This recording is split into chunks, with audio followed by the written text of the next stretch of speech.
All right, can people hear us? Hopefully. Hello? Hello, hello? Is I it think this should be working? working. Maybe not. I'm on a little bit different setup because I apparently may have bricked the computer I was trying to stream from. Well, that's okay. Who needs that one? That's why you have extras, right? Yeah, exactly. But can people hear us? Bernick, can hear both. All right. I think we're in business then. London Enjoyer, I think you hear one too many then. Yes. I call being the one that sucks. Okay, that's fair. I have to say, like, you know, we're still waiting for Tony. He must be coming, right? He must be. I think there's very intentionally not a Tony Suck that's going to be released. How can we not have Tony? Yeah. Although now that we have 101s, there would be room to release him as in a completely unplayable card with a 39 and see what happens. I mean, yeah, 39 is a much bigger deal than a 101, definitely. What do you mean? I think one of our discussions this week is going to be, exactly how much of a difference the 101 turns out to possibly or possibly not make. Well, I just don't understand what the point of it is now.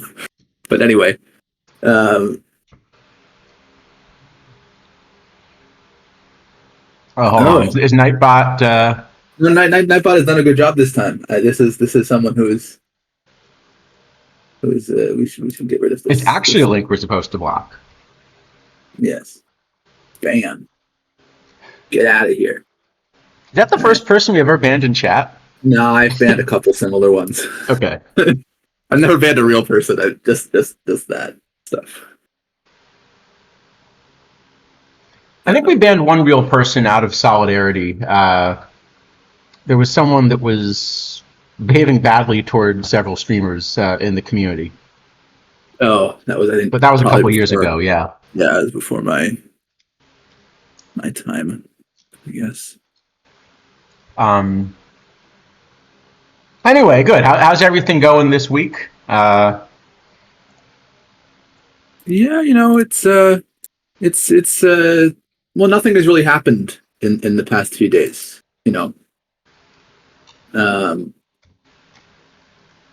I mean, yeah, I can't even think of a single moderation or topic to discuss. No.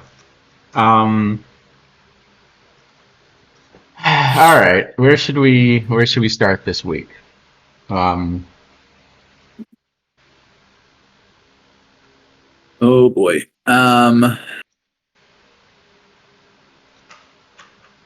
Yeah, there's a bunch of stuff, isn't there? Right, and there are a few things to get back to from last week as well, because I want to get back to the test we did with the thing and sort of that discussion and show people the results. Yes, and by the way, if we have time, which is, I guess, probably unlikely, I think there's another interesting test that we could I agree. Attempt to do, in particular with the other thing that I sent you earlier this week. Yes, I agree. But we'll see if we have time for that. Okay, so let's get back to that one, maybe.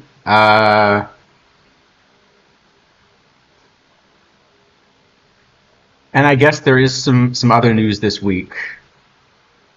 Why don't we ask chat if there's anything they'd prefer to... Yeah. Which one should we start with? Yeah, we'll let chat decide where we want to start this week, because there's a bit of a list. Yeah, just a small list. I still spent my week working on this unicorns paper, so that's always been fun. I would like to talk about the unicorns, but we seem to be sorely lacking for time quite often. You just So made okay. So tactile necks. That was one of Chris's things actually that he did the whole Jericho thing. It was great.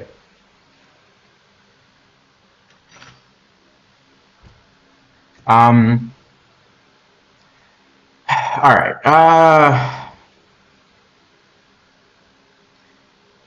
Well, I guess then maybe a good place to begin. I don't know. Which one do you want to take up first? They're all.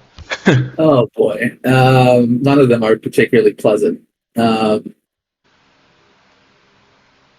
I don't know.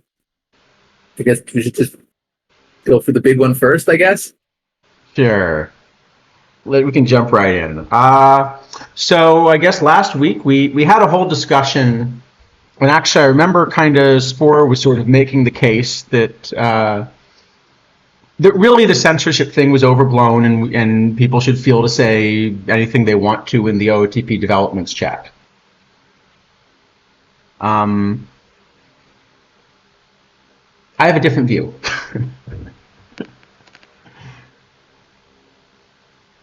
And yeah, I mean, I think we both have different views from each other and from that to some degree. So, yeah. Okay, so maybe we should just start with a little bit of news. You want to sort of summarize maybe what happened, and then we can go from there? Sure. So I don't know how far back we should go. I assume everyone is sort of aware of sort of okay. So let's just start from what happened exactly on Sunday, which is that a team, the Seoul Paw Sox first, qualified for the Perfect League World Series and then ended up winning it.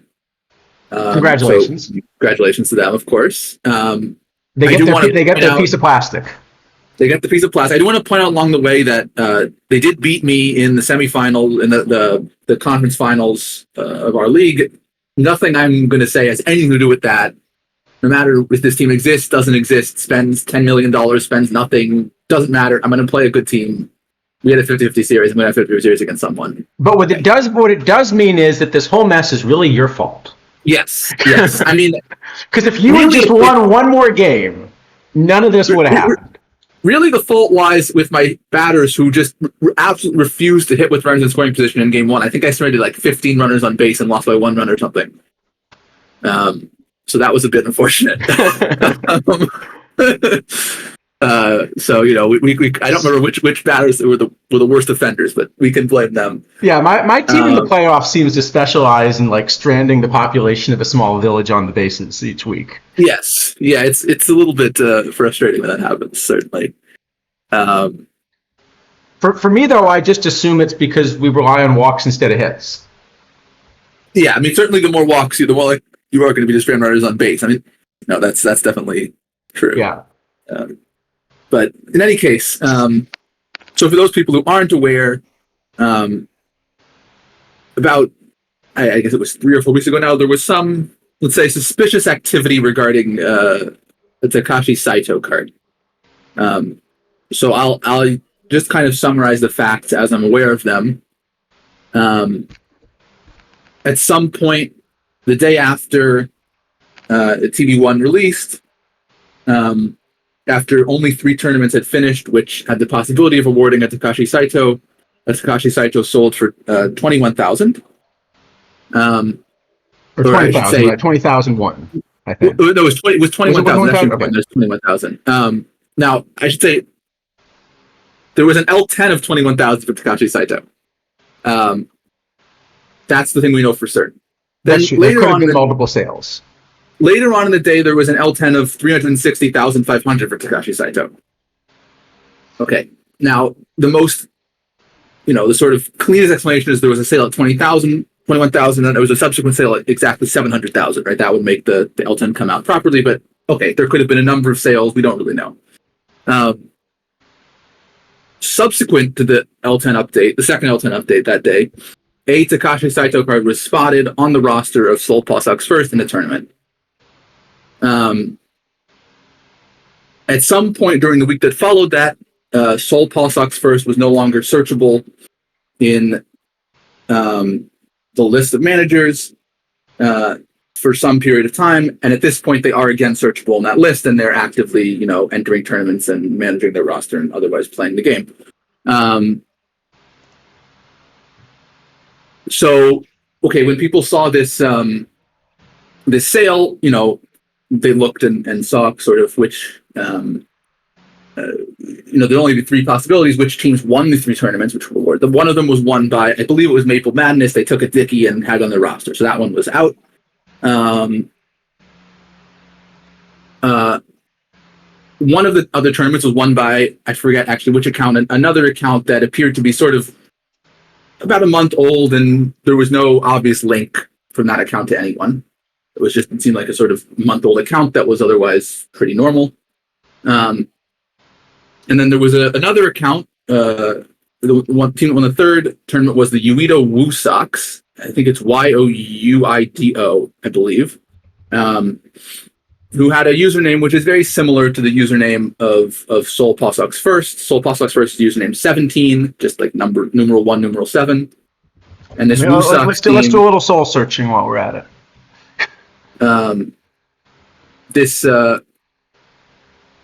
Oh yeah, I guess we can wait if we do this. No, go ahead. I was just going to try to pull up. There's one on top here. Sol Pawsox First, right there at the top of the first page. Sorry about that. Okay. Yes, this one that you said was 17. Username here is 17. Yep. If you search for, I think it's Youido. I think just search for that and it will come up. Youido, all one word. Uido Woo Sox. Okay, it's username 19. So okay. There's some obvious similarities here, right? It's chosen two different names for the same minor league franchise and very similar usernames. And the accounts were created at similar times by the number of games played. So do we know for certain that these two accounts are owned by the same person? We don't. Does it seem reasonably likely? I'll let people make their own judgments, but I think everyone can see the similarities. So there was a lot of suspicion in the community that what happened was that this team, Uido Woo Sox, won the tournament, took a Saito, and sold the Saito for basically nothing to Sol Pawsox First. Right. And then Sol Pawsox First ended up winning two PTCS, one of which they used the Saito, one of which they didn't, but at this point it doesn't really matter. Incidentally, as I understand the terms of service, it was against the terms of service to sell a card from their alt to their main account, if so. But selling them at a price of $21,000 actually was not against the terms of service because that's based on L10 and there was no L10 for the card. Correct. As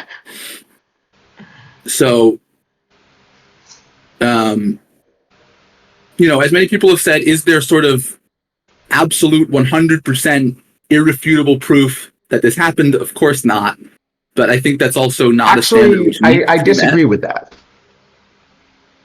We do not have that proof because the transaction log is not exposed to us in that way.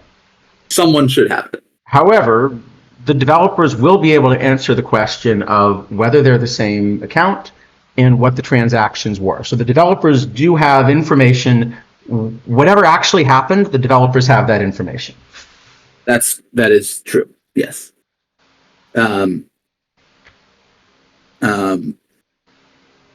Okay, so that's sort of, I think, reasonably. That's the facts that I'm aware of them, I guess is what I'll say. So,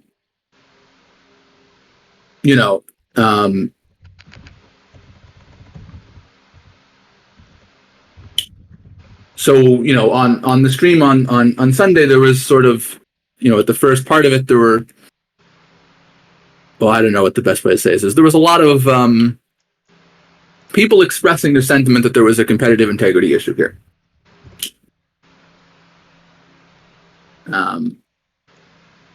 I always thought, Dr. Zivy, I always thought the game was more about aleatoric uncertainty.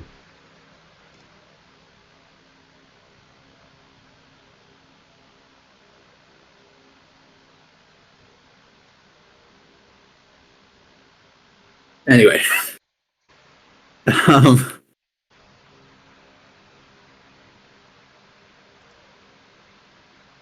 you know, I think people have,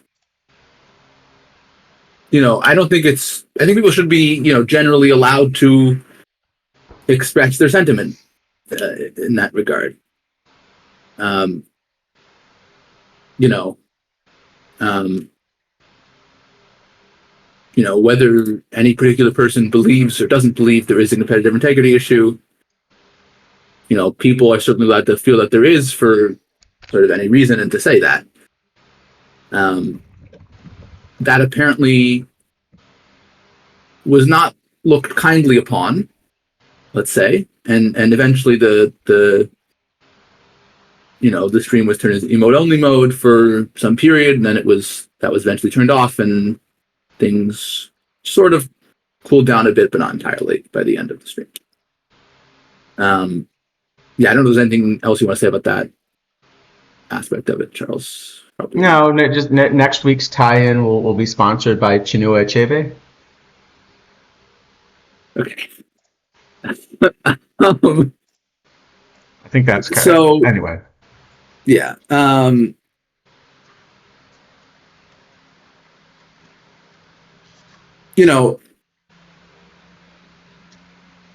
guess there's a lot of things to sort of think about here.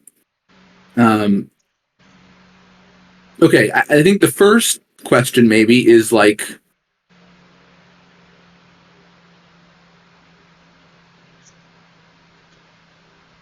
what, like, well, I don't know. I don't know what the best way to start this is. Okay. Well, actually, first off, I think there are a few things as far as kind of how it was handled. So first off, I will say if I were the one moderating that channel, I would have had a bit of a tough time because, in addition to the Seoul Paw Sox, okay, it's hard to reach the Perfect League World Series. A lot of teams will do that maybe once ever at most, right? And yeah, the Delco Hoagie Mouth did an excellent job of building a team which reached a Perfect League World Series and came darn close to winning it. And if I were them, kind of trying to watch that, I would have been really frustrated because they deserve, whether or not they deserve to win, separate question, but they deserve to be able to celebrate having reached a World Series and have their effort acknowledged. And obviously, whatever else was going on, that wasn't going to happen. Yeah. That's for sure. They didn't do anything wrong. I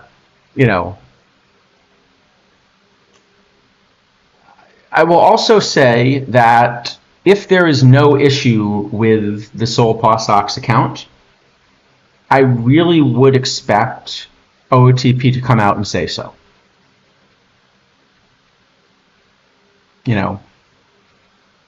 I think they would owe it to Seoul Paw Sox to do that.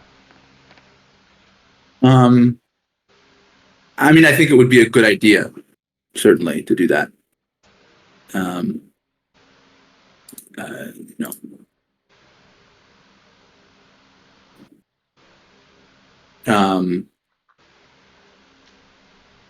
So actually, Dr. Zevia,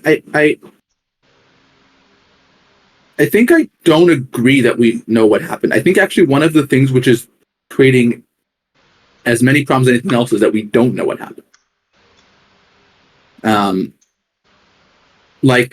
We had this period of time when the team wasn't searchable. Was that a temporary suspension? Was that like an investigative, hold, basically? Was that, some form of punishment?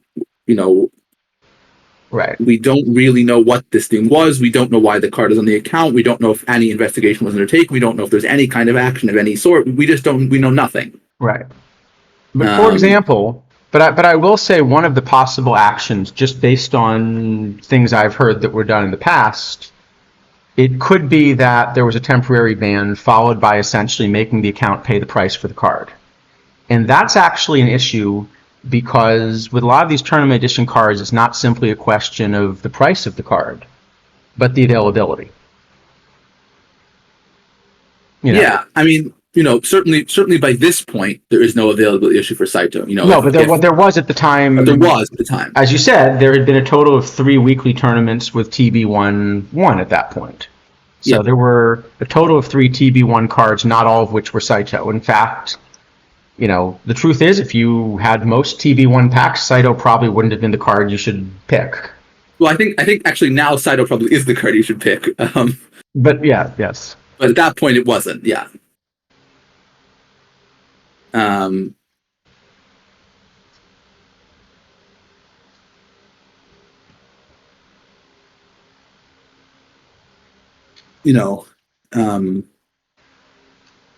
But I think there's kind of two, okay. So on the one hand, some people were making the point that basically, competitive integrity issues are can be really, really harmful to game communities. And that's certainly true. And that, the moderation team is going to try very hard to avoid them. And that therefore, the fact that there wasn't a permanent ban, that the card wasn't removed from the account, we should take as evidence that the team has investigated and found there not to be a competitive integrity issue. I think the team really needs to say that, if so. I agree. If that is the case, the team absolutely should say it. There's really no harm that is done from saying that. Well, there's no harm that's done from saying that as long as it's true. As long as it's true. If you ever say that and are lying, then the game dies when you get caught. Right. So you can only say that if it's true, but if it's true, you really need to come out and say that. Yep. The other thing which I think I would say, somewhat on the same point, is that even if you have done a super thorough investigation and you have assured yourself with high degree of certainty that there's not a competitive integrity issue, maybe this account was owned by, someone's friend and he sold the card without knowing, and, okay, you could come up with some plausible explanation where it isn't, certainly. In some sense, it doesn't really matter whether you actually have a competitive integrity issue or not, if enough of the community believes that you do. Yeah. You get all the same negative side effects if a lot of people think you have a competitive integrity issue, even if you don't. That's true.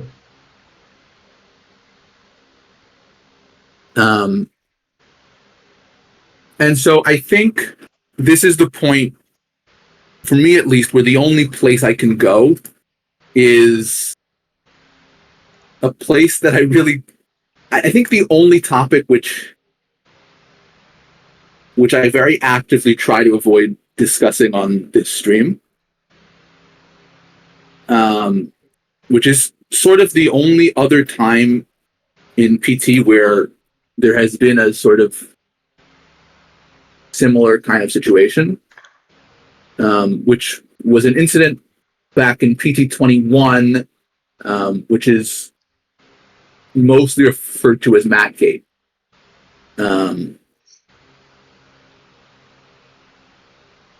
As I try to turn off the ability to clip things. Yeah. It's a very hard subject to discuss because it was extremely contentious at the time. I think it remains so. But I don't feel like there's a way to discuss Out of the Park Development's responses to... Well, and I wasn't there for PT 21, but I was there for the blow up in PT 22 as a result of it. There's been blow up in...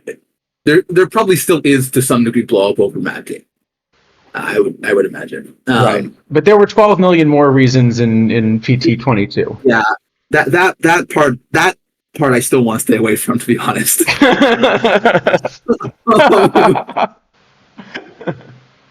So anyway, what is the best way to do this? I guess the other thing we should say first is this situation happened 4 years ago. Because I'm not in the main Discord, I can't go back and look up stuff. So this is pretty much entirely from memory. If there are people around who played in 21 and know something which I said is wrong, please correct it, because actually really don't want to make a mistake here.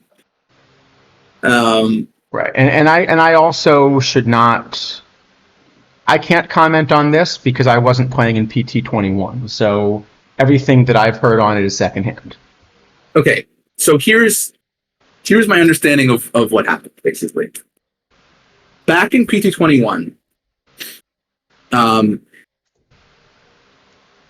one of the developers was kind of actively playing the game and having a good deal of success doing so, which, to be clear, I think is actually a good thing.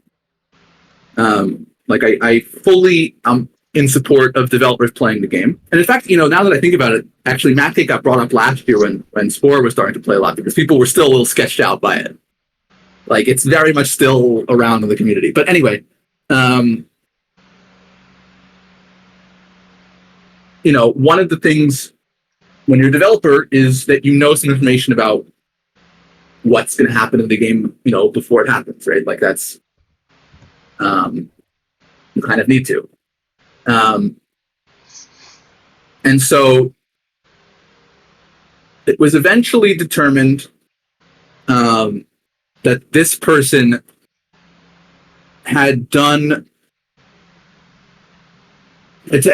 part in some auction house manipulation on at least one card.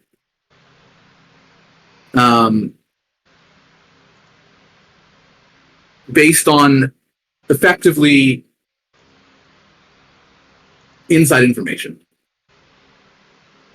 Now, this eventually was the only part of the situation that Out of the Dark Realm was acknowledged, was that there was auction house manipulation based on inside information on this one specific card.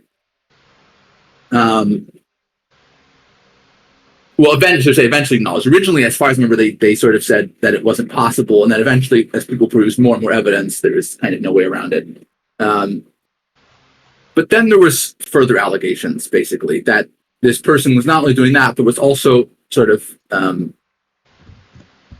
passing information to a specific group within the community that those people were also acting upon to do auction house manipulation. And that's sort of when things blew up, from my memory. Because as much as Out of the Dark Developments was willing to acknowledge one part of it, they were not willing to acknowledge the whole thing, or at least what people believe was the whole thing. And so there's this big split in the community where some people said, like, despite whatever screenshots we have from this group, okay, Out of the Dark Developments has access to it, and they investigated and they haven't found evidence. And other people said, well, these screenshots are basically irrefutable, and so we feel like we're being lied to and stolen from because the prices have been sort of artificially inflated on various cards and causes us to spend more money on perfect points. And then, okay, the situation got completely out of hand. I mean, completely out of hand.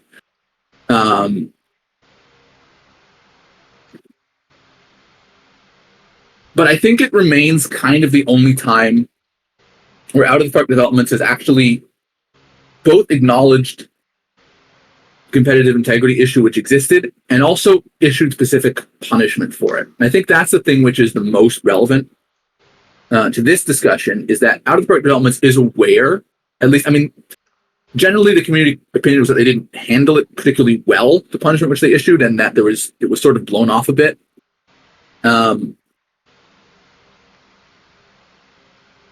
But I think what it establishes to me, at least, that Out of the Dark Developments is aware that if you want to tamp down belief about competitive integrity issues, you have to say specifics. Because if you just say, like, nothing, people are going to have their opinion, and you saying something is not going to change their opinion. Right.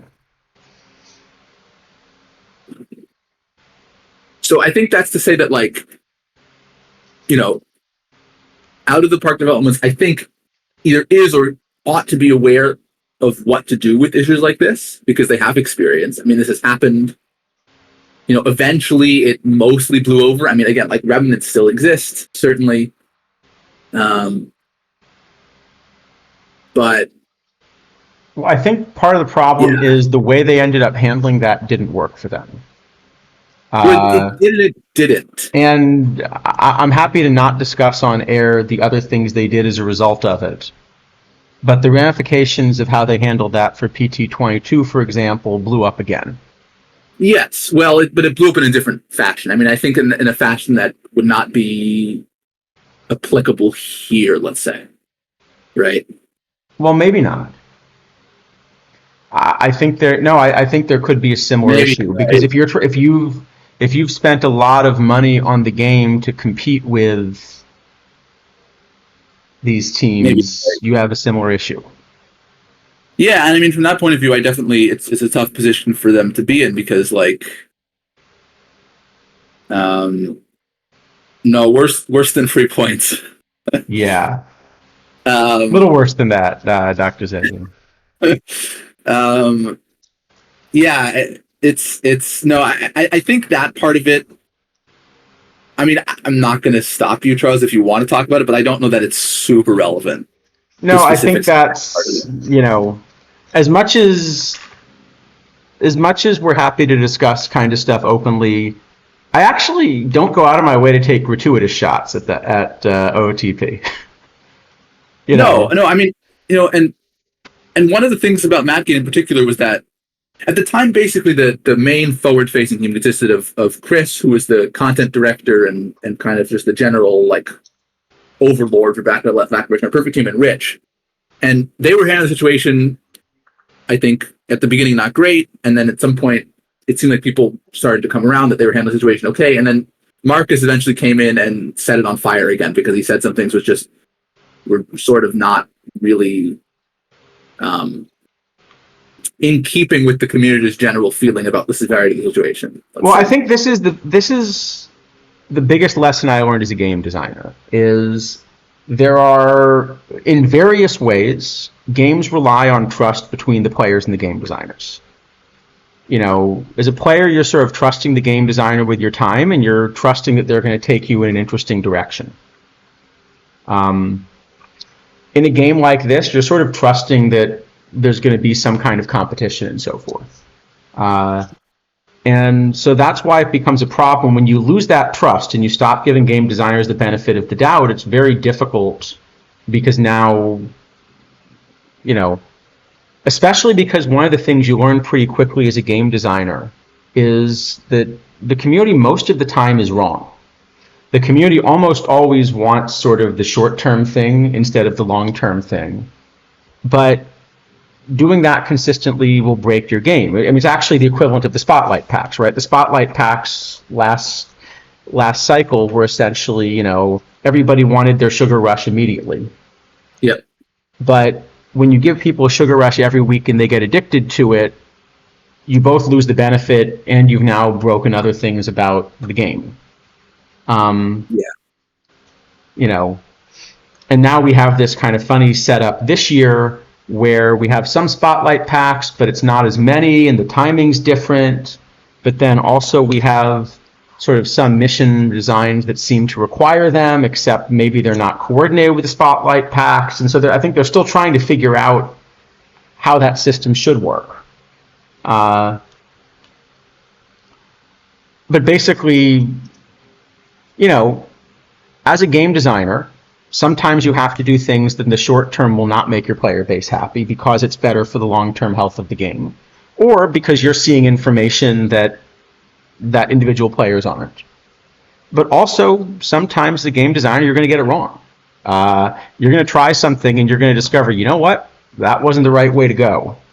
And it's kind of important to keep this trust. I certainly made mistakes running Buzzer Beater. But I think what helped was generally when I made mistakes, we'd figure out I made a mistake, and I would tell the community, yeah, I screwed that one up. Here's what we're going to do to fix it. But it meant that sort of we kept that trust between kind of the player base and the game designers. And I think that's essential to making a game work.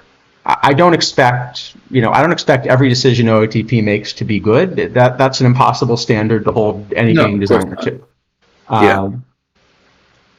But there are some things where you sort of, I think the problem, and I think part of the frustration in our streams too, is that there are places where that trust has been lost. where you kind of now are assuming that sort of mistakes are going to be made because of lack of attention or something like that. And that's where it becomes a problem, because that's where you get a downward spiral. Yeah. And I mean, I think, yeah, we've certainly seen that in PT at various moments. I mean, yeah.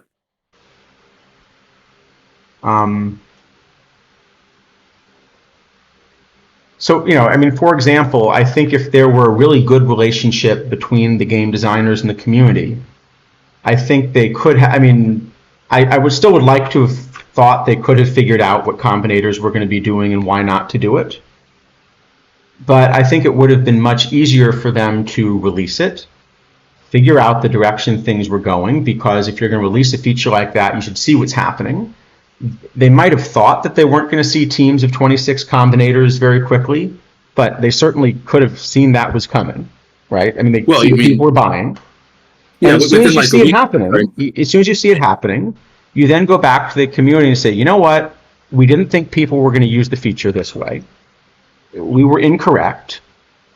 So now we're going to make some changes to make the gameplay work.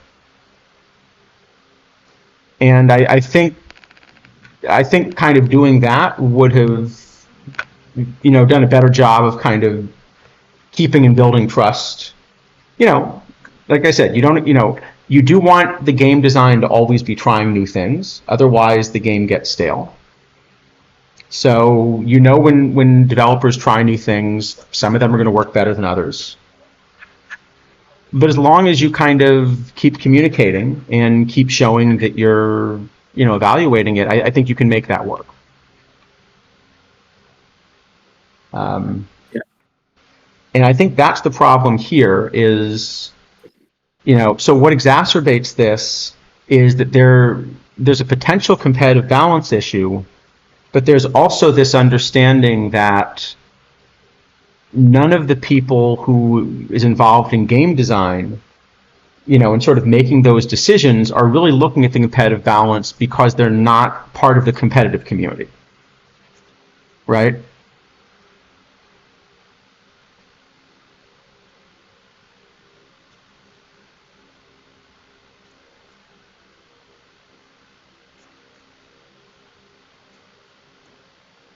Yeah, so Durden, that's a fair point, sort of, but but I think you are actually seeing that, there's less engagement this year, right? I mean, we were having tournaments not filling in May. Well, I mean, I certainly agree that I don't expect them to do anything different. Like, they've not shown any reason for us to expect that. I don't think we're sort of expecting that to happen. I think what we're more saying is that, we feel it would be better from the point of view of the community to do things differently. Now, of course, I don't know anything about the financials of the game. I have no idea. I have a hard time imagining that relying on a small number of people to continue to spend huge amounts of money is an effective business model in the long term, but I don't know that. Maybe it is. Maybe they have some reason to believe it is. Well, I think what they're hoping, what they're really hoping is that they were able to do things early in the cycle that sort of benefit big spenders and sort of have the combinator heavy thing. But then if they make a strong change partway through the cycle, because that's after the point the big spenders tend to spend a lot, they might just be able to keep enough of the rest of the community.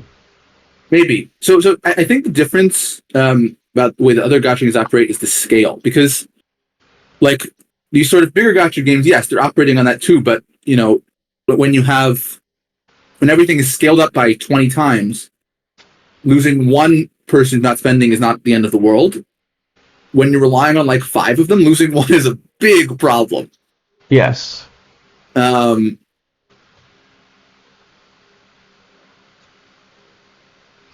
also, Durden, I agree. I don't expect anything different from OTP at this point. I think there's a good reason that, time I'm putting in to kind of baseball simulation at this point is being put into thinking about, how to develop a baseball simulation I'd like, rather than being put into playing OOTP better. Yeah. So I agree with you that I shouldn't expect something different. But I can hope for something different. And, I can certainly, as a member of the community, try to mention the things that they can be doing, which would be helping them to keep a player base and to build a healthy community. That doesn't mean I expect them to take that advice.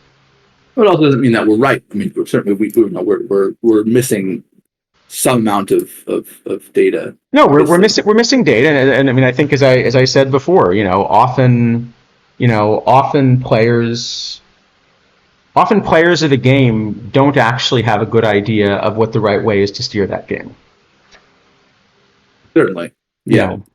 That's also been my experience on the game design end. No, Josh, five is not any kind of estimate. That was just a reasonably small number I picked out of the air. I don't know what the number is. Okay, this looks like it's.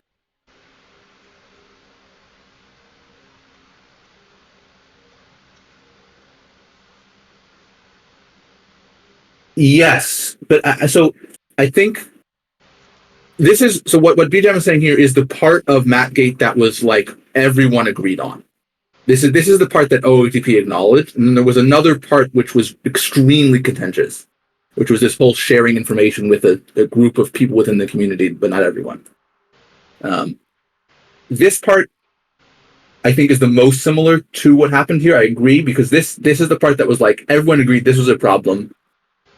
It was certainly a real thing that happened, and eventually OOTP was kind of forced to acknowledge it. Like, they didn't want to, but they were forced to, because it was the only way to quell the situation, or at least try to.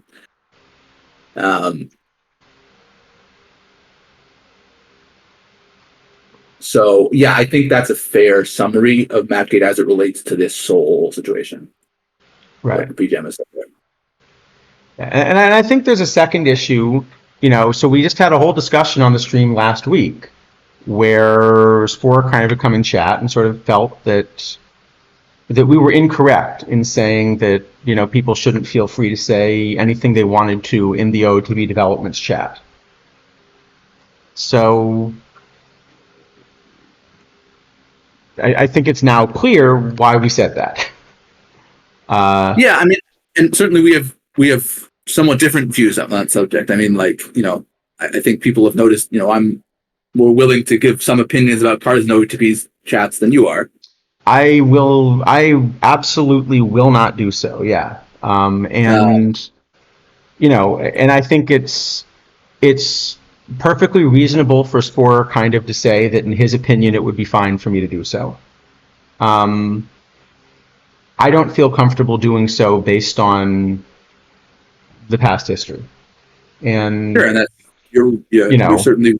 And I honestly don't feel comfortable doing so. I'm not sort of saying I prefer not to do so, or that it's like more fun not to do so. It would be more fun, of course, to look at cards and comment on them as they come out. And for that matter, when you've got a model, anything we're saying on stream on Friday, we could be saying in chat on Thursday if we wanted to. Well, it'd be a little harder to have to type the cards in. I'd have to type the cards in. The only difference is I'd have to type the cards in, but it's not that many ratings. Right? No, I have to say I have made mistakes doing that before, so I'm a little nervous about it. But I don't think I'd really want to give a card a live rating without getting it in the database, because it ensures that there isn't a mistake. Yeah, I would say the only. So I mean, I don't comment on my opinion on card quality on Twipt as much as I used to, but it's nothing to do, for me at least, with any sort of fear of censorship. It's more that I've sort of come to the conclusion that it doesn't help the discussion to do that, unless I feel the card is either incredibly overly strong or incredibly weak. I agree with that as well.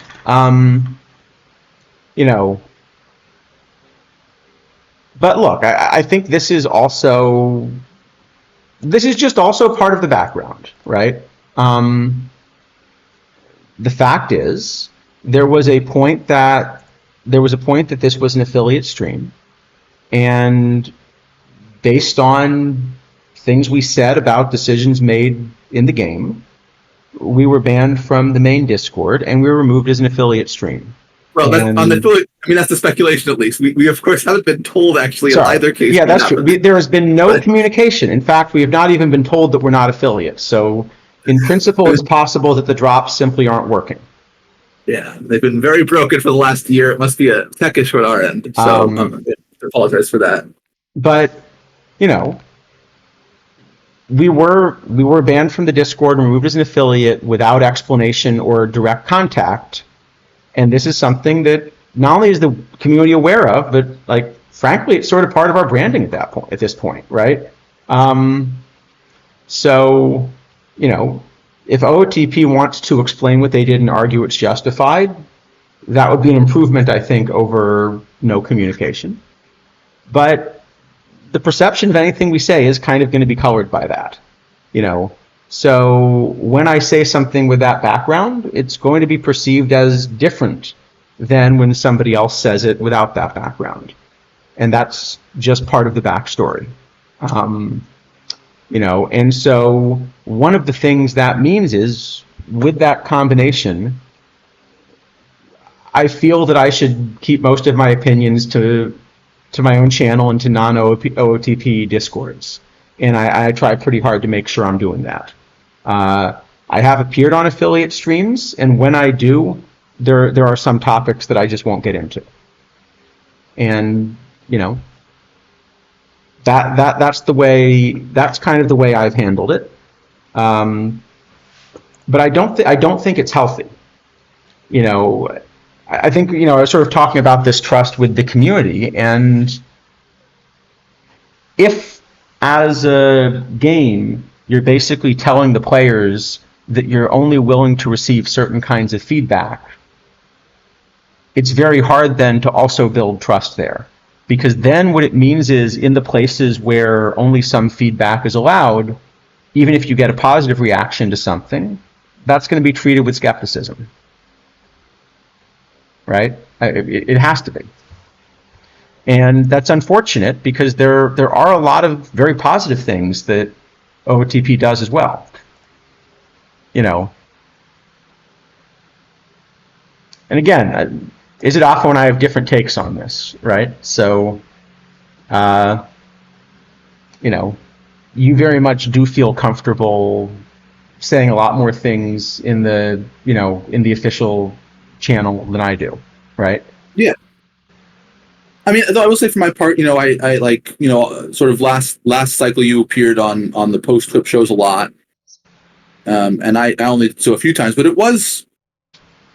it did always feel slightly awkward, I guess, from that point of view. Like I didn't feel like I was like holding back, but it was a little bit of like, am I really sure I'm supposed to be here?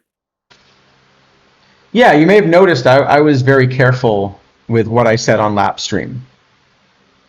I loved working with Lap. I would very happily co-stream things with Lap again, because he's just a lot of fun to work with, and a really I mean, I had a lot of fun doing them, but it was so. Yeah, I don't mean that as a criticism, but it is the case that I was very aware that I was appearing on an affiliate stream, and that I was essentially, in some sense, representing OOTP when I was doing so, and that I had an obligation to represent them in a way that they would be happy with.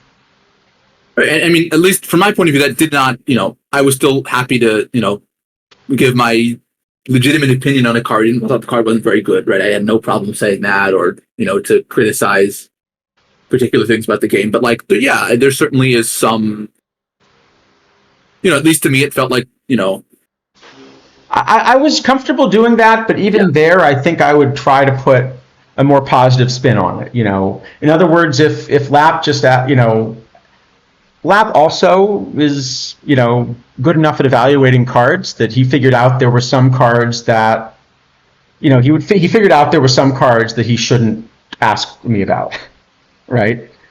But if he asked me about a card that really I thought was unplayable. Instead of just saying like that's an F minus, I understand why they released it. I would have tried to say, well, I think that card maybe is going to be most useful for this kind of theme team, but gee, that's a big upgrade for like a 1964 Dodgers shortstop only theme team.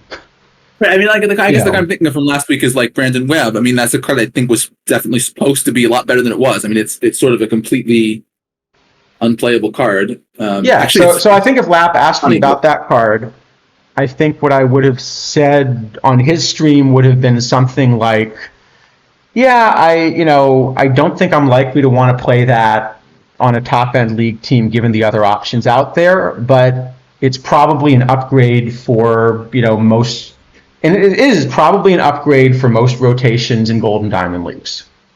Actually, in Diamond League, it probably isn't true this year, but in Gold League, maybe. Yeah, The it's card's probably. really I'm bad. going to guess it's better than the number 5 starter for like half a Diamond League team. Yeah, Maybe not.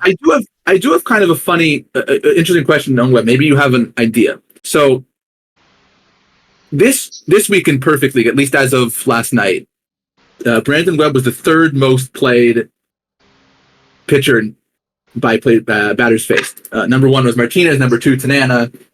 Number three was Webb. Webb also had the second worst RA9 of any Right. pitcher with a legitimate sample size. So, like, normally people overreact to, in my view at least, overreact to results. So why in the case of Webb are people sort of so, like, Yeah. extremely underreacting to his results? It's really, I couldn't figure out a reason for it. Probably fewer people running models. No, but even if you, I mean, usually like you look at your own Webb. Your Webb is a 6 ERA. You take off your roster. People aren't doing it. They're just leaving him. That's fair. Oh, I'm having a It's horrible week strange. this week, I noticed. I should clearly overreact to this. Look at this. We're 10 games under 500 with basically exactly the same team that won 95 last season. Yeah, that's not what you want, I guess. So I should clearly be overreacting. Yeah. Well, I don't see Brandon Webb on your roster, so that's a good start. You, in fact, No, don't see Brandon Webb on my roster. Dr. Ziva, you actually can't lock Webb. Webb is not a lockable card. They've been told them we told them over and over that they're afraid to act Webb. I guess I don't know, but like, I mean, at this point, even just this week in Perfectly, he has like 10,000 batters faced. Like at that point, you're not overreacting, really. Like the guy has an RA9 of like 5.5. Yeah. I mean, Well, I do think off. part of what you're seeing is there are fewer people that are putting in the effort to collect stats. Then is probably part of it. Yeah. And I mean, like I said, I understand that. I mean, we're going to get a tournament refresh. We've been told now in what, a week or two, something like that. I think supposedly next Monday, or no, 2 weeks from now. Yeah. 1.5 weeks So from now. it's quite possible that I won't play many tournaments after that, because what I've sort of been doing is continuing to click buttons for things that I have rosters for, but not being very motivated to build rosters. Yep. And I think if people are sort of less motivated and you're seeing less engagement, well, one of the things is maybe you just don't collect data to figure out, whether Webb is working. Maybe. I mean, I guess the other thing is, I think, at least for me, there's a distinction between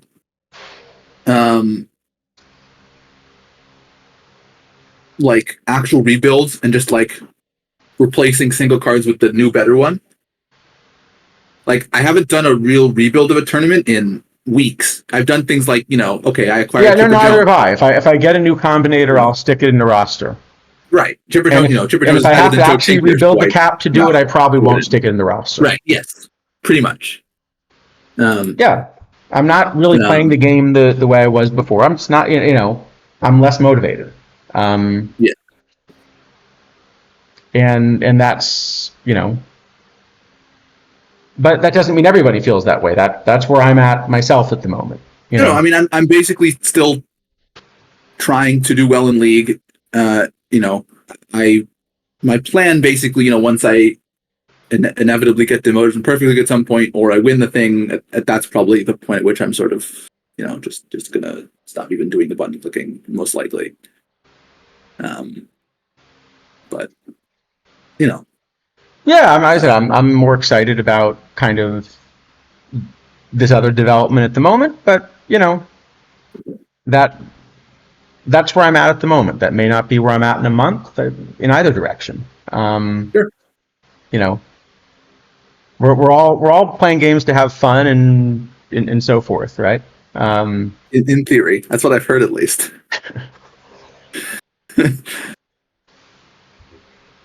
So, but yeah, but I do think that kind of one of the things that this shows is that yes, you can try to argue otherwise, but these are not open discussion forums, and there are certain things that you cannot say in there. Um, And I mean, I think to be clear, like do I think I'm going to get banned for saying a card's lousy? Probably not. I think that would look fairly petty on their part, so I don't think that's going to happen. Um, but I don't really see enough of a benefit to doing so to take that risk. If I don't think a yeah, card's very good, I simply don't have to buy the card. And as long as we're streaming, I'm even going to have an opportunity to put my prediction out there and tell people I don't think the card's very good before there are enough stats to find out whether I'm right.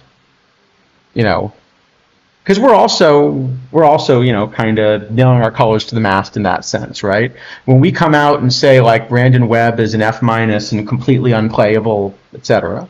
If it turns out the stats prove us wrong, we're the ones that look silly. right.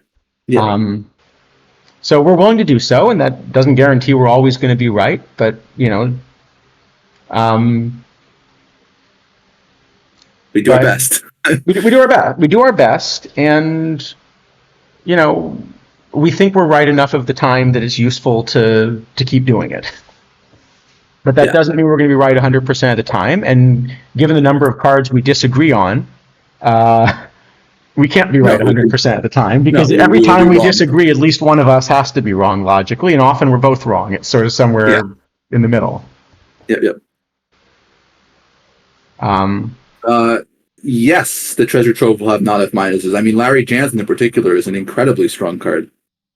There are definitely some treasure trove cards that it was less clear to me what they're doing. Some of them are not great, but Larry Jansen in particular is really, really good, I think.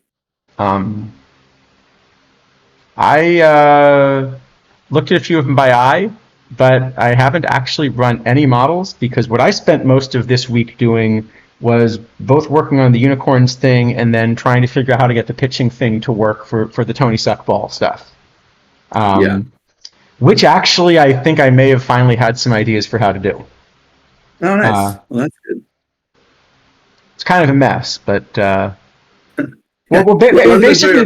basically the problem is exactly how to connect kind of a change in the quality of a pitch with the stats that come out of it, because you then need to be able to reverse that process. So we need to be able to take a historical picture from an era before we have kind of all of the advanced stats and all of the tracking, and figure out how to rate their pitches. And actually, this is one question for the group. Does anyone even know where there's a good database of what pitches people threw? I know there's books. There's like that. What is it? Nair James Guide to whatever. Yeah, but you need something in electronic form to. I mean, there could be an ebook someplace, but you have to figure out a way to parse it. Yeah. So. Yeah, I don't know. Let's see. Anyway, we can. London Joy, I think I would have told you that except for Larry Jansen, because Larry Jansen is a lot better. 90 Aparicio seemed just kind of worse than Tulowitzki and not useful. But I didn't check him in League. He's way too far behind in League, I assume, to be playable. Unless you're going to try to go over some kind of chemistry build with Fox, but it seems super, super not working. Yeah. Let's see. Okay, so that's some of the news from this week. There was actually some other news as well. Yeah, so Roger, the Nair James book, is there some electronic? I was just hoping there would be a database somewhere. I mean, I assume there's like an ebook version of it, but I don't know if that's going to be useful to you at all. It could probably scrape it. I mean, I'm sure there's some OCR. Yeah, but then you have to patch it. Okay, it's probably just not simple. Yeah, I think that's going to be tough, probably. But I don't know of any other. I mean, obviously, for anything sort of modern-ish, then yeah, probably you can do it. But Well, you know what? I realized I forgot to do something very important, by the way, while we're doing this. yeah, it's good to do the important things. Why can I not write the file? Oh, because I'm trying to put it. Hold on. All right. Good. Now we actually have a file that we can. That's probably going to be important, to rating cards, Have isn't the it? cards? Yeah, I've heard sometimes it's helpful. To actually know what the card ratings are. Yeah, every now and again it does come in handy. Yeah. All right. Should we? What other L5 news? L5 Tula versus Alpha Vaporizo in League. I have not checked. I assume they're both too bad to play compared to Gloss and Glasscock. I can't imagine either one is useful. Unless you have a lot of chemistry on combinators. But like you're gonna need a whole combinator team basically to get that much. Sounds right. Probably, yeah. All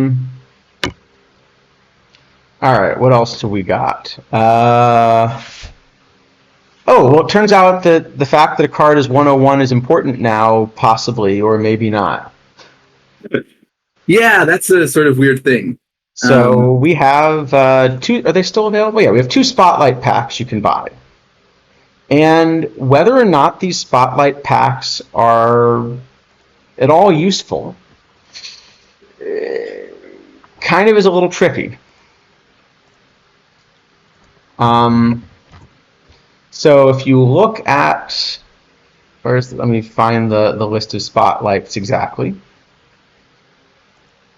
Oh, apparently there's a new OTV pass. It's not that new that I also haven't downloaded. Is there anything in .80 that I need? Let me see.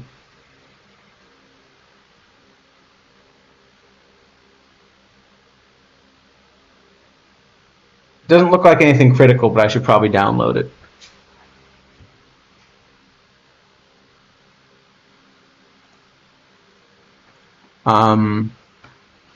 Okay, I'm trying. Do you see the list? I'm just trying to find the spotlight. Where is it?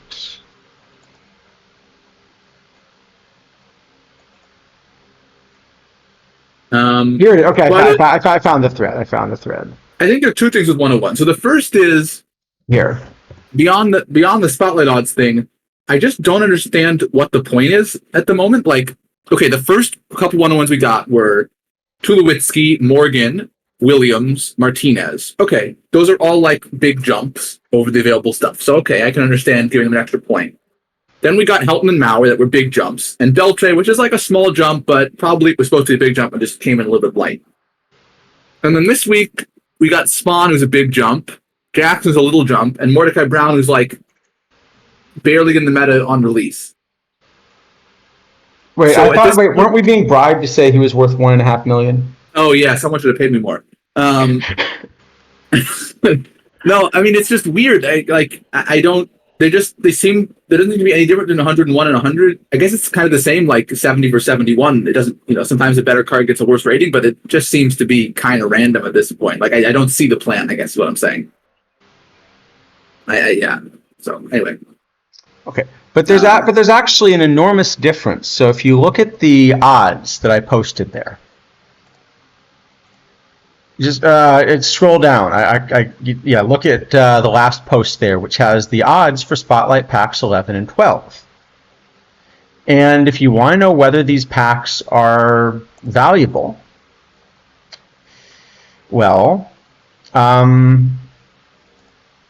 you need to know whether the odds are correct. So there are two issues here. The first really big one is you notice that the 101s are listed as twice the odds of the hundreds. Yes. So if that's true, then obviously that would make, so are they significantly worth more than the hundreds? Some are, some aren't. But if it turns out that your odds of pulling a 101 are the same as your odds of pulling a diamond rather than your odds of pulling a perfect, well, that makes a big, big difference to how you should be valuing these packs.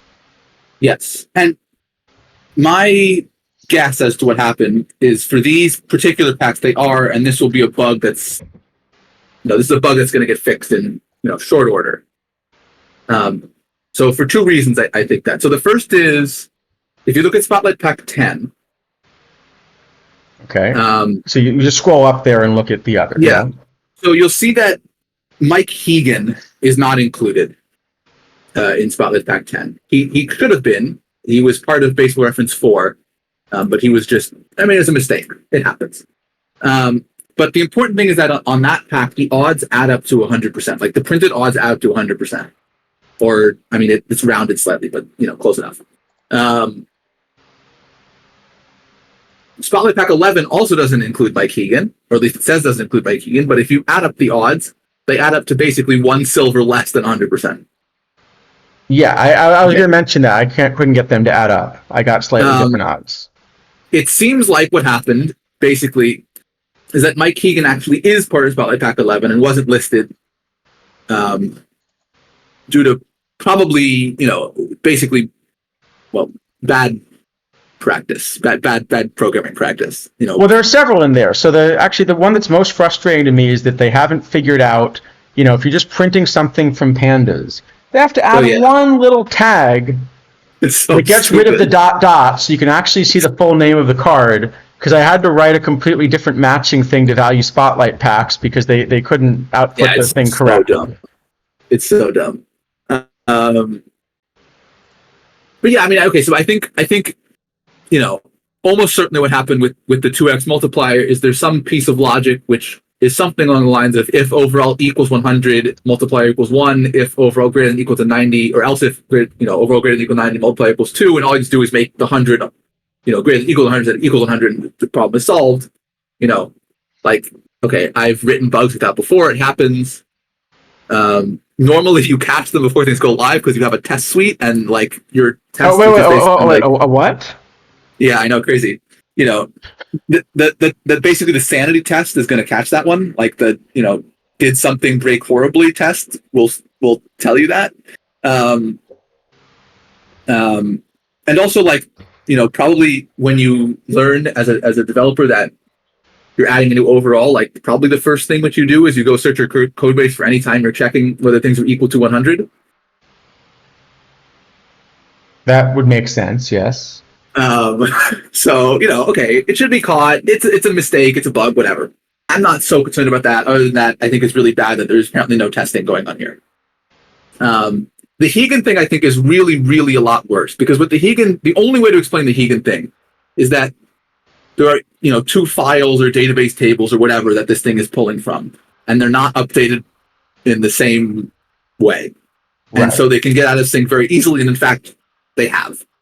Right, and but now that creates the question, but that's why it creates a question for me, whether the 101s are in fact one time or two time, basically, what are the odds of pulling those? Because it could be either if you have these two inconsistent answers. I think they are two times because my suspicion of what's happening is that the way this works is something like the thing which generates this readable printout is it takes in some list of cards and it checks them against the database that actually stores where it actually stores the odds, and so it just checked all of them except Hegan because Hegan wasn't in the file that it's looking through. Right. Well, because if that's true, For example, if that's true, then spotlights are still plus EV. I have them as neutral now, basically, but is depending somewhat on valuation of combinators that don't have sell prices and things like that. Right. Um, Yeah, I'd have it as a little plus EV, but the point is, yeah, that would be the case only if you really are getting twice the odds to hit the 101s.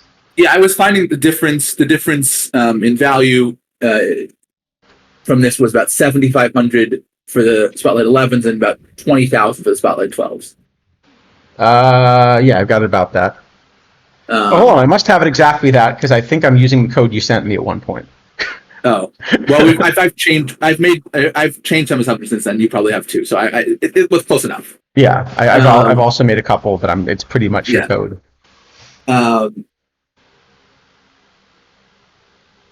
So yeah, I mean, it's a big difference in the value. I mean, in the end, it's definite whether it is, it's a bug. The bug's going to be fixed because, like, once you realize there's a bug, this bug takes like 3 seconds to change. I mean, it's like the easiest fix imaginable. Well, except you have to fix it 2 places apparently. Well, yeah, you might fix it 2 places. I mean, yeah, this is just it's just such awful practice because I mean, like, the thing is that you won't. What's even worse about that kind of error is that you never catch it until it actually happens to you. Right.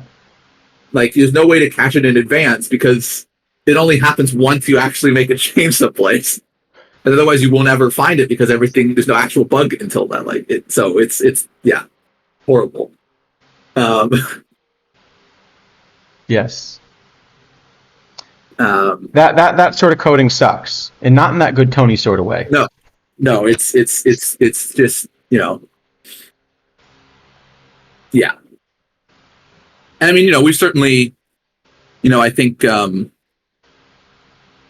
pretty critical of the OTP infrastructure on a number of occasions, and like, yeah,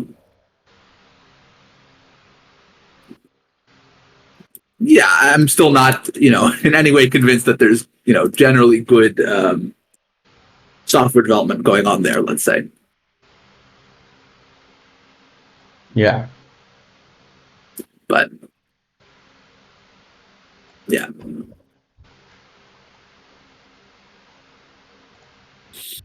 Yeah, because I guess I do actually have both sets of spotlights being a little bit plus EV if you're getting twice the pull rate. I could certainly make them plus EV if I change some assumptions to other reasonable assumptions about combinator prices. That's like... Yeah, that's the key missing thing, I guess. Yeah. So, but everyone's going to have a different estimate of that because there's no way to actually get information from the market because the cards don't exist ever. And then, right. So you just have to guess. So yeah, everyone make a different guess. Makes sense. All right. Were there any other things which we let's see. Well, there's a tournament refresh coming up. Maybe we'll just wait to discuss that one till it happens. Yeah.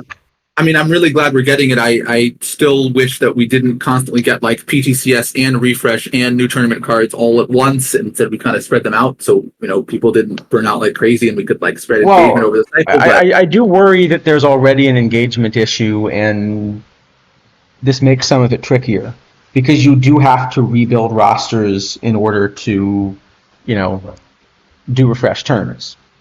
Yeah, but I mean, the burnout from the tournaments never refreshing has, I think, have gotten pretty substantial at this point. So, yeah, I don't know how you fix it. You still have to do it. Yeah, I mean, you should have done it 3 months ago, but okay, at this point, just as soon as possible is the way to go. So, I mean, what I would be doing instead is I wouldn't be doing things as one big tournament refresh.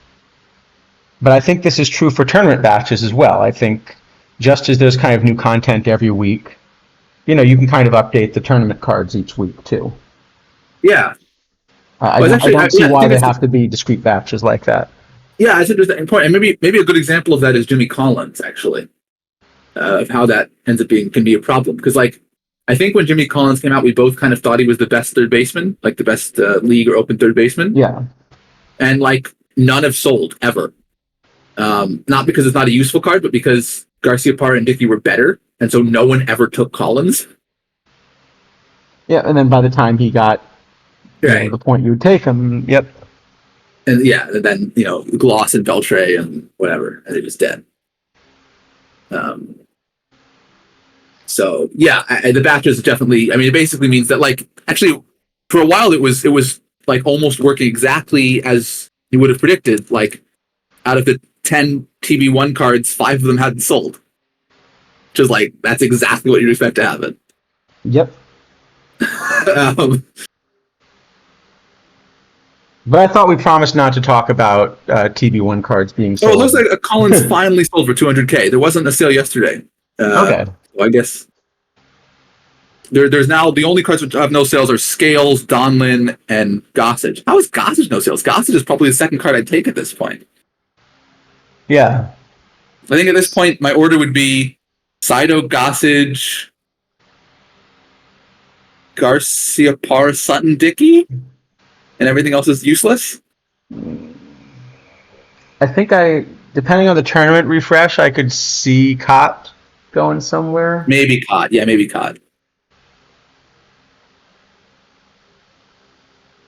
But yeah, no Gossage is sold. Like it was definitely not the best card at the start, but people should be taking it now, I think. Probably. So I could see Garciaparra selling for that before yesterday, but I think Glasscock kind of ended any hope for Garciaparra. I wouldn't think anyone would pay for Garciaparra after that.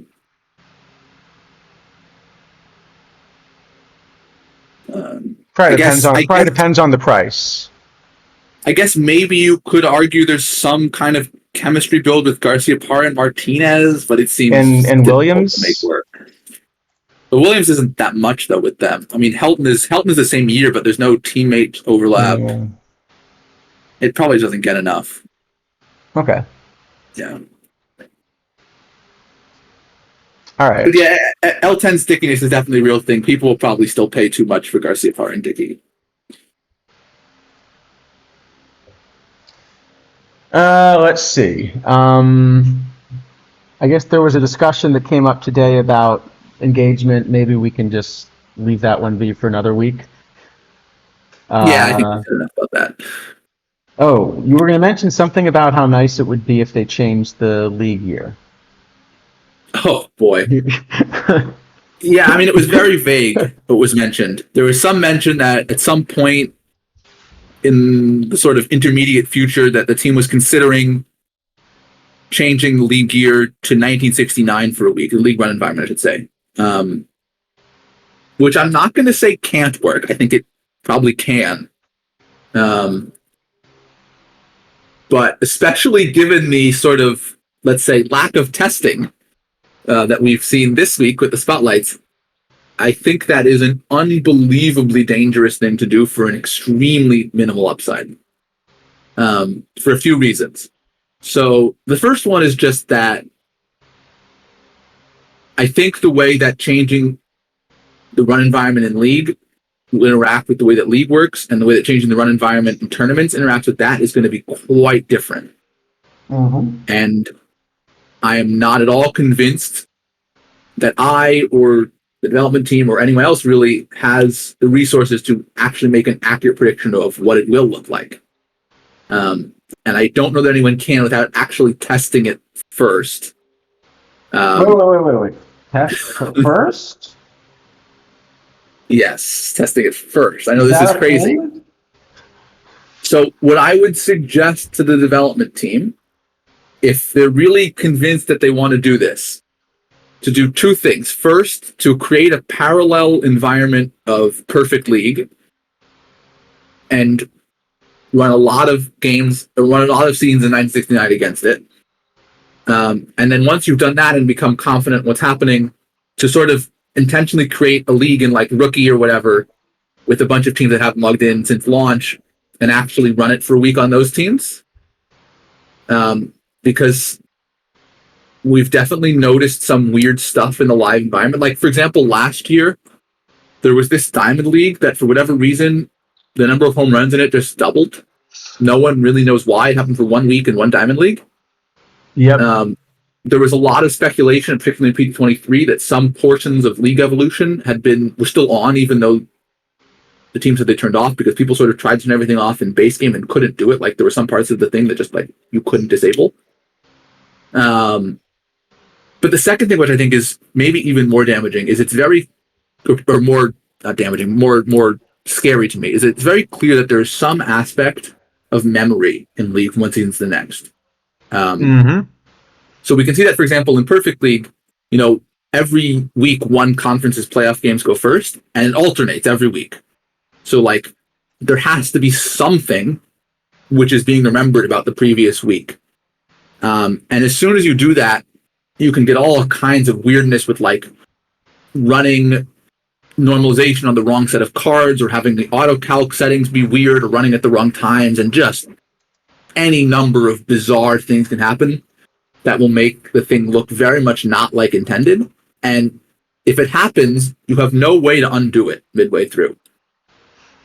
You're just stuck. Yes. So I'm not saying it can't work. I think it can work. I think it could be very interesting if it works. But I would not do this without an extraordinarily large amount of testing.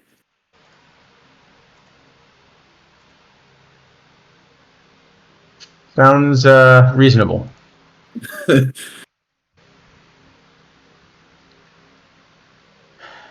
Yeah. But also, if you're going to pick a year to do that, why are you picking 1969?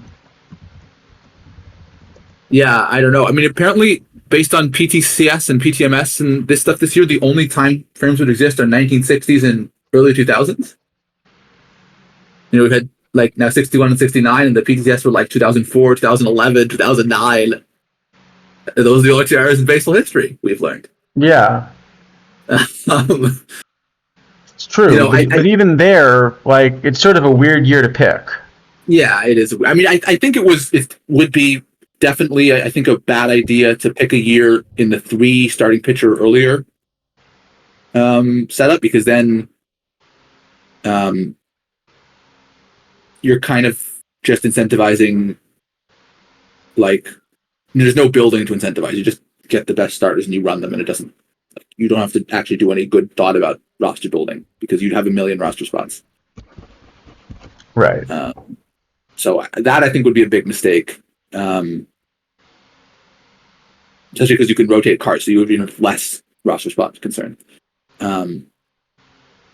If I was going to do this, I think I'd probably pick sometime in the 80s. I think would be probably the most different.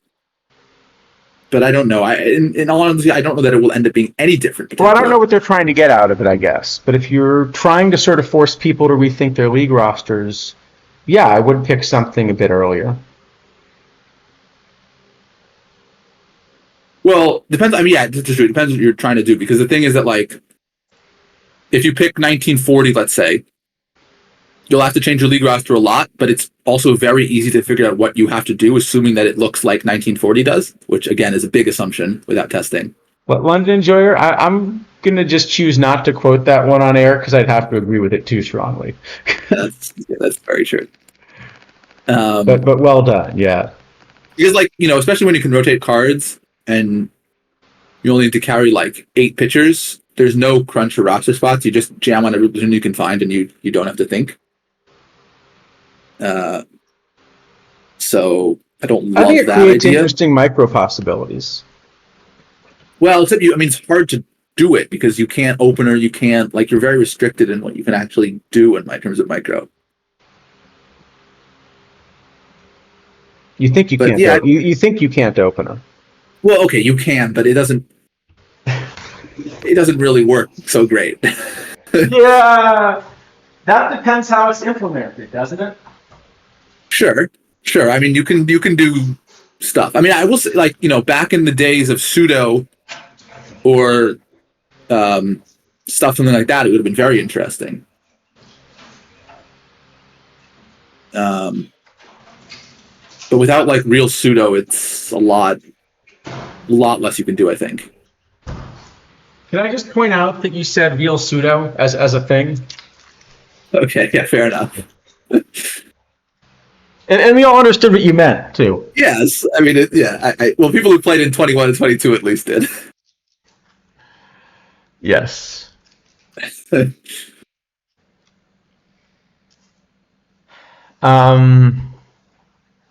London Jurors, I should pin that somewhere. Yeah, that is a very fair point. How do I pin? I should do. There we go.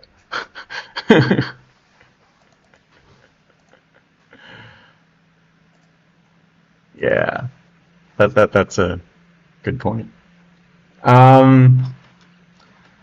Let's see. Anything else going on this week that we should make sure to discuss? I don't know. That seems like about it. Only, an hour and a half of discussing various times at which the community almost exploded or did explode. I did want to actually show the results from the test we did with the thing. Oh, right. Yes. And then I guess, do we want to try to set up another one? Because I'm not sure. Like, I think we want to do it with I, but I don't know whether we want to do it with high control or low control. If we do it with I. Well, considering how far behind we are on cards. Okay, maybe we do some cards and then see what the situation is like. But we should. Okay, well, maybe we can just say we posted the results in Kidney's Discord. Yes. And we do want to talk about what we think the results mean, but yeah, maybe we should rate a card or two first. Well, I don't know what the results mean. Because I can get some things to look like our theory. But I cannot get all the things to look like our theory. Yeah. And the things which I cannot get to look like our theory, I really can't get to look like our theory.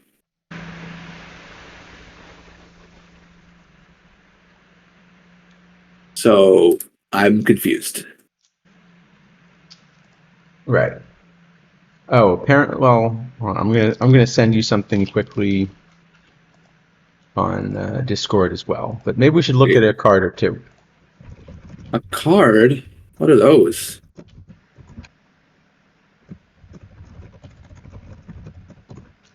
Oh, we don't have to, but it seems like we might want to rate a card now and again. And I guess I've now got two different models I can use. One based on what I learned from the thing test, and one that isn't. So I can even. And both of them are probably wrong to some extent, as is mine, to be fair. At least my model based on the thing test maps the thing test decently. That doesn't mean it's right. That doesn't mean it's right everywhere, but it did a pretty good job of predicting that test result. I agree with that. It worked well there, and it worked well in some places with that. Boy, there's no good way to say this, is there? Yeah. There are some places, like in the thing I sent you earlier this week, where it definitely doesn't work. Or at least it doesn't work without a lot of,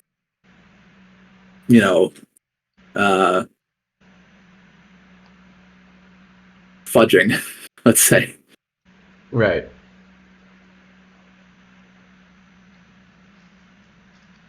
Yeah.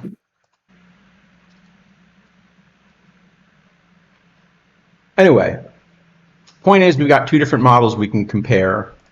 Or like, see, I've got two, the previous one I had and this updated one. And I have one bad one. Well, okay, it's only bad for some ratings. I have at least two bad ones. Okay, I think it's good for a subset of the ratings, but by no means all the ratings. Okay, I'm going to be looking at a lot of these cards for the first time, so it'll be fun. Oh, I have to put that in too. I'm in an Olympics pool that I have to put things in, which is kind An of fun. Olympics pool. Yeah. So I assume you're swimming a lot then, right?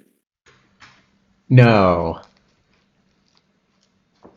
Now the concept's actually pretty good. What you do is you pick, you basically get to pick countries, and you get Okay. points sort of as they win medals. But Okay. basically, the cost of a country is the population, and you have sort of a cap. Okay. So I assume in like a team sport, if the team wins, you only get one medal, not medal for each One medal. player on Yeah, the team. yeah. Yeah. Okay. Okay. It's kind of a fun format. Well, I imagine something like a country like Jamaica is going to be very good, right? With all the track medals with no population. Yeah, so Jamaica's really efficient for that. But there are a few other distribution things. So like you can only pick 2 teams from the Americas, 2 teams from Europe, etc. So if you don't use all your population, you've also kind of wasted you've kind of wasted Right. your cap. Right. Jamaica less good for the Winter Olympics, though. Yeah. Yeah, for the Winter Olympics, Canada's pretty efficient though. Yes, I imagine they would be. No, But there are a probably couple also of these. most of the like Norway and Sweden are also probably quite good for that, I would assume. Norway definitely. Sweden isn't, for whatever reason, isn't as strong in the Winter Olympics as you'd think. Oh, okay, interesting. But Norway's really strong. Yeah, Norway's I thought Sweden won more, but I guess I just assumed without actually knowing. No, I think Norway. Yeah, I mean Sweden has a bigger population. Mm-hmm. But Norway definitely would be the one to go for, I guess. Let me pull up the medal table from last time, and I can. Why is this in alphabetical order? Well, that's clearly the best way to sort countries is by alphabetical order in an arbitrarily chosen language. they all name themselves differently in different languages, so it's really useless. Right. Okay, let me not try the official Olympics site. Let me try the. Okay. Norway actually won the most medals in the 2022 Winter Olympics. Wow. Yeah, that's impressive. Okay, but Sweden was better than I remember. They were 5th. Yeah, that's decent. Yeah, fifth is decent. Wait, no, hold on. No, wait, this is sorted. Oh, actually, this is sorted by gold medals, not total medals. Okay, so Norway is still 1st, and Sweden is 6th. Okay. So I assume U.S. and Canada are 2 of the ones ahead of them. Yes, yeah. Norway, whatever we're calling Russia for the purposes of the Olympics, Germany, Canada, Sure. U.S. Okay. Well, Russia doesn't exist for this one, I guess, though. So Yeah. much for that. So, there are a couple of these. Actually, the one that we do, which turns out to be a really interesting math problem. Have you ever done these like survivor pools for the NFL? Yes. Well, I know. I don't know if I've actually done them. I know about them, at least. Okay. So if you kind of figure out what you're doing, you can do a lot better than the average entry. I'm sure you can. Even probably without knowing what you do a lot better than the average entry. That's fair. Well, but in some of the big money pools, there's some sharp entries. Yeah, of course. But you can still kind of computationally beat the sharp entries. The problem is, so let's say you're in one of these big money pools. There might be, a few thousand entrants. And, then you're kind of going to have the problem that maybe if you really know what you're doing, you have, say, 5 to 10 times the expected winning percentage of, the average entry in the pool. Sure. Okay, but what that still means is, you're unlikely to win in your lifetime. Yes. Okay, so there's a solution to this, which is you enter more than once. Assuming that's, allowed by the rules of whatever pool it is, but yeah. Most of these big money pools, it is allowed. Okay. or in principle, you get a group of individuals together, but essentially pool resources. Right. Okay. But this now actually creates a really difficult computational problem. Yeah, absolutely.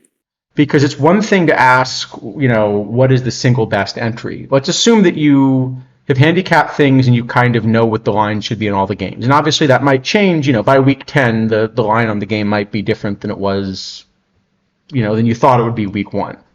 But sure. If for example your quarterback tears Achilles in the third play of the season, you might change your evaluation of the team slightly. That would never happen. No.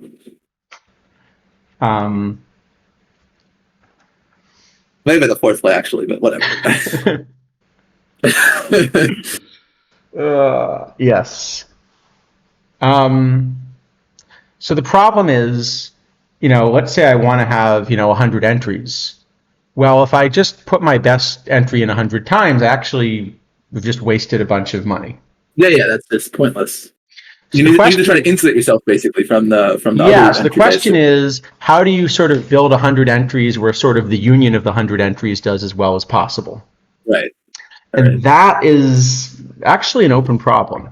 But I guess the other thing is that you're going to be playing against other people who are both like good single entry people and other good teams also. Right. Yeah, and that actually very much changes what happens. So, at one point we're just trying to get sheets through, but at some point it becomes a contrarian game instead. Right, and I guess some degree you are also guessing how many entries left are, sort of on a team, because you have no way to know that information unless you're. But the pools we play in, that's actually known. Oh, okay. But you're still trying to project what they're going to do. Right. Because at some point it becomes a contrarian game. And actually, the best one of these we ever did, we actually found a pool winning move one year. Which is we managed to take the winless Browns late in the season in a survivor pool. And it was the correct thing to do. What?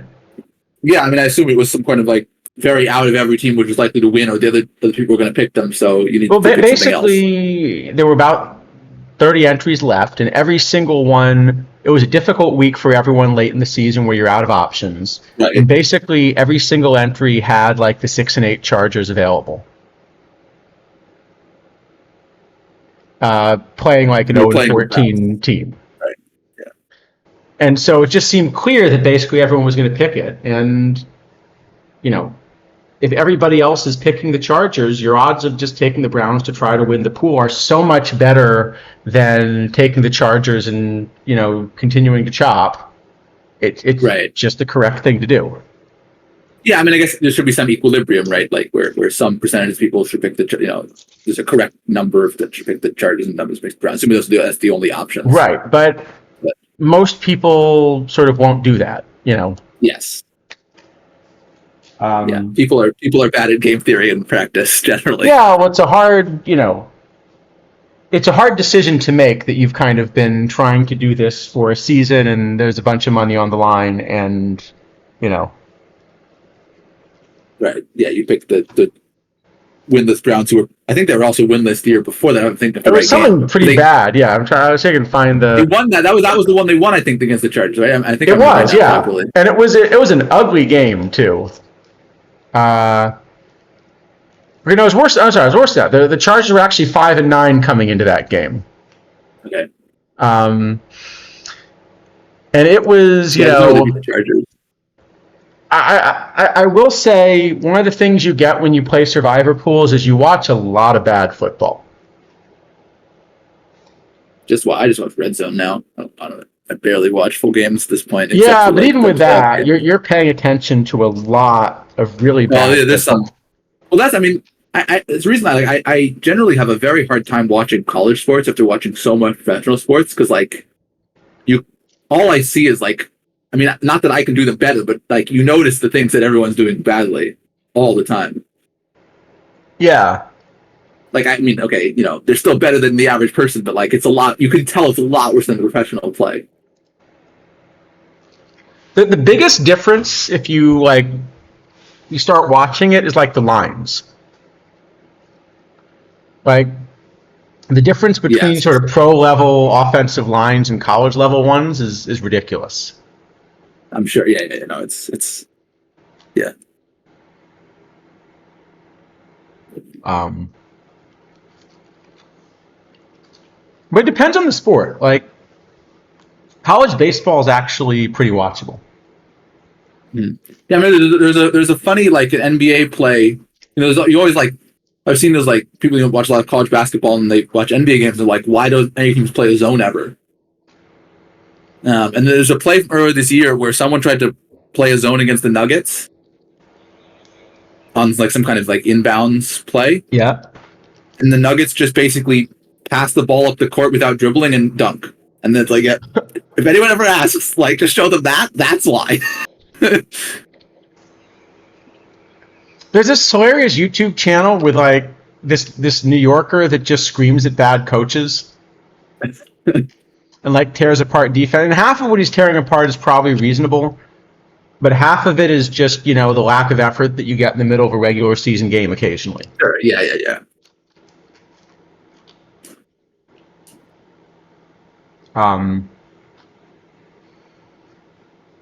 Wait, see, I also get to hate Kelly because I'm an Eagles fan.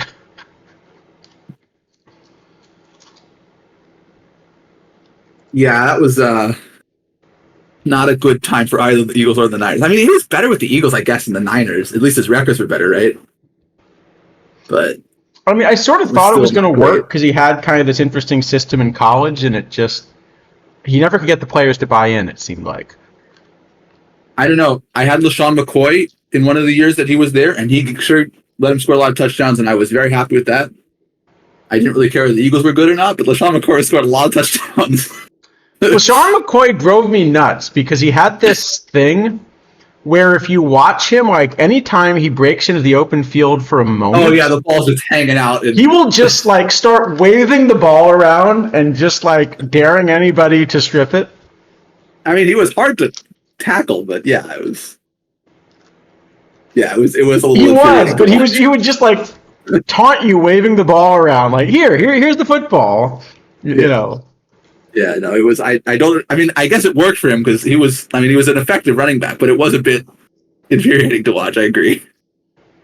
Ouch! What's a World Series? It's like a Super Bowl, but it's possible to win.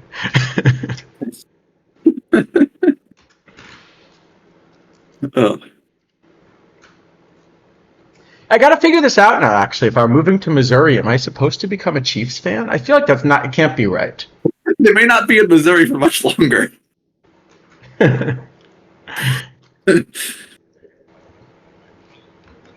Yeah, I don't know. I mean, I feel like some people there are still just Rams fans, like residually.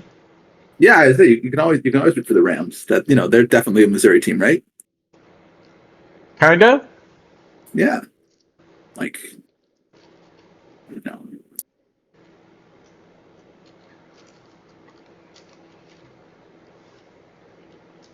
No one's ever won a Super Bowl with a funneled card.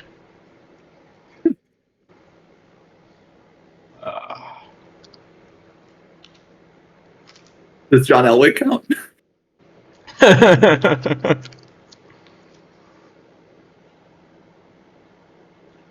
Yeah.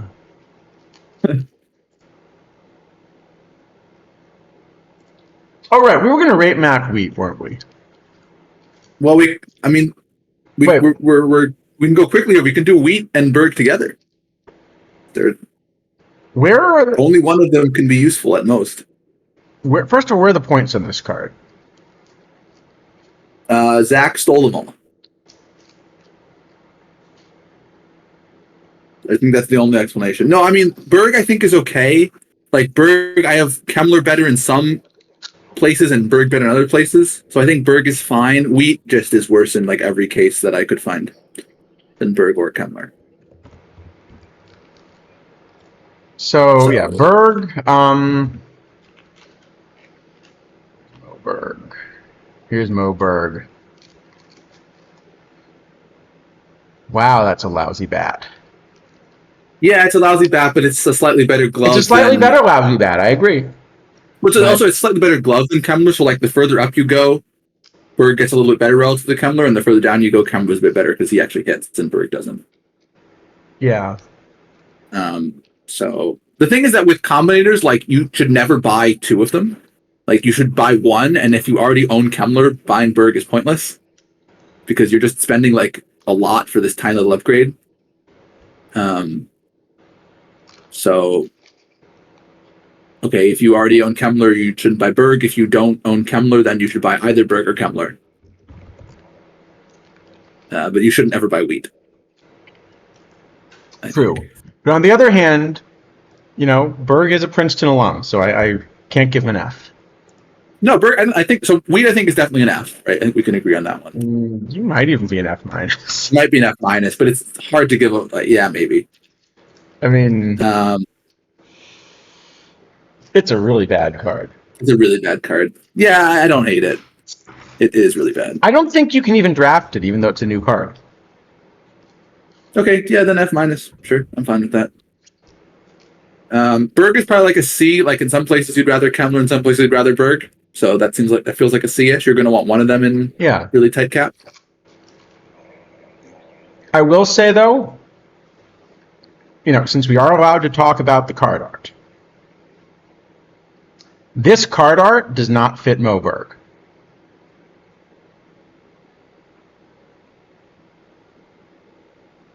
This is a guy who doesn't strike out and never hits a home run.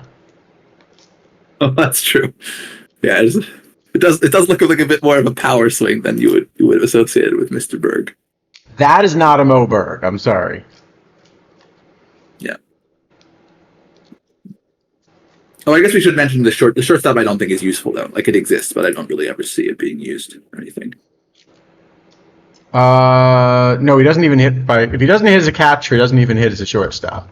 No, you're just going to play Valentine or pay a point for punts or whatever. You're never going to use it. Okay, Alfredo Griffin. The point of this card was to be bad, and it really succeeded. Yeah, but isn't this a tournament treasure trove card? Like, as in a card that's supposed to exist for? No. The point of this was because this was like the season where he made an all-star team with like negative WAR, and so it's just a flavor card. It's not supposed to. Why is it a tournament treasure trove card? I just said it was in. I don't know. It's not an unuseful food card actually. Like there are good Blue Jays from that era who will want to eat this one. So you can have combinators with Alfredo sauce? Yes, precisely. Yeah. There was someone posted some video about it. I think I don't remember exactly. But yeah, it's an F minus, but it's supposed to be an F minus, so whatever. Yeah, we don't like bad 40 overall catchers and shortstops. Wait.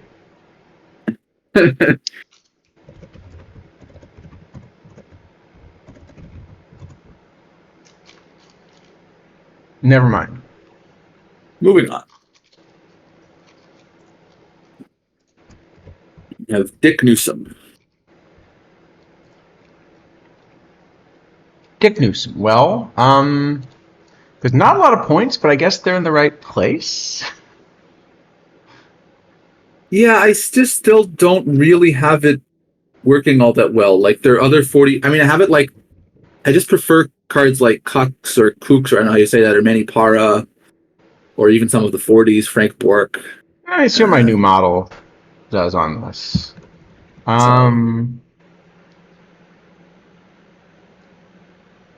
Yeah, I don't have him actually anywhere close.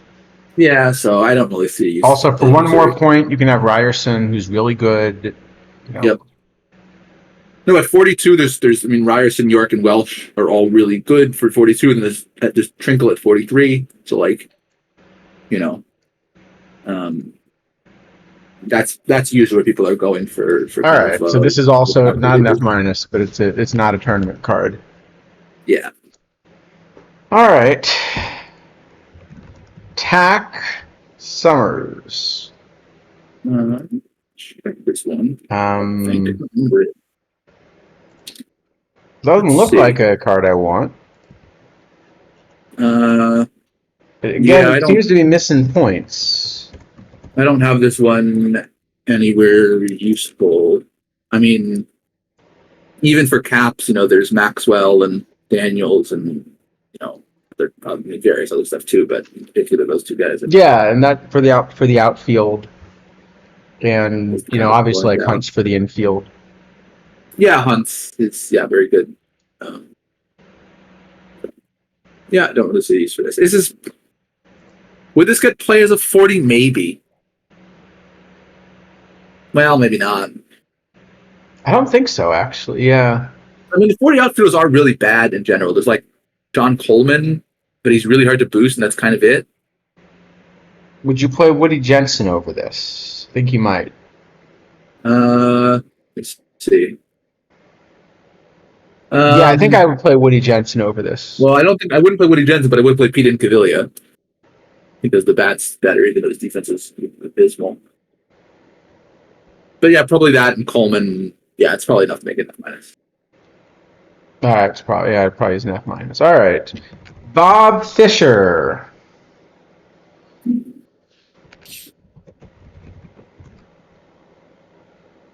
He's a real shortstop. Definitely a real shortstop. Let me see. He what?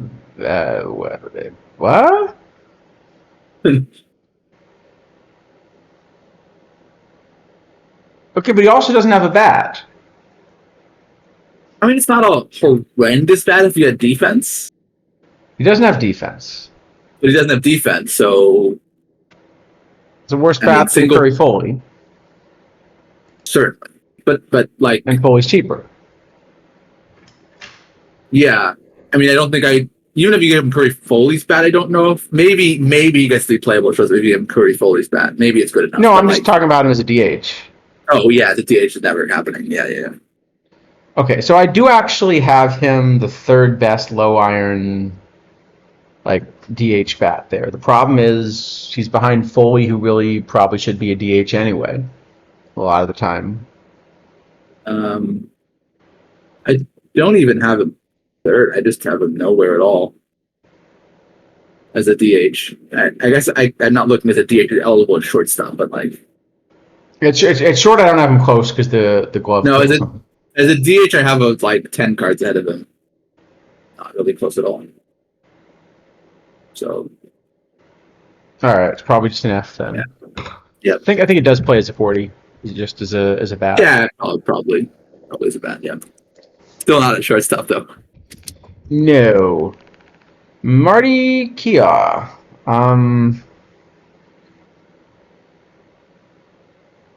That's a weird split. Yeah, it's. Well, I mean, the colors at least look very split. I just don't know that it's actually ending up good. But yes. Don't think so. No, I'm not close to playing him in center. And center, if he doesn't play center, I don't see where else you'd play him. Definitely not in center. Okay, you know what? Actually, maybe. I have him as the second best DHVR in low iron, behind Foley, of course. Right. I do have him as the best right fielder VR. Okay, maybe it's something. It's not a lot, but maybe it's something. I'd rather play Cardinal there.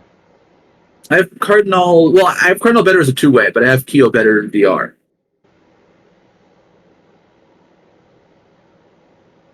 Cardinal could play center. Or left. Right? I think Cardinal plays left, if I'm remembering correctly. He's okay defensively. Yeah, he plays left as well. But Keogh does it. So Keogh, I mean, he basically has to play right field, right? First base is not going to be. You're going to play Foley, I guess, in right. Yeah, so probably he's a right fielder. But he's he seems okay. He's not a big upgrade to get the platoon, but it's something. It's not an F, I don't think. I think there's probably a reason to have him, yeah. It's probably like a C or something, maybe a D. And you're not going to play it in Probably caps. Maybe closer to a D because if you're gonna, yeah, probably a D. because you could just run Curry Foley right as well. Yeah, you could. Yeah, and you're not going to play it in caps ever. So yeah, that feels fair. All right. Emil Kush. This is a player I've never heard of. Not either. So he's a reliever from the 40s, which is interesting. Okay, the card's going to be nowhere close with those ratings. Yeah, it does not look very good to me. I don't have him anywhere close at all. No.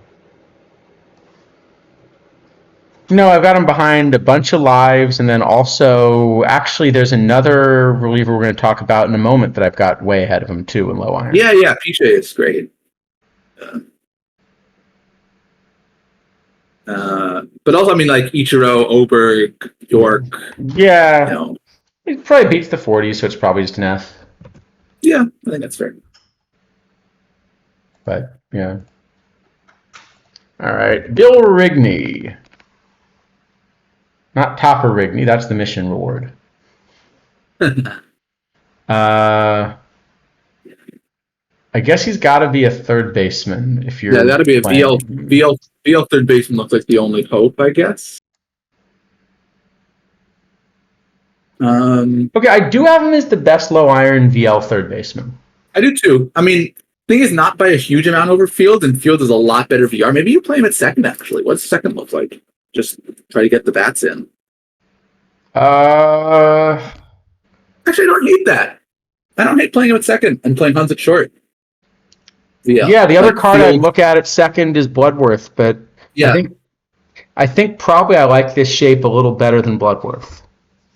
Yeah, so I think I might actually play this at second to get Fields in. So play like Rigney at second, Fields at third, Hans at short. VL. Yeah, I could see that. I think you're still only playing him in low iron. Like, you're never playing him in caps because he's a little too expensive. You know. I guess I can check full iron. I do have him as the best second base VL in full iron, actually. I don't know that it's enough to get him in because it is really splitty. And, well, there are lefties. They do. I mean, there's Moyer and Burley, so they do exist. Let me see what I got in full iron. I know it doesn't seem completely insane to play full iron. I don't know that he makes it, but it doesn't seem crazy. Yeah, I mean it's a little tough because it's the weak side of your platoon. Yep, and so he is very splitty. Yeah, so I guess definitely I'm never running him in a cap, but would I run him in full iron? Let me see what I would do. No, I'd want to run Rivas, Punto. I'd want to run one of those ahead of him, I think.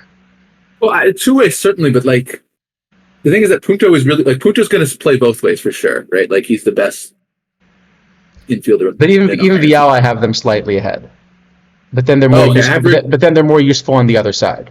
I have Rigney first, second base VL, and third base. I'm guessing I don't. But let me check. So I have Rigney as the highest OPS, but behind the others in WOBA. I might play him actually if I could find the space. Like if I can, if I'm going to play Dale Barrett both ways at short and Punto both ways at second, maybe I can find the room for him to platoon third base, like with Jake Lamb on one side and this on the other. No, I'd rather run him. The problem is I'd have to run him at second because at third you've got that Russell Martin who's also really splitty. You've got even like a Hal Luby. I just have him better. I just have him better than those guys basically. But look at the eye. Yeah, there's a lot of eye, but every other rating is 0, fortunately. No, it's not true. Luby has also like 150 avoid K or something. Yeah, Luby's kind of interesting, yeah. I don't know. It doesn't seem like this is a must-have for Iron, but it seems playable to me. I think I'd probably give it like a C or something. Yeah, I think that's fair. I think there's room for him. Yeah.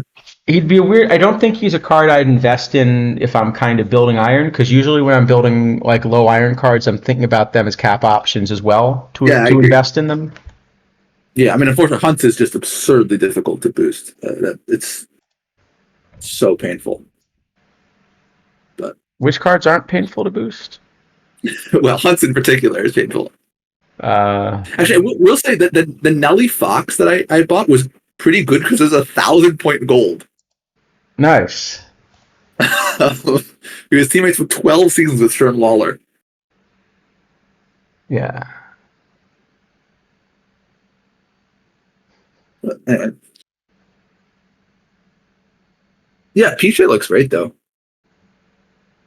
He does. By the way, you saw the thing I sent you, right? I saw the thing. Yes, I did. Okay. Yeah. So this card, I've definitely got So as the top low iron card, sort of listed as reliever. For full iron, I still have him actually second. Edwin Jackson, I've got ahead of him, and then of course I've got several of the converged starters would be ahead of him in full iron. so I have Oberg first in low iron. You'll never guess which reliever I have first in full iron. I mean, no one will be able to predict this one. Let me. Let's see. Who could it be? I wonder what card it could be. Yes. Yeah, I know. Oh yeah, that guy. How'd you guess? No, I have Trevor May third. I have Jackson slightly ahead of me. But yeah, I have Piche like kind of fringy full iron, but like definitely in the mix. Low iron definitely I want to play him. Yeah, I think so. So now low iron is still a little bit of a limited,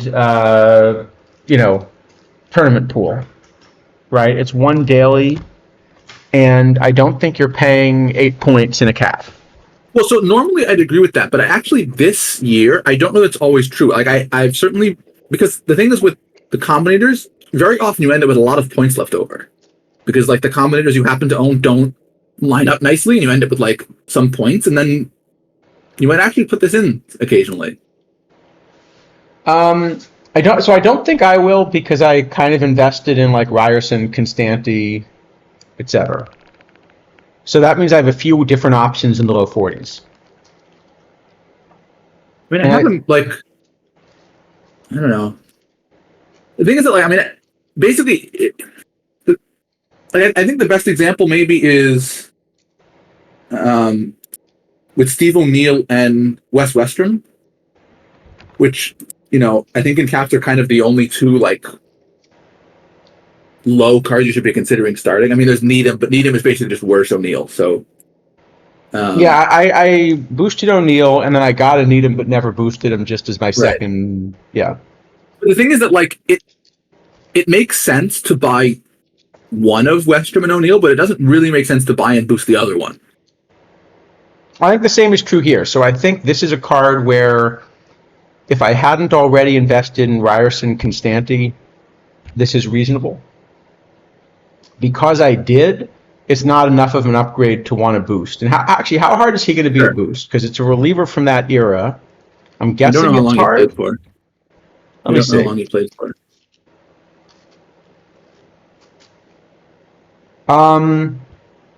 Well, 4 seasons, but he's got 4 seasons with Eddie Matthews, Hank Aaron, Warren Spahn, Joe Adcock, Del Crandall, Joe Torre. So he will get those 4 seasons with a bunch of players that there will be a lot of copies of. Yeah, some of which are already in the game. There's an Iron, Eddie Matthews. There's an Aaron that's, I think. There's an Aaron, but it's an LE, so it's not a useful boost card, unfortunately. There is a Mac Jones, who I guess he'll get those seasons with too. 3 seasons, yeah. 3 seasons, yeah. Well, there's a good spawn and a really bad spawn. There's a Clon. There's 2 Clonanders actually. Yep, those are 3 seasons. There's a gold Claude Raymond. That'll get a little bit. Okay, it doesn't seem like it's going to be awful. 3 seasons with George Brunette. I assume it's Brunette, not Brunet. No idea. That feels like one of those names that gets anglicized. Okay, but it seems like there's it's not going to be impossible. There will be some stuff. It's going to be expensive, but not impossible. Yeah. Okay. I don't know. I think I'd give it like a B, probably. That sounds about right.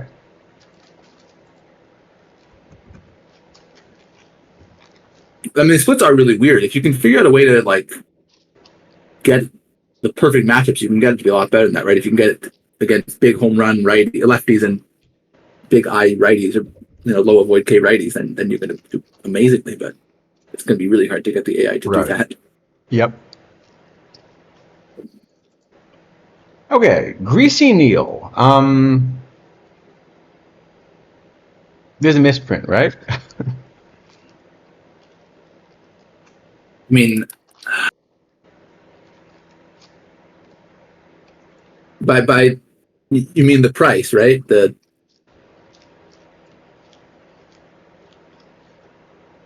Well, a lot of things. Yeah, I mean, the thing is, I don't hate it in center field, but it's just kind of running into Pettis. Yeah. And then in the corners, it doesn't have the bat. I mean, okay, I have it like the tiniest bit better than Pettis VR, but it's not going to be enough to ever platoon them. You're just going to play Pettis. Because you're going to have to pinch hit for him the moment a lefty, Yeah, I mean, I guess maybe it's not an F because. Like this card is splitty enough that you should just tell your pitcher to turn around and throw with their offhand. Yeah. I'm trying to think if there's some other equally splitty card that's center field only VL. Do you ever play this over Pettis because it's actually useful that he can play the corners? I don't think so, because Pettis is just... Pettis clobbers everything VL also. I have this better than Pettis VR. But let's say you get some like card that looks like this but reversed and even splittier but doesn't play the corners. Still can't do it. Because you're going to have to... Can only do it in a very early era where we've got the extra roster spots, I think.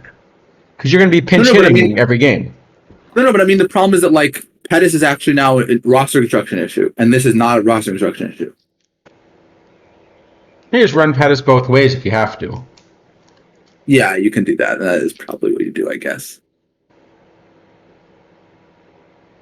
Especially if you've still got like a Curry Foley on your roster who plays outfield positions if need be. Yeah, I guess that theoretical card would have to be so unbelievably splitty that it probably just wouldn't ever be an iron. And also, a lot of the time, you're sort of running Ichiro in your bullpen. Yeah, that's true. Okay, I'm fine with F then.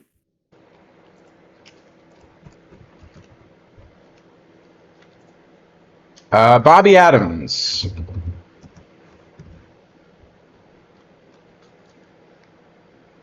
What is this one?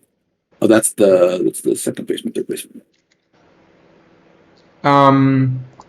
Must be only a third baseman, right? With those ratings. Yeah, I mean, especially because you have Berra and Punto who are kind of holding down the middle infield spots, I guess. No, I don't have him close though with a bat, the third.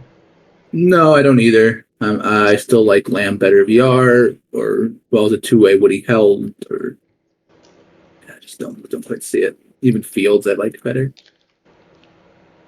Don't really see use for this one. Yeah, and we mentioned a bunch of the third basemen we like VL when we were talking about Rigney. Yeah. Good. All right. Well, it's a weird T4 set so far. Right then. Well, we haven't gotten to Larry Jansen yet. That's the Phil Bonham, that's the missing piece.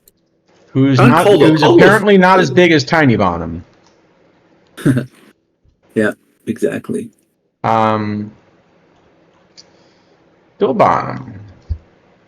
I'm gonna guess our two models will have different views on this one. I would think so.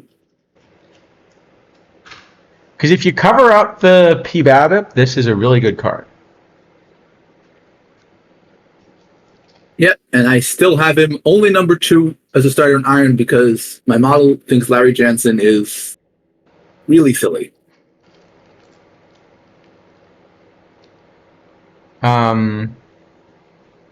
curious for what my other model does.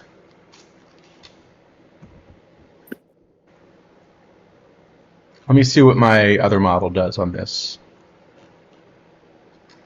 The one I now think is closest doesn't like him much.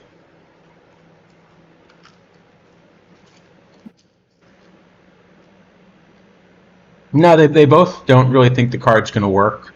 Partly the P Babbitt, but also partly just the splits and the fact that he's going to have to deal with a lot of lefties. Yeah, I mean, one of the nice things about Campbell, in addition to I just think being really good, is that he has identical ratings on both sides. This is definitely a lot worse than Campbell just as inning for inning, but I do have him certainly in the top 5. Which at this point for me would be Jansen, Bonham, Weiss, Scherzer, and Moyer. Right.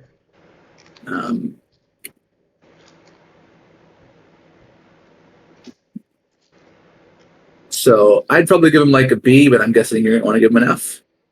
Yep. So, is this Bobby Adams with the Eagles? Hold on. No, Greasy Neal. Okay.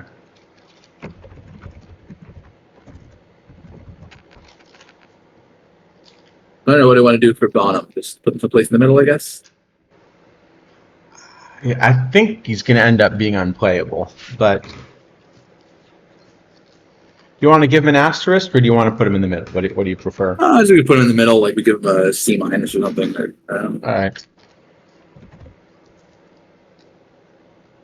But maybe just mark this one as one where we disagree a fair bit. Sure. Either way.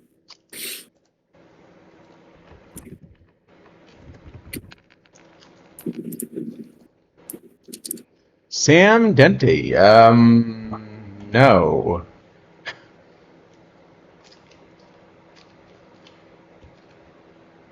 Can you pull up Tim Foley for a second?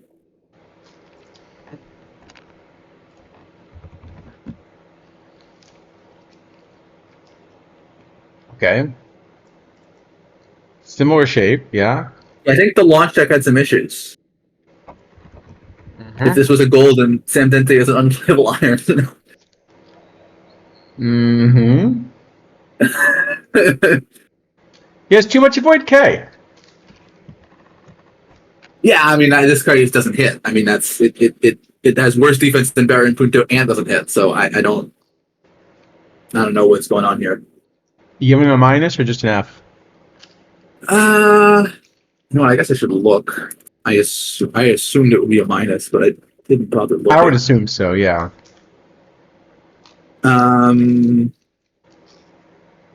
Yep. Looks like a minus to me. No. See, if it were al dente, then at least he'd be good food. Right. I mean, okay, this probably plays as a 40, but not as a low iron. So I think F minus is fine. Whoop.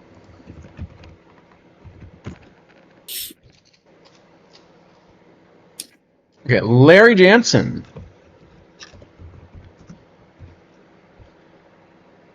Not Hey, Larry Jackson. we finally got to the good card.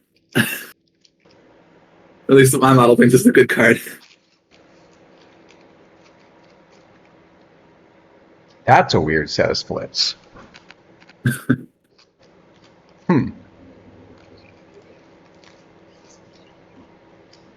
By eye, I like the card. Let me see what the model says.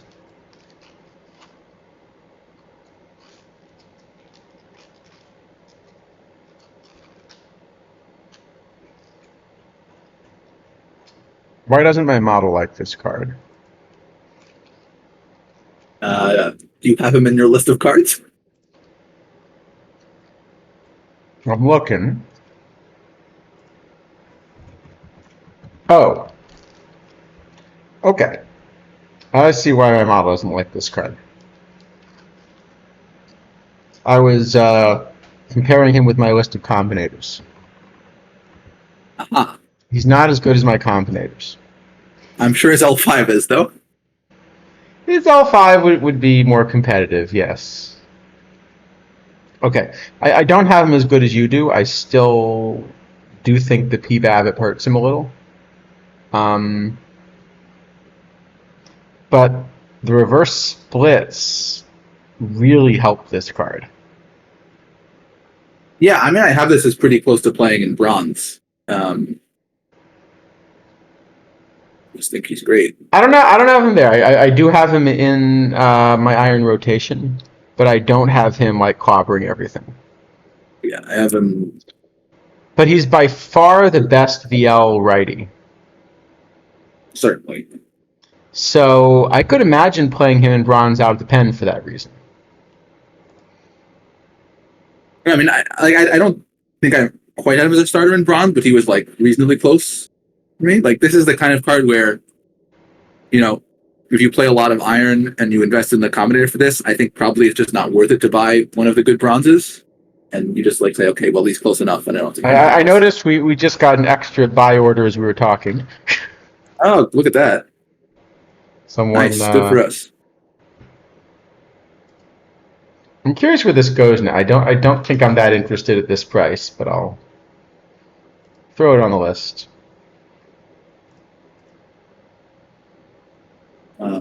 So I don't know that I'd quite. What were the diminishing returns, London Enjoyer? With Dente. Dente. Oh, yes. He doesn't strike out, but it doesn't help any. No, his OHK is too high. Yeah. I think Jansen should be quite easy to boost, right? Because he played for the Giants, if I remember correctly, for a number of seasons. Yeah, he played for the Giants for 8 seasons. You know, a lot of which with the same Eddie Stanky and Al Dark and those kind of guys. Right.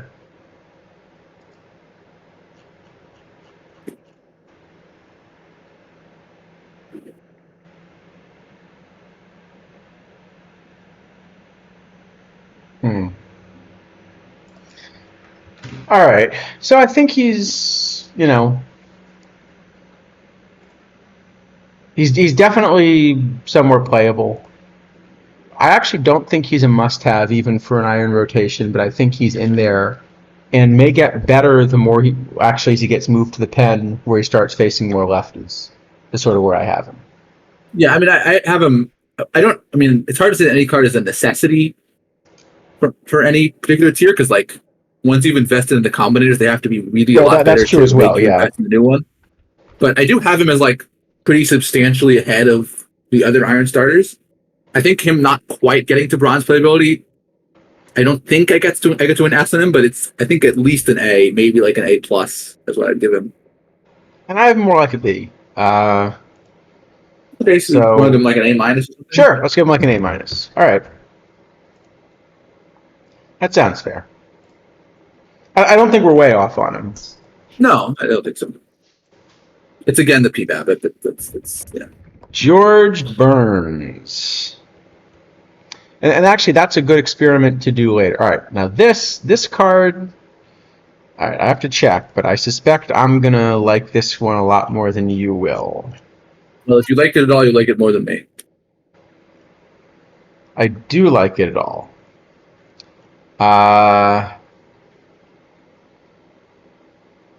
And I especially like him in a slightly earlier era. Yeah, earlier maybe he's okay. I don't know. I just have him. So I have him behind Travis Lee one way. I have him behind Pujols the other way. But I have him better two-way because both of them are pretty splitting. So at L5, as a two-way, my list is Lee, Foley, Mike Diaz, Dahlgren, Frank Howard, who is eligible to play first. It's really ugly, but the game allows you to do it. Then Jake Lamb, even unboosted, and then Burns. Okay. And in an early era, I assume then you'll like this card better. I would imagine so. He's certainly going to get ahead of maybe, I forget exactly what Lee's shape is. Maybe Lee or Foley. Hold on. Why can't I search? There you go. Now, I will say this is a funny shape where, like, if you look, not this George Burns. Okay, wait, that is weird. Look at the 1920 George Burns, Is it and the look same at the person? 1921 George Burns. Are we sure it's the same person? There are two players named George Burns who overlap in that era. Yeah, but look at the card art. It's clearly it's the same uniform. Which one did I already choose? I chose them. So which of the seasons that No, they it's must actually be two different players. Because it's one's a left fielder 1920. for the Giants. So they must be two different George Burnses. Yes, there are two players named George Burns. One who played from 1911 to 1925, and the other played from 1914 to 1929.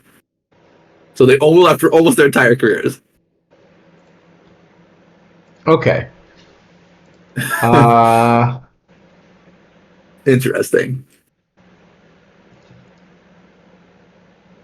yeah, so this one, I will point out that sort of at high level, he's still not picking up any power. No, I mean I've been running all these irons at like their max level, so that Lamb at level level minus Yeah, one, but but I'm everything saying, else so is I level think five. this is a card that benefits less from being a combinator than some of the other ones we've talked about. I can see what my model wants at base. Let's see. I mean, it's going to say Lamb is first, almost certainly. Then I'm still going to buy this one, but let's find out. Okay, at base, my model likes is a bit better, certainly. It has him now fourth behind Lamb, Lee, and Foley. It just doesn't think he boosts very well, basically.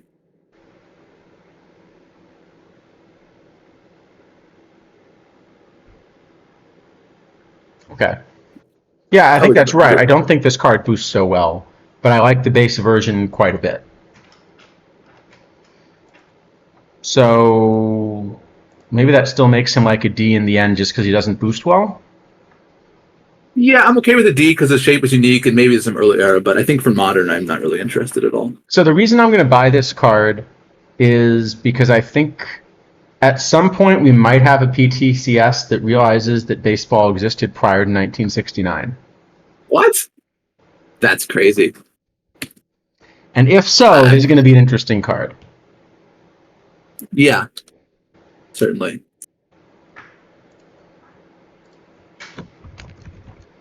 Otherwise, not so much. Yeah, otherwise less. Yeah. All right, we're up to Braun. Oh, wait a sec. Was I... Hold on. One sec. Am I that much of an idiot? I mean, the answer to that's usually yes once I ask that question. Yeah, generally when someone says that, it means something has gone wrong.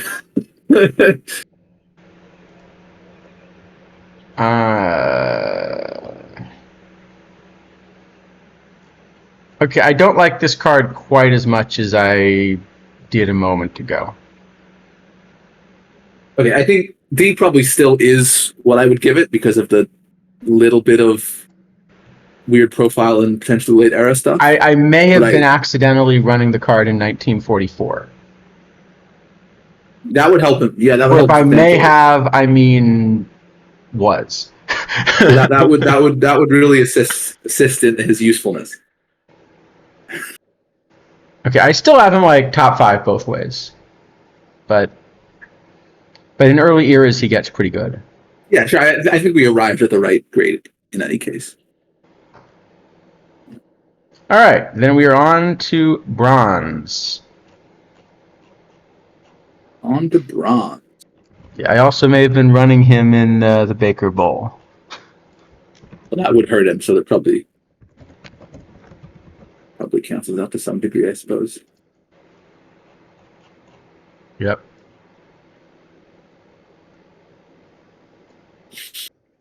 But it's okay. We at least try to test these things, right? Well, see, that this is the important lesson. When you make a mistake, you tell everyone what happened. You tell people what happened and you fix it. Right.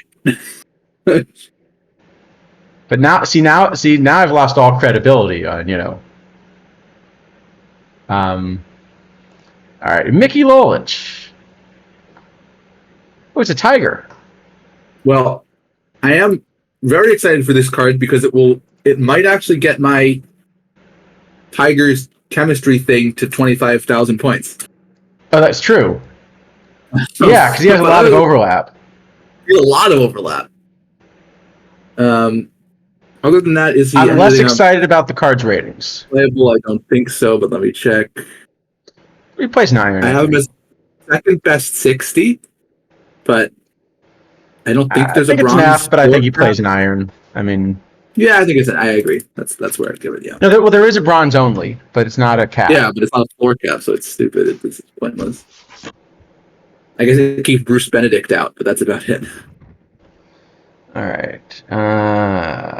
Carl Glass. Ooh, Red Sox. Sort of. That's a Red Sox. It's just not a Boston Red Sox. Yeah. So by I thought I would really like this card. And even for me, this card doesn't have enough stuff to make it work. Yeah, no, I don't. I mean, I assume this is one where it's kind of this mostly useless bat is boosting his overall a bunch, and he really should be an iron, but because he's a bronze due to this bat that doesn't do anything, he just ends up being bad. I think so, yeah. So, yeah, it seems like a pretty easy F to me. Charlie Deal.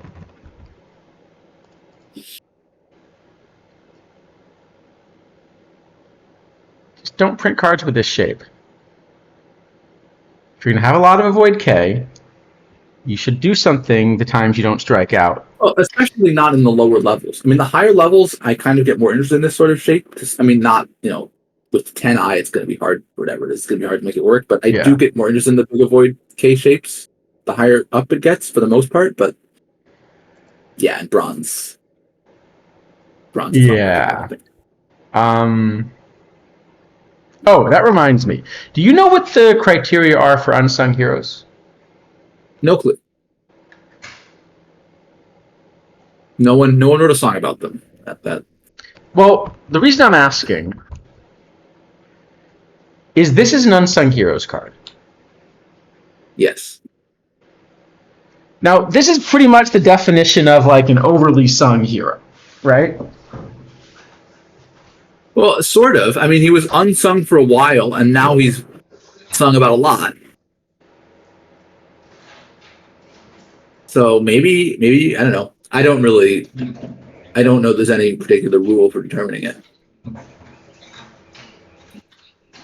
But I mean, we don't have to get into like a whole Hall of Fame debate, but I think sort of everybody would agree that,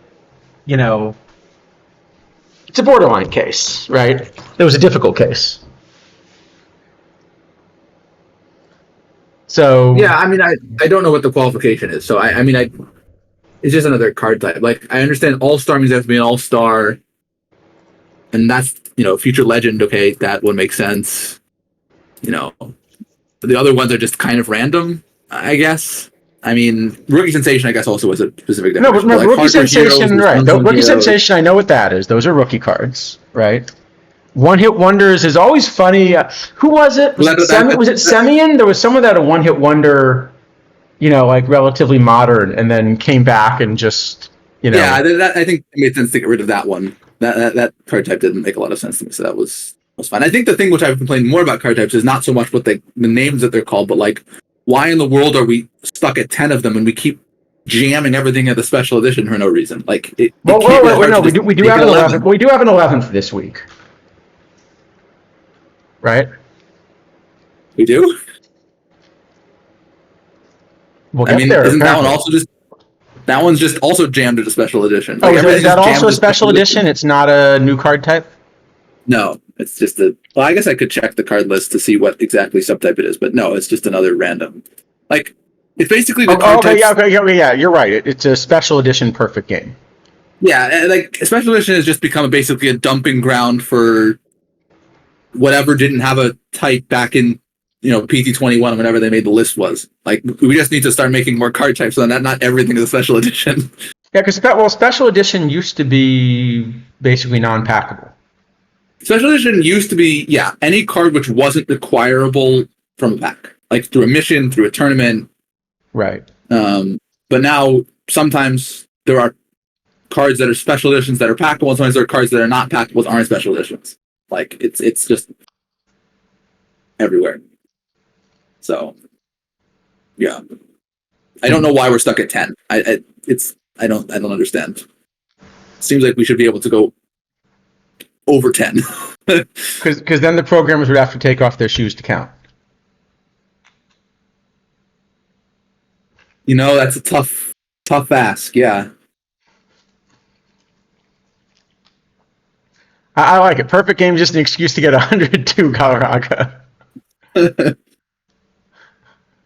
I mean, we could print our first ever below 40. We could print 28 Colorado. That would be kind of appropriate. That would be funny, yeah. An imperfect game card. Yeah.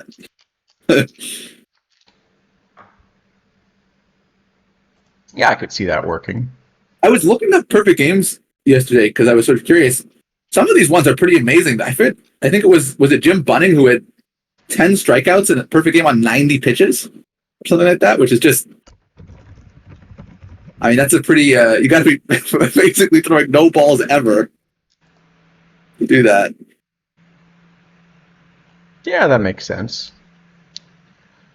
Although I will say adding perfect game cards is going to make Guess the Set less interesting. Well, it is and it isn't, because like some of them are really easy to predict, right? Like Halliday, for example, there's only really 2 seasons you can print for the top Halliday card. It's 2003 with the Jays and 2010 with the Phillies. Okay, we already have 2003 with the Jays from his mission, his live mission, and the perfect game was in 2010. So like, we can be pretty confident we're going to get a big 100 2010 Roy Halladay. Yeah. But somebody like Randy Johnson, I mean, you could pick any of 10 different seasons to make his big 100. So, okay, the perfect game card might be a diamond. It might be the big 100. It could be any of them, basically. So, yeah, with some of them, there's a lot more uncertainty nowadays. It feels like. Isn't there already like a bad Randy Johnson 100? Yeah, that's what I thought. Yes, there is. But that actually is his perfect game season, right? That's interesting. I didn't look at that. I'm pretty sure it's perfect game season. I can pull up the list. No, it is for sure, because he threw it when he was 40, and he was 40 that season. Yeah. Yep. Huh. So I guess it must be a bigger 100 then, because it wouldn't make a lot of sense to get diamond of it. I guess you could defend it. It's not horrible. Like, this card probably should have been a diamond on release anyway, so. The one I always thought was the most impressive was David Cohn had one with a rain delay in the middle. Yeah, that's true. That's it does feel like they've been letting guys come back after rain delays a bit more often now. For whatever reason. Yeah, I don't know.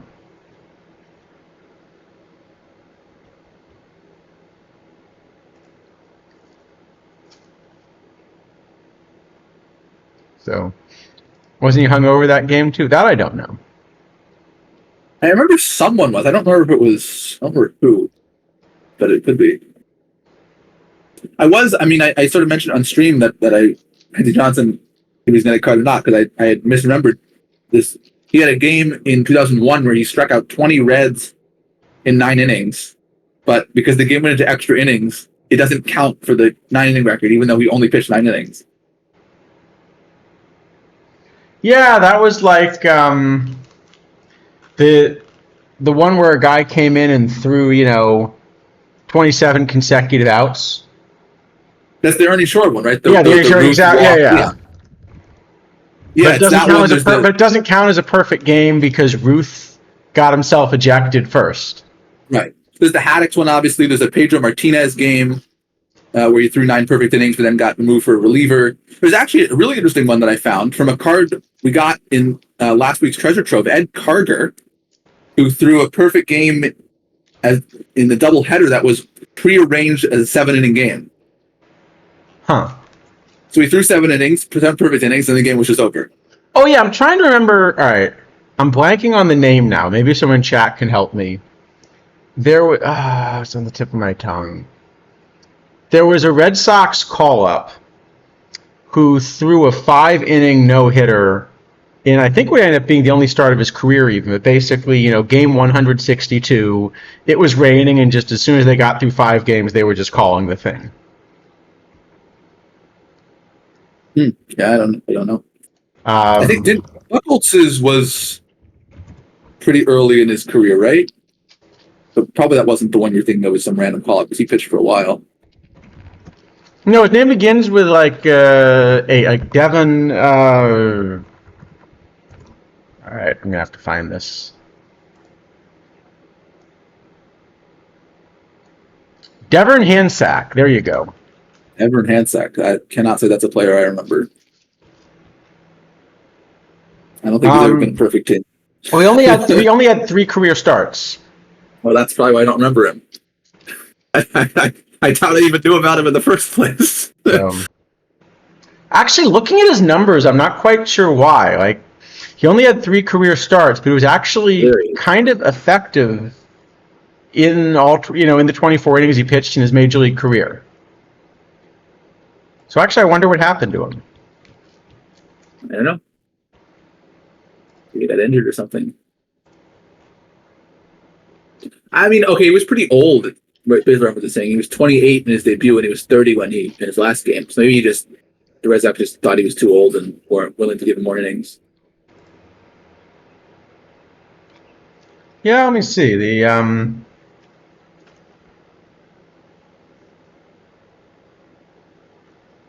I'm just trying to see what. Yeah, there's a Saber page on him, but it.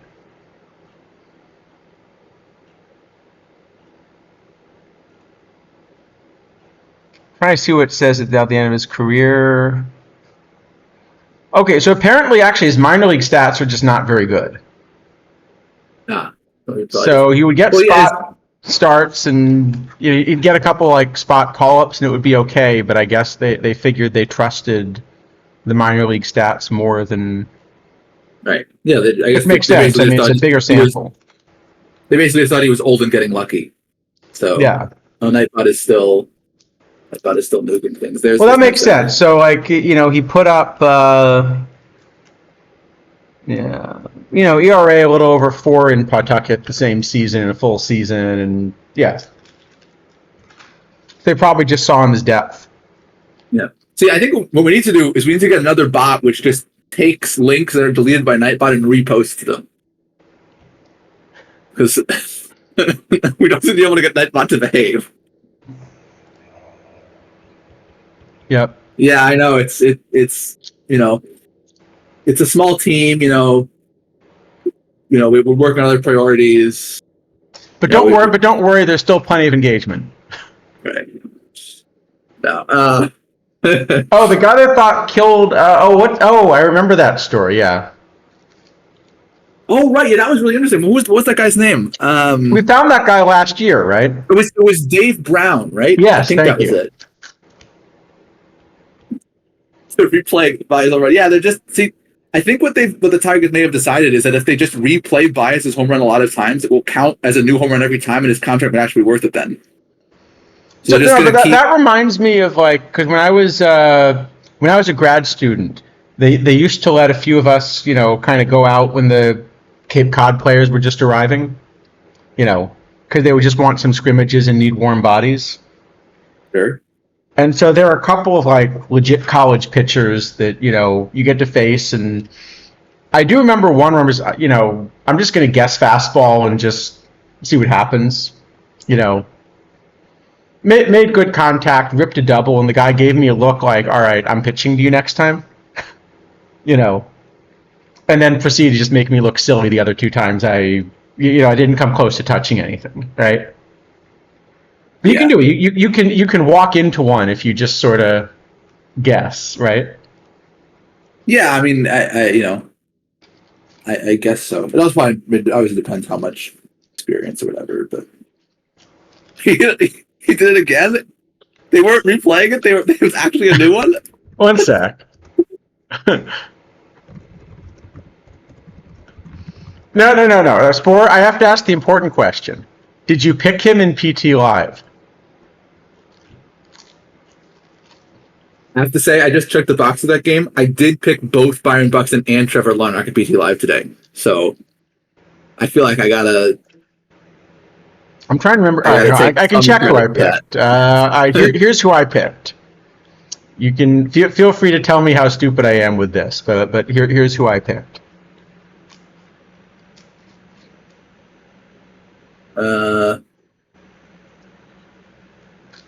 Well, I like Ortiz and Fulmer. I think everyone picked them basically. So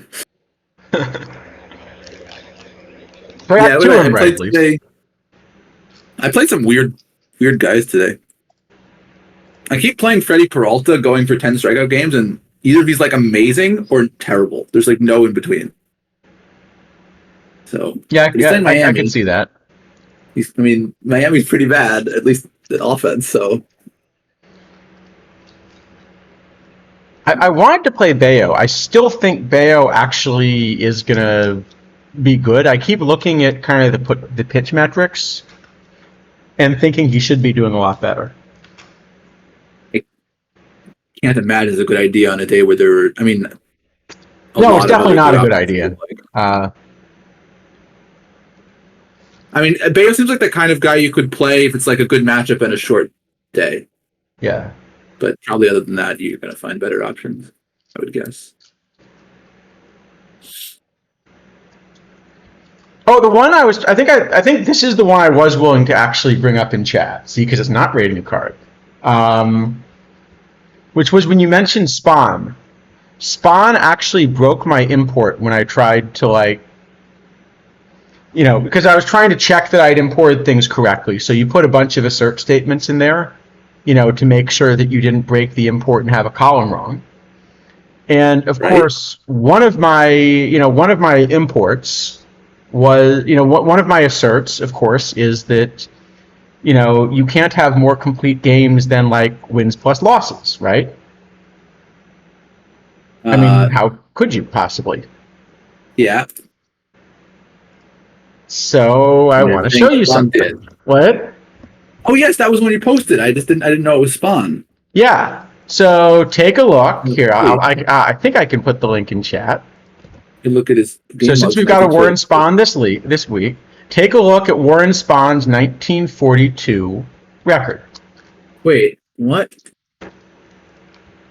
It says the Braves won, but the Giants scored more runs. Yes, that is correct. Huh? That's correct. So the story was, AB the game log. Yeah, that's right. So Warren Spawn, in fact, in 1942, went 0-0 with one complete game in 2 stars. Oh, they forfeited. Yeah, so it was a 5-2 game, and apparently there were a bunch of what all the newspapers simply describe as youngsters who they let into the ballpark because to support the war effort, if they brought a bunch of scrap metal, like for 10 pounds of scrap metal, they let them into the ballpark. And they started a riot, and the game got forfeited. And so Spawn got a complete game, but didn't get the win because they were down at the time. So no one got a win for this game. Nobody got a win. That's right. That is really bizarre. That is really and that bizarre. Completely broke my import. Scrap metal demolition night. Yeah. The last forfeit was the Dodger Stadium Dodgers versus Cardinals game where they threw all the balls in the field, right? Or I think so. Yeah.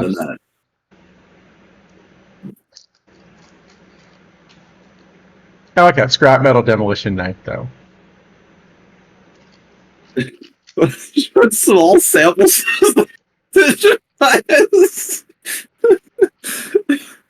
Yeah, why not? Why not? And he had his 2 home runs. The highlight of his year. Yep. But yeah, so Warren Spawn basically broke my import, and I spent like a couple days trying to track down why it broke. Yep. Joe Wilson, now that I'm thinking about it with Baez, the Tigers have played a bunch of doubleheaders this year. Yeah. You should almost always play like pretty much all your position players from the teams playing double headers, and I still haven't put Baez in my lineup. Wait, that can't be right. He has negative 1.5 WAR already this season. Oh, he's been really bad. Yeah, but how do you allow a guy to get negative 1.5 WAR instead of just benching him? Because they're paying a lot of money? I don't know.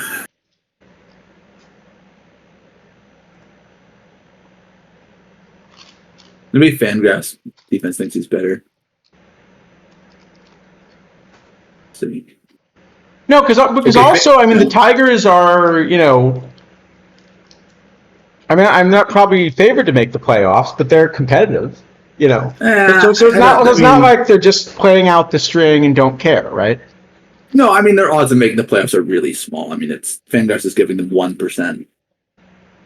I mean, it's not zero, but Can't be that low. I'm not familiar enough with the Tigers to know who else is on their roster. I mean, I assume they're getting Colt Keith in the lineup every day. And no, hold on, it can't be an overreaction. If you're negative 1.5 WAR, there's got to be. I mean, at that level, you've got to be able to find something off waivers that's better, right? Yeah, he could also be getting unlucky. I don't know. I haven't looked at him that carefully, to be honest, because I have no reason to. But yeah, he is getting pretty substantially unlucky. He's a 204 WOBA at a 260 XO. I mean, 260 is really bad, but it's not 204 bad. Like that's pretty substantially unlucky. So he's probably only like a replacement level player instead of a really, really bad player, but I guess.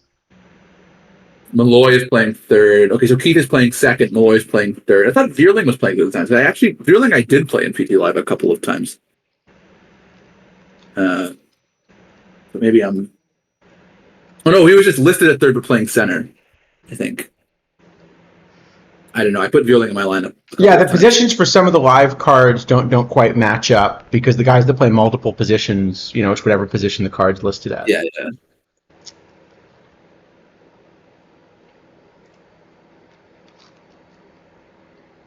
Oh, they're for Shella too. Okay. Well, that was recent though, right? He was on a different team. He was on the. Wasn't he on a different team? Or no, he wasn't. Okay, never mind. He was not going to do well.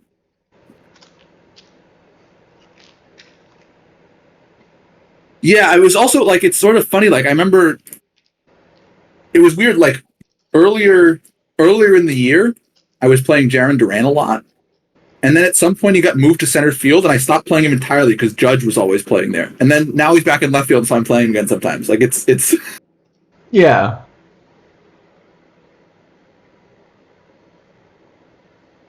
I don't know. It's like very much.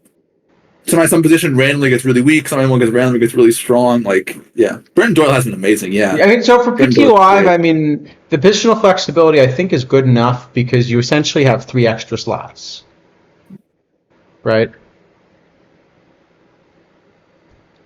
Yes, I mean one of them is getting filled by Otani a pretty good percentage of the time, or Ozuna, or I've been playing Rooker a lot recently, but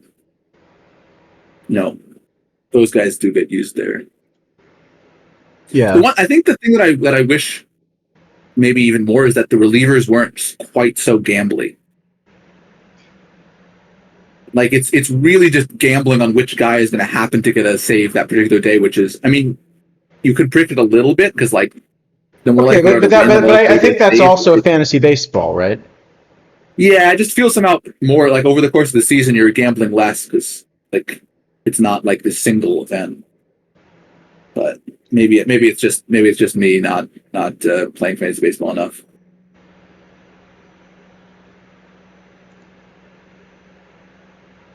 Yeah, sounds about right. Yeah, anyone. The only ones I don't take is the guys that I think are going to use as openers. I think the guys who are going to use as openers are worse than hoping a reliever pitches, closer pitches. But I'm not 100% sure. I'm not sure because at least you're still guaranteed they're getting in the game. Yeah, the thing is that like when the reliever actually pitches, he's getting like 40 points. As a closer. I mean, you never play anyone other than a closer, obviously, but Yeah, I mean, certainly like Ortiz. I mean, Ortiz has been really good, so that one's an easy pick. But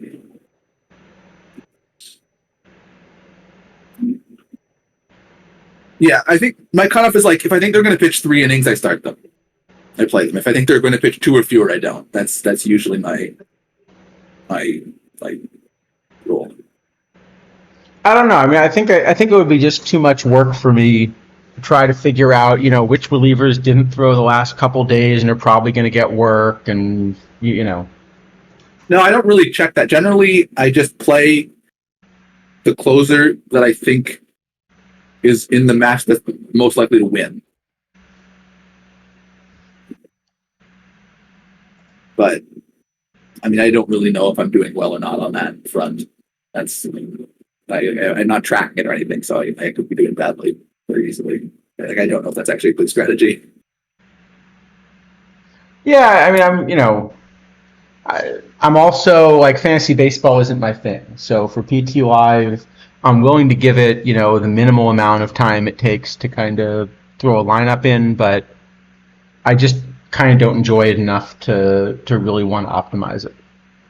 Yeah, last year I didn't update it very much at all. This year I've been like pretty much keeping up with it. No, because it's actually a surprisingly large part of qualification for things. Yeah. I sort of felt I had to, but and especially like the monthly rewards are not terrible. Like you finish in the top 10, you're getting like, I mean, it's not 70 packs is not an enormous amount, but like something. You can't open them though because the card limit, but No, I think we actually worked out that more packs are being given out via PT Live than Quicks. Didn't we try to calculate that? We might have. We're sort of surprised that was the answer, but I think that's what we found when we it is actually a decent number. Yeah. So it's actually kind of important to the system right now that you have it. Yeah, but I guess it doesn't really matter out there. Because the thing is that because you have to set lineups every day to do well, it's always going to be someone who's active. So it doesn't really matter who wins the packs. But right. Packs I understand. Yeah. I understand the design. I think that's a good design feature. It's for me. It's just like fantasy baseball is not my thing, and so I feel a little bit like it's trying to force me to play fantasy baseball, and but if I were someone that liked fantasy baseball and then kind of got attracted to Perfect Team, I would love that kind of you could do both. So I think this is one of these things we were talking about where, there are a bunch of different ways you can enjoy the game, and you don't have to like every aspect of it to like the game. Yeah, I mean, I've definitely enjoyed it more than I did last year, I'll say. I think the more thing that I was good about it, like, I don't think it's been harmful to the game in any way, and I think it probably has attracted some people. But it's not a feature that I would have spent the amount of development time that seems to have been spent on it, I guess. So I do think I'm forced to, in that, if I want to qualify, this is a significant part of qualification for things I want to play.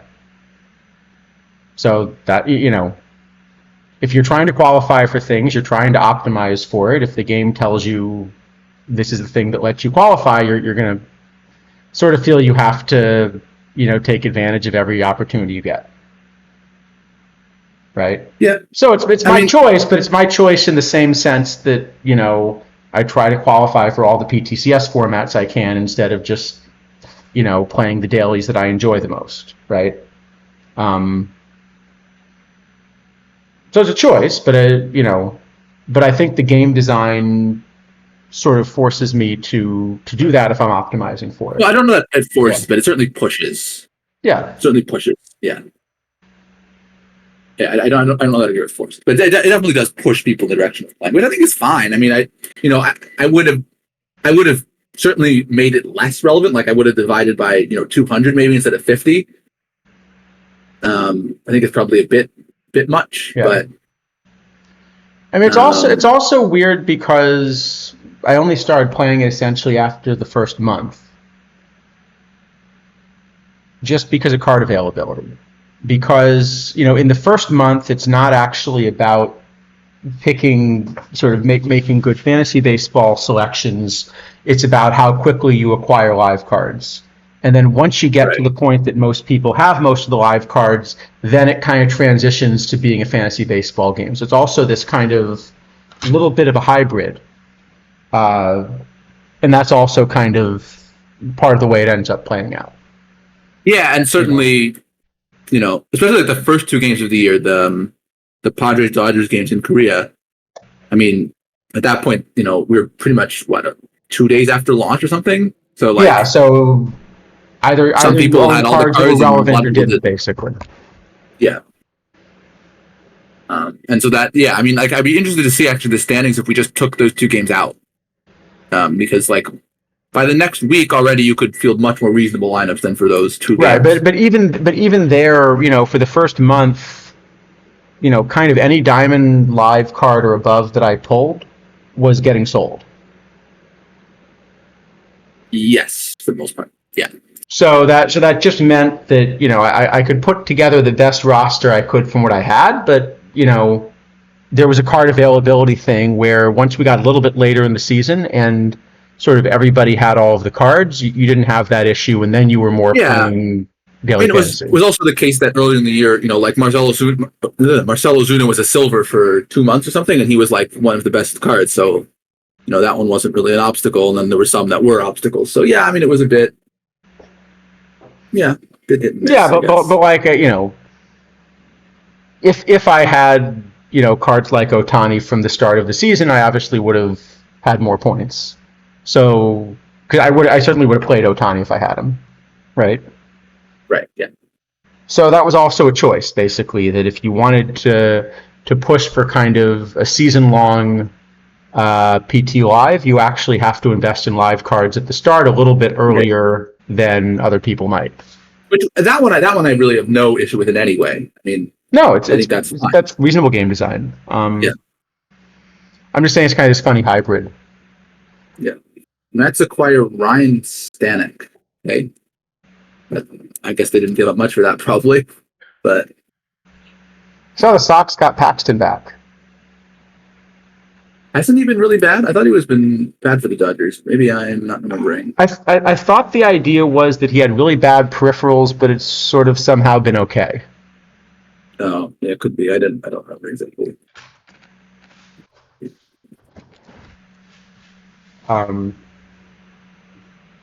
Yeah. Yeah, I mean, the Mariners, I guess, just trade guys seemingly for fun sometimes instead of because it actually does anything helpful for their team. Like, I don't know. It feels like sometimes Dipoto just gets like, I'm bored. I haven't been traded long enough. Like, I don't know. I'll just trade some guys. Why not? Yeah, I mean then again, Criswell I think is better, and it's funny because Criswell was like literally the Red Sox signing this offseason. And he's been a lot more useful than I expected. So,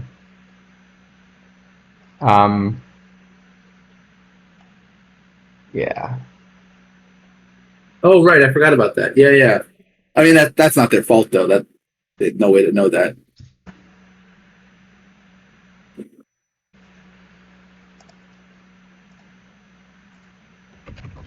No, O'Neill was I thought he was a trade at I'm trying to remember actually who they gave up, but that was a trade, wasn't it? Maybe I'm wrong. All right, I'm gonna have to check.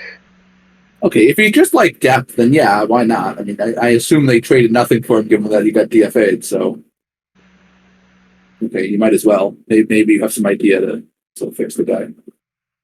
They traded like a 17-year-old they just given like a $25,000 signing bonus to a few months ago. Okay, something but who apparently was kind of showing flashes of things. Yeah, but that's at that level.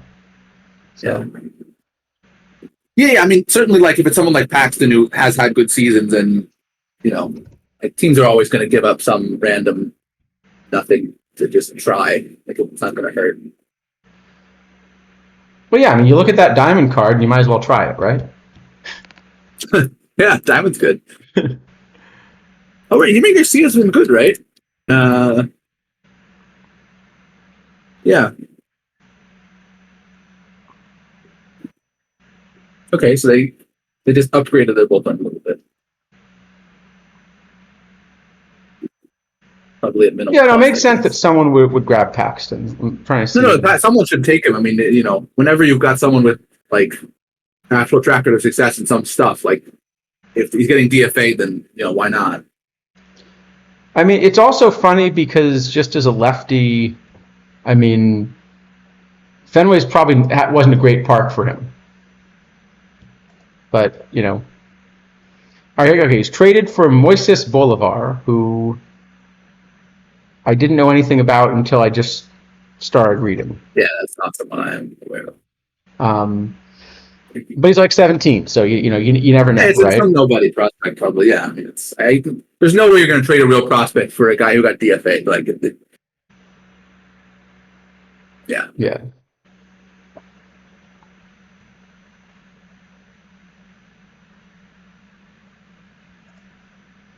Sounds about right. Yeah, I mean, the Sox pitching has actually been fine.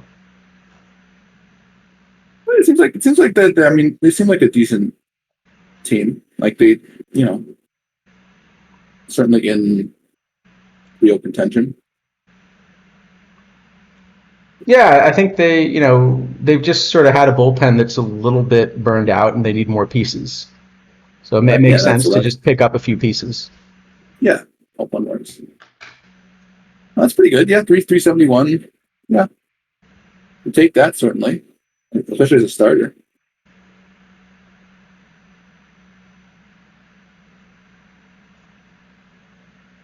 So yeah, sounds reasonable. Um, All right. Well, we are incredibly off topic. oh yeah, we were rating a card, weren't we?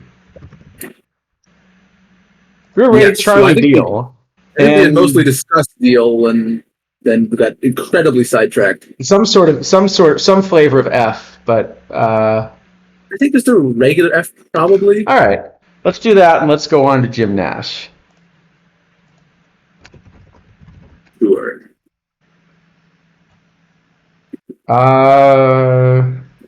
Okay, isn't this just missing points? I think this is just missing points. Yes. Yeah. Yeah, this is just If way there was behind. if there was a low bronze, maybe you could think about it as like a fringy kind of bullpenny No, thing. but even that, there, like that's this is also a 64. no, I mean Trout's obviously a lot better. Like, but you can't. I mean, you can't play 5 Trouts. You can't play 5, but I'm saying it's there's just a lot more points on a card like this too. Is what Yeah. I'm, No, I mean, let me see. Let's check low bronze quickly.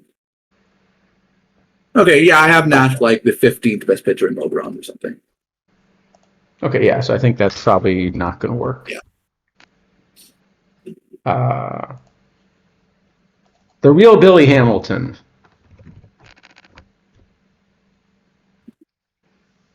That okay. So by I really like this card because it has a lot of I. Let me see what the updated model says. Okay, the updated model does not like this card as much as I did. Yeah, I think it's just kind of getting caught in between. Like, well, it's just worse than like the Jock Jones and Andrew Jones and Dunn and even. I think the biggest difference is that usually the better Billy Hamiltons that we'll see, because you can we usually get a high end card for him as well, and the high end ones are also excellent defensively. Yes. And this one isn't, which is kind of going to be the problem. I think of the positions, I like him best in right. It looks like. I don't know, like Manuel. I think the other thing which is worth saying about these kinds of cards is the combinators not boosting their base running actually really hurts them because that's a lot of the value of the card. Yeah, a lot of the value of the card. And you're paying for. You should be paying for it to go up, but you're not. Yeah. So as a high end card, I can't make the combinator version of this work well.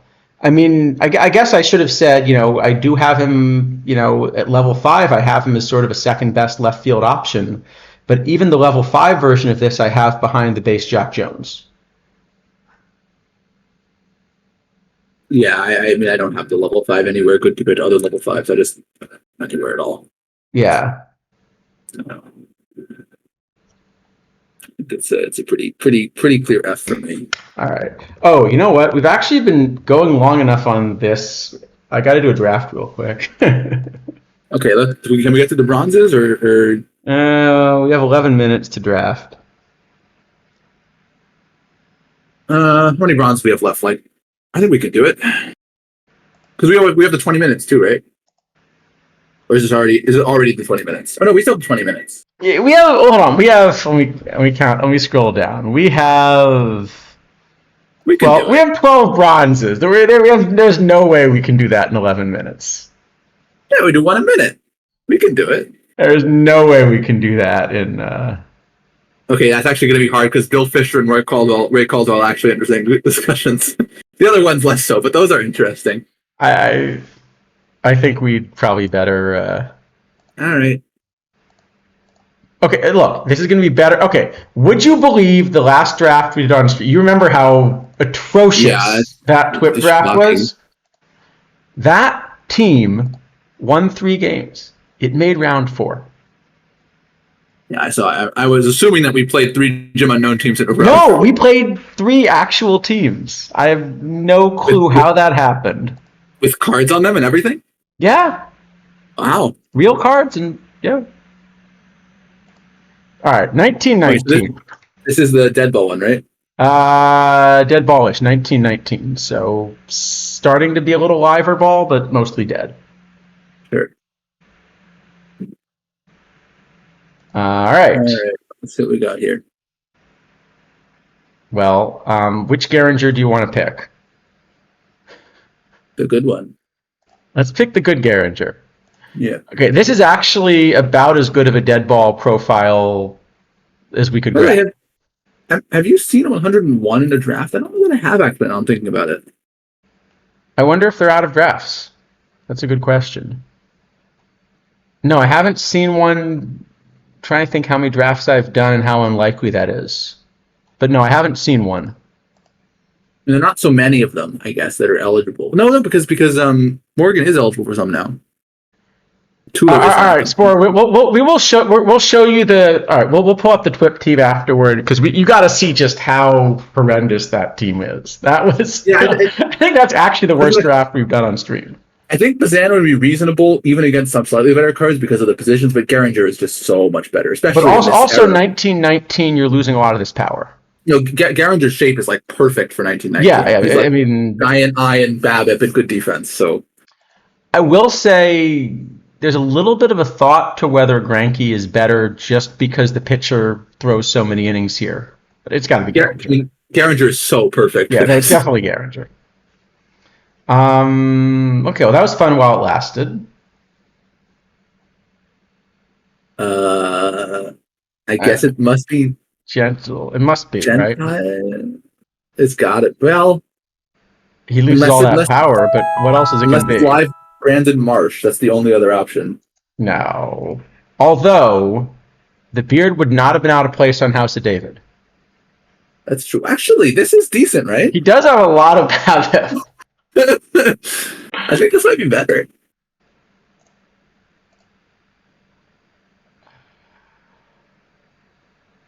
Okay, hold on. We get real difference in eye. It's a big difference in eye. I think Marsh is probably better.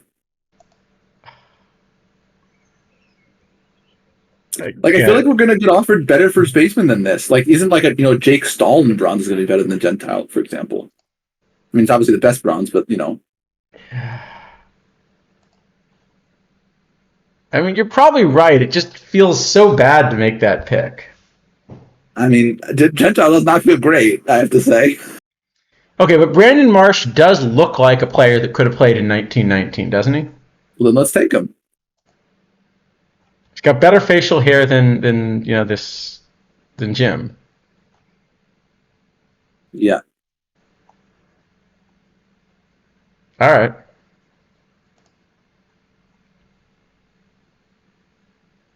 Well. Well, I guess it's Albert Bell. Actually, Cortez is a giant P-Babbit, right? He may not be awful in 1919. Hold on. We do have a DH. No, it's not right. It's not right. There's no way. Oh, but we do have a DH. He's not even that good of a hitter, just as a hitter in this thing, right? Because you lose all the power and. Yeah, well, but Bell loses the power too. I forgot. I thought he was more Babbit. So maybe Cortez. Look at Cortez. I think Cortez is a lot of P-Babbit. There's just not. No, there's not enough pitching there. We've seen 3 starters, right? There's a third starter we've seen. Yeah. Stahl's I don't think the Cortez. closest, but I sort of think it's probably Utley. You just DH him? I don't know that he's a good DH in 1919.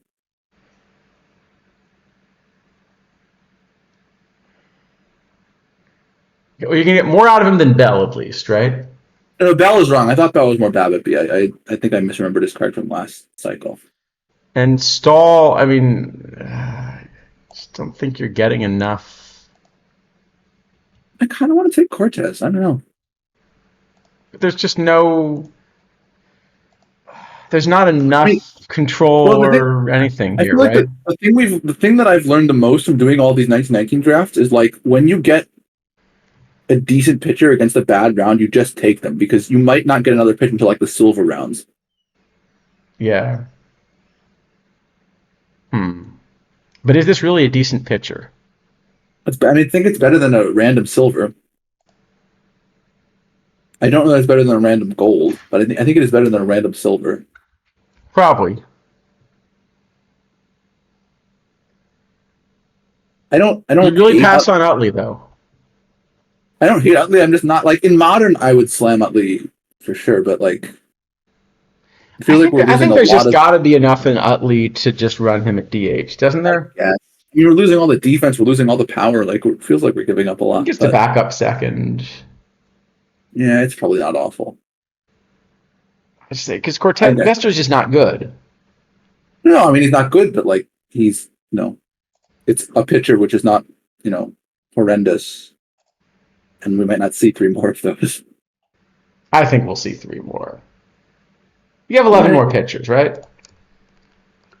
In theory, yeah. There could be a lot of irons, but yeah. All right, I think let's try it. Let's try it. All right, here we go.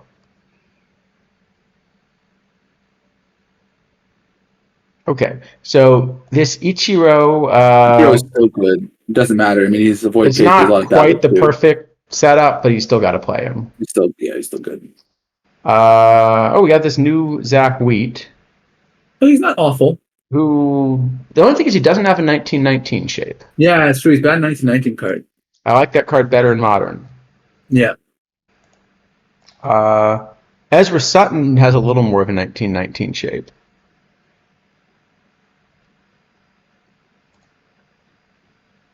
Yeah, it's a much worse card though. I think a lot of rating points. So this McAndrew is actually not bad. Oh, that looks probably like we should take it. I kind of like McAndrew and Ichiro. Yeah. We got like 4 pitchers this round. We kind of need to start taking some of them. This Gary Maddox is also interesting, but I think Ichiro is better. Yeah, Ichiro is better. We got 4 pitchers. Is that right? We got offered 3. We haven't. I mean, we offered 3. Yeah, well, the relievers are fine. All right. Well, let's go McAndrew and Ichiro. Yeah, I think that's fine. Okay. Well, actually, this Crawford probably is good at least one way, and there's nothing wrong with platooning in this era. Yeah, we also got Hunter, who I assume we should take. It's a lot probably. And then, we got to talk about Pud. I don't like this card that much in modern, but in 1919 it might be okay. Yeah, I mean, well, I don't hate it in modern with the The lack of stuff doesn't hurt us. The PBABIP's not great. To whatever extent they're home runs, you're fine now. Yeah, I think we should take this one and then probably Hunter over And probably it is Crawford. Tory. That's a lot worse. Well, it's a lot worse VR. I mean, VL is bad is probably pretty good, and the defense is really a lot better. And I mean, we're basically saying if we take Crawford, we're sticking Martian center, right? Which is not ideal. Which we don't want to do. So yeah, I think I would take Hunter. And it's not Gentry. I just wanted to check that Gentry didn't have like a really low avoid K or something, but he doesn't. Gentry's bad. All right, seems reasonable. There are no Jody Reed fans in chat, right? Nope. I don't know anyone who would like that guy. All right.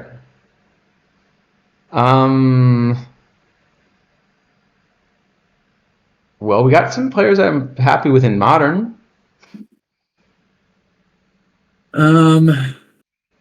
Yeah, unfortunately, I'm not happy with any of them in Dead Ball. In 1919, yeah. Maybe Chris Geyer is okay. He has a lot of range, I think. Yeah. And then I guess just take some pitcher because we need to take some eventually, and this round is bad otherwise. I mean, this isn't a good bet. Which pitcher do you want exactly? I don't remember what Jesse Chubbs looks like, to be honest. Well, just look at the picture on his card. That's just dead flat and bad. Flat. By the way, I do not understand why people are paying for Paul Skeens as if he's like going to go perfect next month. It seems completely insane. Like he very easily could not go perfect this cycle. He's coming from a very bad place on his projections. It's I don't know. I don't get it. Yeah. I know he's been good, but I don't get it. Do you just take Batista? He's still going to walk. No, he's awful. There's no way. I mean, he's going to get one walk a game and then nothing else ever. I mean, if it's two position players, it's probably Andres Torres. Howie Kendrick has some BABIP. I think I just want to take a random pitcher and make sure we don't have trouble. We'll go random pitcher. That's fair.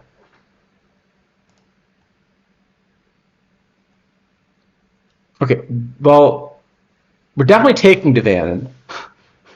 Well, Kid Lowe is great for this, right? Kid Lowe is a really good 1919 card. I mean, he's not a good modern card. Yeah. But probably can stick him at short if we have to. All right, that looks good.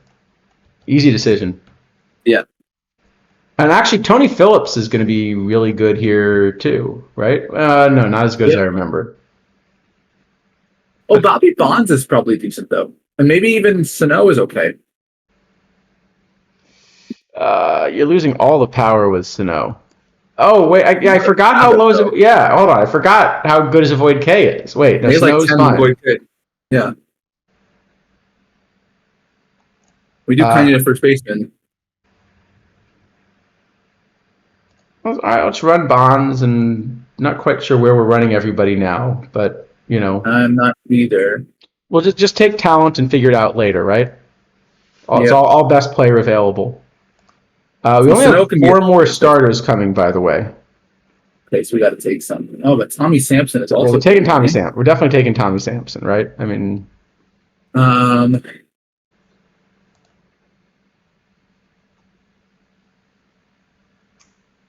No other starters this round. Nobody really good. Is Walters? No, he still doesn't get enough out of it because the blocking helps more in this era. I think we're just offered a pitcher and take him. Just take Schreiber? Yeah. All right.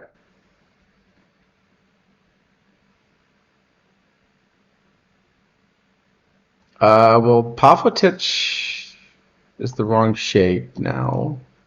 Bonifacio's a really good shape. We do need to take some catchers at some point. I don't know if any of these are good. Well, I think Bonifacio, we just have. I mean, look at this shape. Sure. Yeah, it looks okay. I mean, I don't love that he can play shortstop, but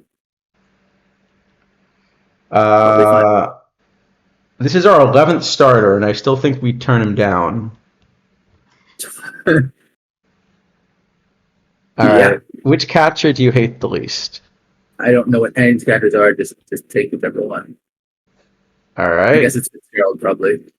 Sure. Card art's nicer for Fitzgerald. Actually, low armor is probably good in dead ball because stealing rate is so pathetic. Well, technically, Domit's catcher. Yeah. Oh, we got this Ray Schultz though. That one's. I mean, I don't. He's love the actually card, a but pretty it's good dead ball profile. Yeah. probably good in dead ball. Oh, I like they have the mustache on the card art. Yeah, that is great. And then, well, we have this is like our last starter, right? So we just have to take him. We have one more after this. We probably should still take the one starter in case the that's what is atrocious, especially without the other good cards. That's not a good starter. I mean, the other one could easily be worse. The other guy could have 15 control. Now we're going to play Arroyo. And we have no other good choices in the round, so I feel like we just take it as in case we get some. You're right. I just want to grumble, but you're right. I mean, all right. Okay, Ray Boone is good. Ray Boone is good. The starter we offered in this round is no starter, not but we have some relief options. And probably it's correct to just throw one of them on the roster. Yes, so I guess most likely Ryan Fernandez. Yeah, I think so. It's fine. Yeah, looks fine. Here's flat. Yeah. All right, so here's our last starter. Okay, I think it was a good thing we took Arroyo.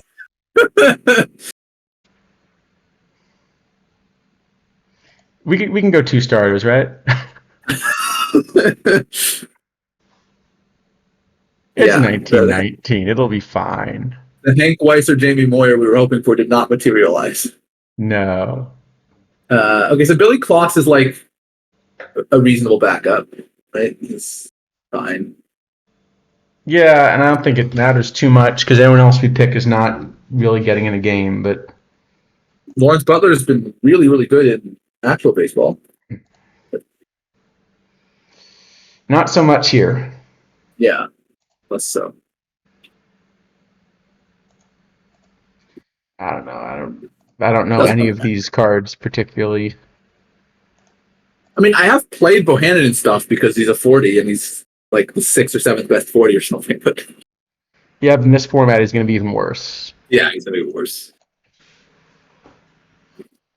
Now this is not a dead ball card. No, this is not an anything card, to be fair.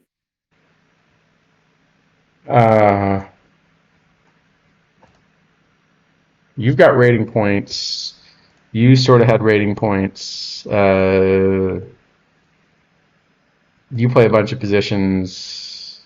Yeah, I think in the end, this draft just loses to not enough starting positions. No, I think it's fine. It's 1919. We can get by with 2 starters, can't we? Yeah, not so much. Not so much. All right. We'll run 3. And I guess Mr. Arroyo is going to have to start, huh? Well, he's better than putting a reliever in, so yeah. All right. Well, on the plus side, let's see how badly this got messed up. Well, we're platooning somebody with Devannon. And definitely play VL, at least. Right. Probably is it Marsh that sits then? Probably Marsh, yeah. Yeah. Oh, no, it's really awkward because you have to play Devannon in left. I guess it's fine. No, you can play. Oh, Hunter doesn't play. Yeah, it's not the end of the world, though. They're not that defensively. It's still right to do it. We just play Devannon in left. It's 104 range. Hunter's like 102. It's not that much worse and better arm. He's definitely better than playing March. Yeah. All right, and then let's see. We're gonna play Snow pretty clearly at first, Yep. and then actually the others are probably pretty close, right? Unless no, I guess VL probably The Boone should Boone play plays someplace. third, maybe, and Low plays short. Yeah, that seems reasonable. And VR is it ever Bonifacio? I mean, this is a pretty good bat. I don't think we have a spot for him, right? The Aspire, maybe. No, we're never playing. He'd have to play third then, but he can't play third because Kid Low. Well, he can play third. Kid Low would move over to short. We never played Bonifacio. That's what I'm saying. Put Low at what if we put Low at third, Bonifacio at short? No, Bonifacio short is. I mean, he's 10 range. It's Oh, sorry, I meant it's Low. not. I meant Low Although at Bonifacio short. third. Bonifacio at third. How about that? Doesn't seem horrible. He could also play Low at catcher, I guess. But that's probably wrong. He's Shock's probably actually still a going to short. be fine. Well, better VL. Yeah, it's probably fine. I didn't just play Shulk. I think this is fine. All right, I think we made it. We have a roster with, well, only 2 starting pitchers on it, so we'd lose no matter what. But yeah. It'll be fine. Did I miss the long discussion of how it's the Mets year and Stanek will lead the bullpen to the promised land? We actually did discuss Ryan Stanek for like 10 seconds. So yes, you did miss it.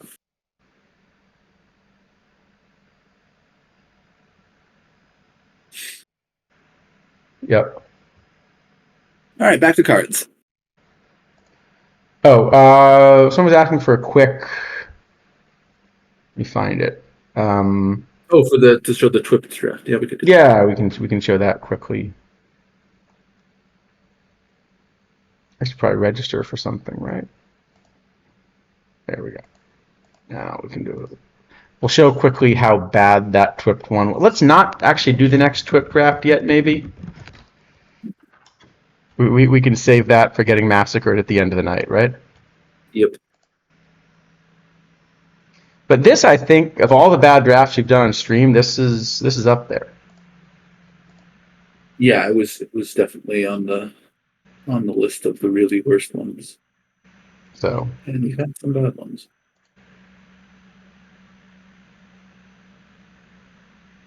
Yeah.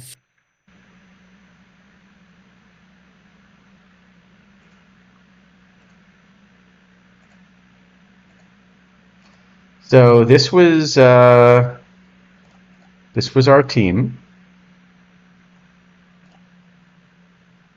It was a draft.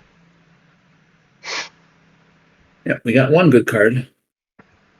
We did? Basically. Yeah, Max Clark. Max Clark is fine. It's fine. Yeah, Turner Press is kind of fine. We got sort of 2 good cards. Maybe Jimenez. Yeah, but some of the cards we were stuck with were the problem wasn't just that we didn't get the good cards. It was how bad the cards were we had to pick from. Yeah, no, it was really ugly. Yeah, I don't know how we won games.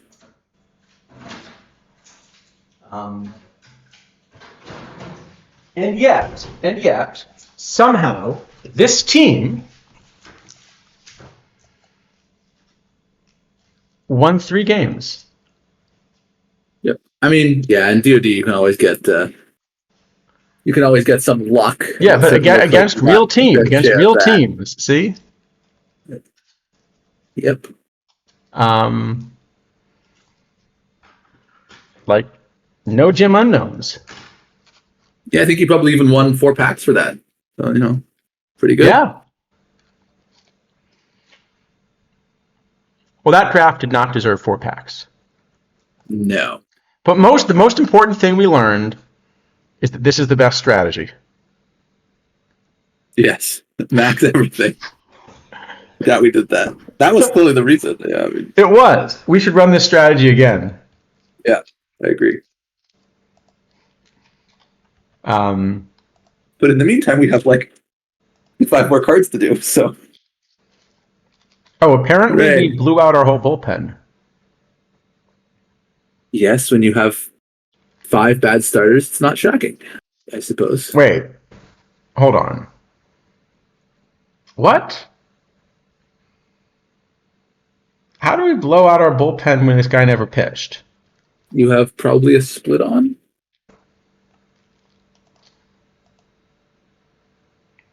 No. Then I have no idea. Maybe could you click on him? Maybe he came in the position player or something, and I got confused. No? Oh, I know why. Because we set our fatigue setting at like 300%. Oh, we set our fatigue setting at 101. Yeah, that would do it. So how did that actually behave then? That's a good question. It probably treated every pitch as if they were constantly tired. So it just brought in everyone without regard to fatigue. That's my guess. Or just like everyone's tired, so I'll just bring in whoever. That's maybe.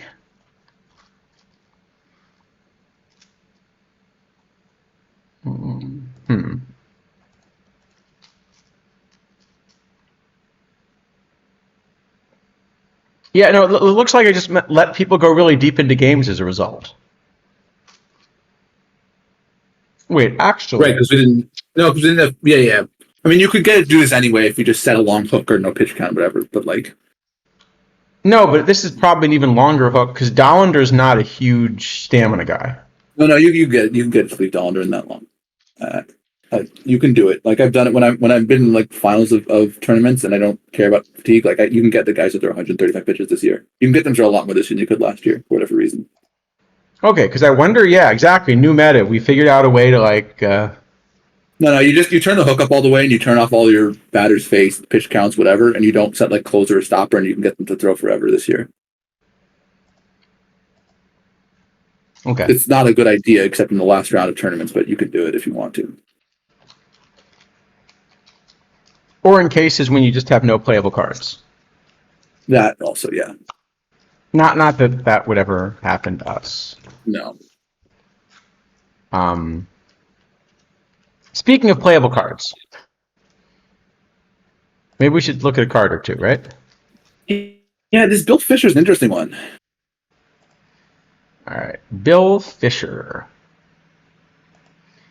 This stream is heading for a part 2, isn't it? No, we just need to speed up. We can do a card a minute. We've done it before. We just have to actually like not go on crazy tangents and Right, but we still haven't reviewed the thing, and I did promise to talk about unicorns. I think we need to just speed up and then we'll see where we're at and yeah. All right. Wait, what is this thing?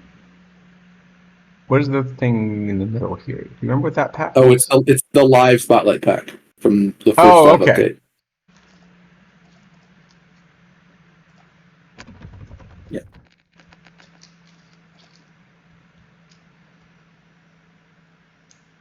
So I'm gonna guess we have different answers to the model on this one. Well, the thing is that my model is going to be really upset about the lack of stuff. Well, not really upset, but somewhat upset about the lack of stuff. So it's sort of a funny place to end up on this, where in bronze, I think it's okay. And as soon as I get to silver, I just hate it.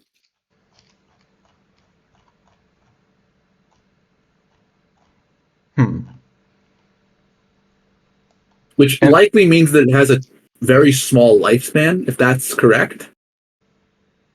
But tournaments are weird enough this year that I'm not confident of that.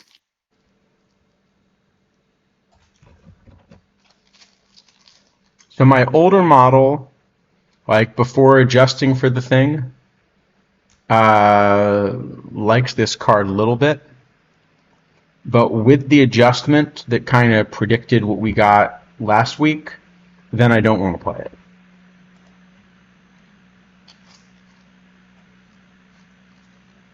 Yeah, I mean, I don't have it great. I have it as the, basically in the pretty large second tier of starters in bronze. But yeah, it seems playable to me. Yeah, I have it at the bottom of that group, so sort of outside the top 5, and then there are a few relievers I like better too. Yeah, I will say, the shape is unique enough that you probably, like this is the kind of card that probably wants, 1970s, for example, right? Where there isn't so much Babbitt and there isn't so many strikeouts, but there are a lot of home runs. Yeah, I could see that. So just the uniqueness of the shape is always going to probably make it interesting somewhere. But I don't know, it's probably like a C or something. It's interesting, but at least with the updated model, I still kind of can't find a way to play it. I mean, I don't think it's great. I do have it in the playable range. I mean, I think it's, anywhere in that sort of tier, it's probably decent. It's going to depend on what defense you've got. Obviously, this is a card which really cares about which defense you're putting behind it. Yep.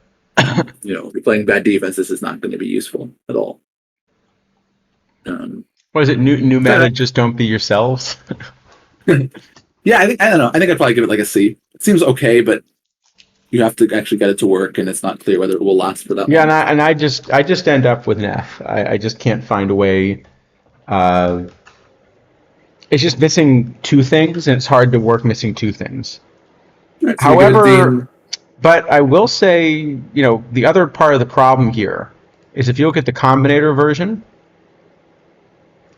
it's kind of bumping the wrong things. Like, the 200 home run allowed view right is interesting. All right, actually, I'm not sure that it's bumping the wrong things entirely, but it's hard to say. But I mean, again, wait a sec. Let me run something real quick. I'm not even looking at these at base at this point. I don't look at anything at base in iron and bronze. There's no point. All right. If you don't have L5s, all right. This is actually kind of nuts. You know what I'm about to say, right? No, actually. I can't find a way to play this card in bronze.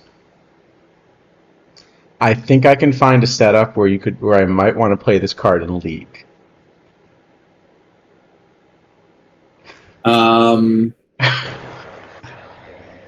You can't. You can't. I understand why you would think that, but based on what I've seen, I don't think it's possible. Like, this stuff is going to completely kill it for League. If as strange as this sounds, if you could switch the stuff in Control, I could think about it, maybe. Then I definitely would. But the idea is that you're also... The reason I want to play this card in League is because it weakens some of the cards that I'm missing. I don't think it will work like that once you get to Perfect League. Diamond, maybe I could see it, but I think in Perfect League, this stuff is bunched enough that you're not going to get that to happen. Well, the question is whether I can hurt everybody else's home run suppression. No, I understand. I don't think you will substantially. I think what you'll end up doing is you'll make like Webb worse, but you don't really care that you made Webb worse, but you won't actually make like Tanana or Pedro or Spawn worse. Maybe that's right. But also, like, the stuff is going to be a complete disaster. I mean, he's just going to give a million hits. No. When I say I want to run him, I want to put him on a roster. Sure, I understand. I don't want him throwing a pitch. I don't think it will actually work, especially because the thing that you are going to end up relying upon there substantially is the VR split. It's not actually going to do what you want, just the VR split. Yeah.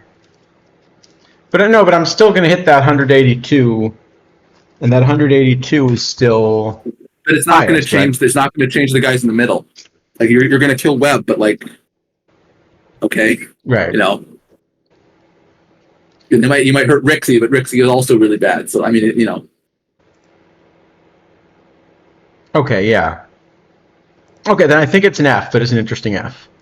Yeah, I'd still give like a C or something. I do think it's playable in bronze. So again, like, as soon as you start getting any kind of better hitter than a bronze hitter, I am very, very scared. So average it out to like a D? Yeah, I think that's reasonable. Okay. But I do want to play around with this card in League. It's worth a try, I guess. I would be pretty surprised if it actually worked. But it's okay. Certainly, in a Diamond League, it will make no difference. It would only be in Perfect League where you guys make a difference. And even there, but the stuff is so bunched. Like you're just gonna get like the middle's gonna stick, and you're gonna pull like the 150 guys up, and the middle's gonna stay, and you're not gonna do anything. I think. Yeah, it seems plausible. Anyway, Stan Spence is not very good. We can go on from him quickly, I think. But he's why is this card a center fielder? Yeah, I have no idea.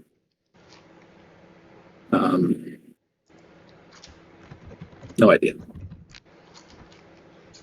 Well, what are his actual? Someone I gotta be able to pull how bad his stats were. Now I'm just curious. It's got to be. It's going to be a bit of a mess because it's early in the whole. They're bad, I'm pretty sure. I think we'll put this up. Yeah, minus 2 wins on defense. Minus 2 wins on defense. He was really bad. Minus 2 wins on defense. That's a lot. Yeah. Yeah, not good. Yeah, I like him. Well, I don't like him anywhere, but he's least bad and right. It doesn't matter. He's just bad. Yeah, well, actually, you know what though? I do have this as the best two-way bat narrowly in bronze. The problem is, really? like, you'd rather run Joyner Bagwell. Best two-way bat. Okay, no, I don't have that. I don't have him in the top 10 as an L5. I want many other stuff before this. Which still doesn't work though, because you're always platoons. Sure. Yeah, I mean, and all the good bronze bats are just huge bats one way. Yeah, and I will say, actually, I think when we get to Ray Caldwell, that will be a relevant point.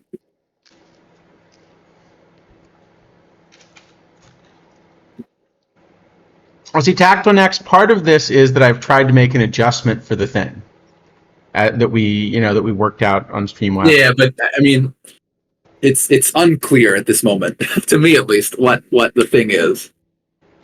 Well, the problem is it really depends strongly on all the other cards in the pool. I don't even. The thing is, at this point, I'm not even convinced that is true. Like,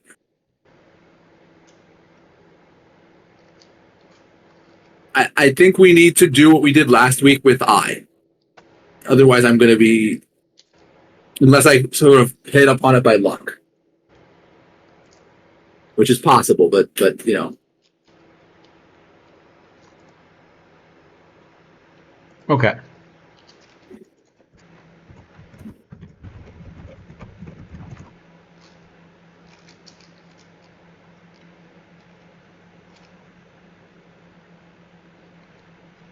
Oh, we have an hour after Think Fight. All right, I'll look at that later. Okay. What do we got next here? So Spence, I think it's probably still just going to be an F. Yeah, I mean, for me, it's a pretty easy F, but it sounds like even you it's. I like the bat, but. All right. Orville Singer.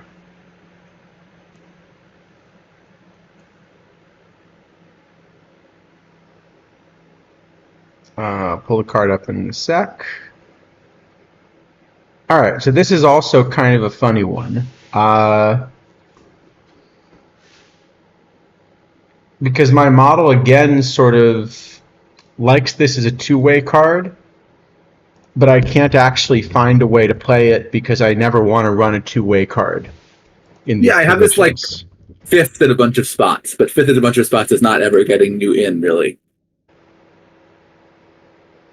So actually, I actually have him most playable in center, funnily enough, just because the bats that are there. Let's see. No, I have But him I still have basically. I him like, mean, third or similar fourth, range, and that but third or fourth, but he's sort of third or fourth both ways, and so he's a little better two-way, but just you're never going to do right. that. No, I mean, when a card is second everywhere, sometimes it gets it in. But when it's like anything worse than second everywhere, it almost Yeah, I never think finds that's what it it. is. This is close, but it's just that little bit behind. Yeah. All right. Aussie Blue G.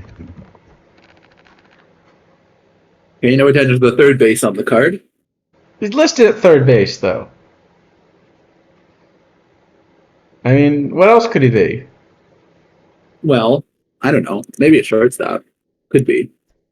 And He's a second most baseman. importantly, looking at the card art, which direction is he swinging? What do you mean? Well, he's like standing on dirt, but he's swinging over grass. So, like, is he just facing the wrong way in the batter's box to take a picture? Uh, I don't know. There's also this wall behind him that seems completely out of place. But Maybe he's playing Pepper. well, could be. This would cause them to ban it. Yeah. But yeah, he's a shortstop if you're playing him anywhere. I still would rather play Connie Day. I mean, I have him second behind Day, but at both second and shortstop. So you can't play Day both spots. So consequently, I am somewhat interested in Blue Jay. I mean, obviously his lifespan is limited because he's worse than Day.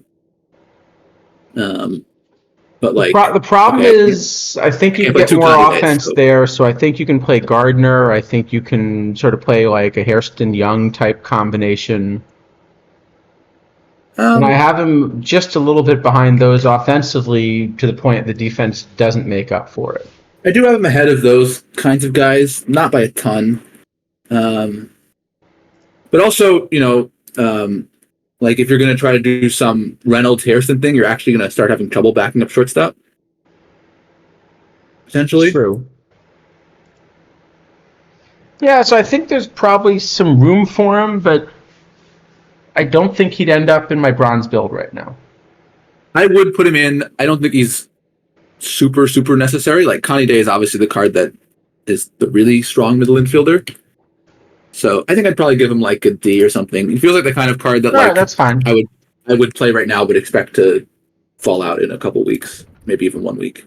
That's fair. All right, Mike Epstein. So we've had some really splitty ones, but not bronzes before. I think this is the first bronze version we've had.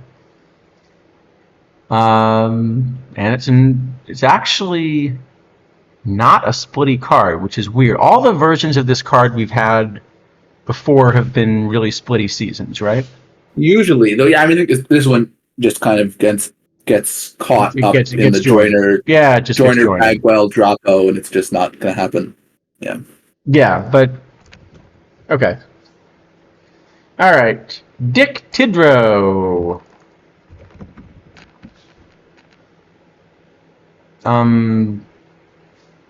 What? Yep, missing stats. F minus. Let's move on. Yeah. What? Yeah, okay. All right. I should have looked at some of these beforehand, huh? That was a particularly bad one. Obviously. No, but I'm puzzled because like the idea of this set is sort of things that are missing in the meta. Well, we were missing a bad bronze reliever, apparently. We have a lot of bad bronze relievers. Well, you have a fair point there. All right. Ray Shock, who we were just discussing a little bit because we drafted him, right? Yeah, I mean, he's not awful, but he's just stuck behind Maurer and Benedict and Raridan, so I don't really see how I'm getting him in. Yeah, I think that's right. So normally I think this card would be an F. But we got to talk about the card art. So on the one hand... What? No, mustache. I mean, give him M maybe. I think M. Yeah. Well, so I have to give him credit for the catcher's mitt. I mean, that's kind of neat, right? Yep. But here's the problem. Go look at a picture of Ray Schock. He doesn't have a mustache. Well, he might have at some point. Who knows? I can't. don't know. I'm seeing a lot of pictures of Ray Schock. I'm not seeing a mustache. I think I just put the mustache on some cards. I'm not too concerned about it. No, no. Hold on. But we've been told it's important to make sure we really think about the card art. Well, I don't know. I generally don't care about the card art when it's super accurate, or when it's not super accurate, or when I don't care either way that much. So, what's the difference?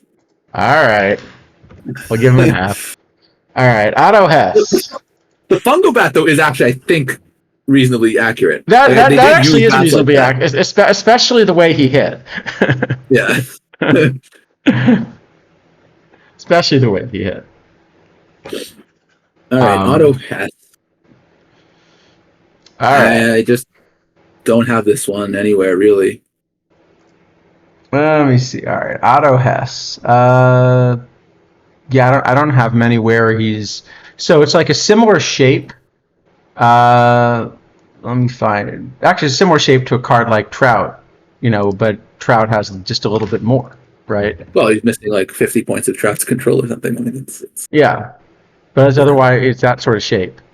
So I think it's always going to be behind a card like that card. Yeah. Yep. It's just not enough rating points basically. Oh, they said card dart. There you go. Card dart. Yeah, exactly. Okay, Sox Seabold. All right. No, this was just missing points. Socks. So this is also, I think, first we usually get a higher end socks, right?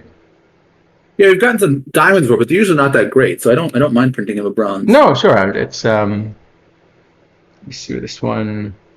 I do think this one is kind of getting stuck in the same like behind both Joneses and Adam Dunn situation as Singer.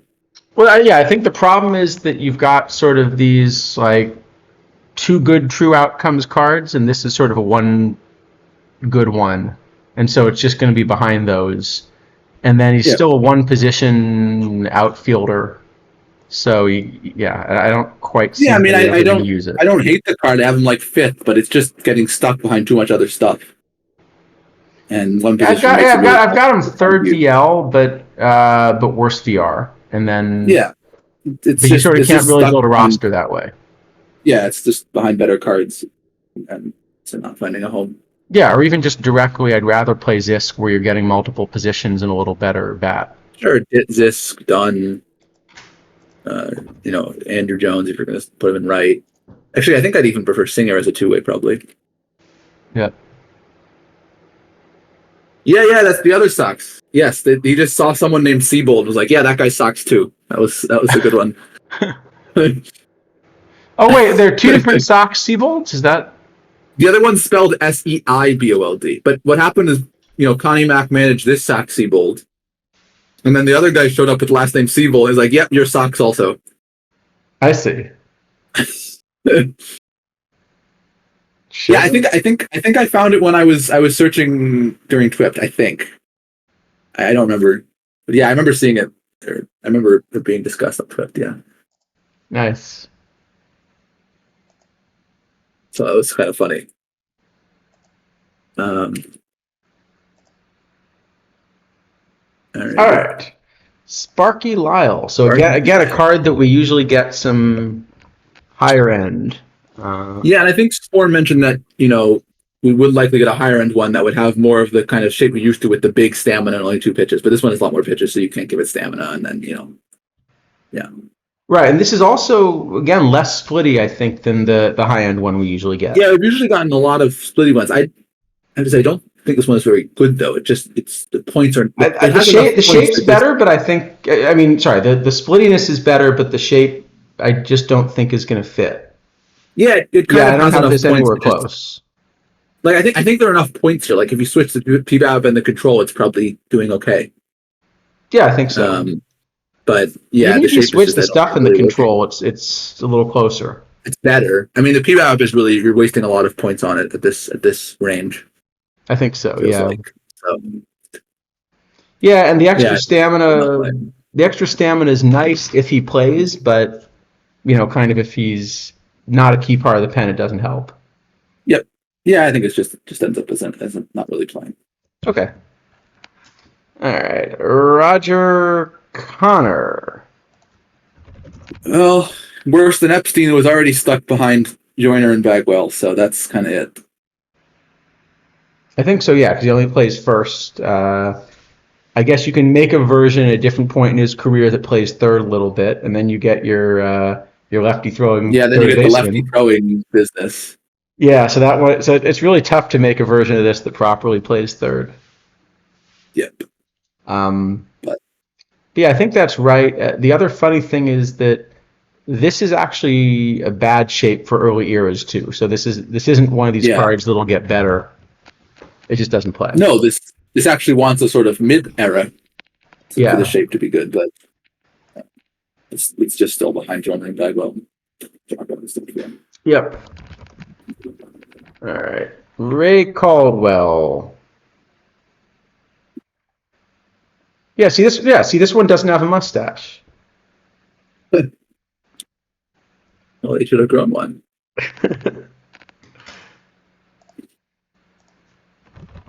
I will say I really like.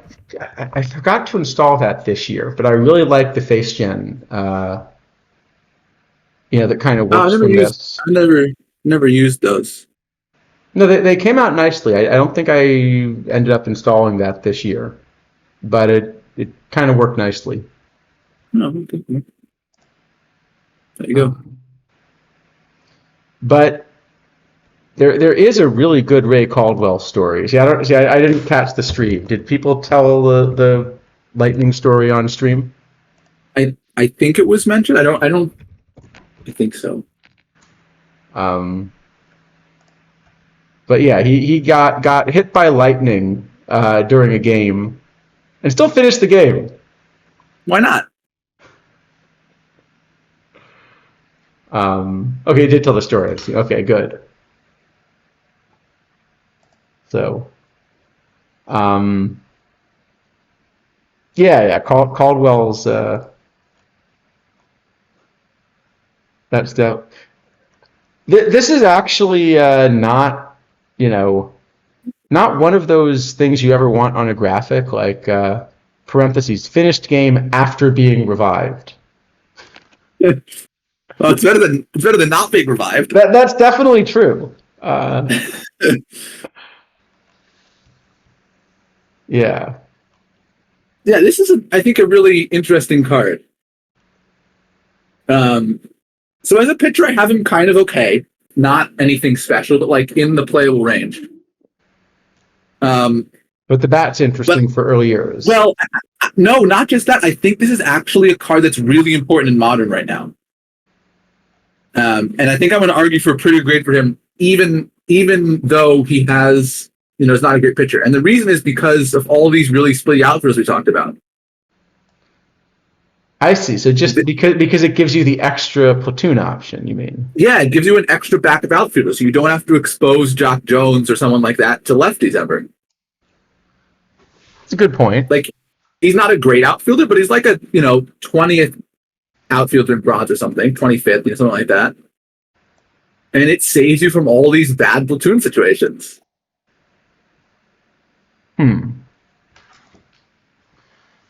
So I don't love the idea, but one thing to look at is notice that the combinator version of this is boosting both. Yes. And so there's actually a lot of value that comes from being able to boost both sides. It's just so much more efficient. Yeah, at level 5, probably a good enough pitcher to stick in the pen. And yeah, that might be right. Yeah, I think it's even good enough to start as like a fifth third bench, which actually makes it easier to do this sort of backup outfield thing. Right. And in caps, definitely is going to be useful as a two-way. You have to get the right kind of cap for it, but if you do, he's going to be useful. The bat also, you do want a copy. You can pull it up. The bat is really weird splits, like really weird splits. Oh, okay. Do you want a copy? Yeah, let me find him.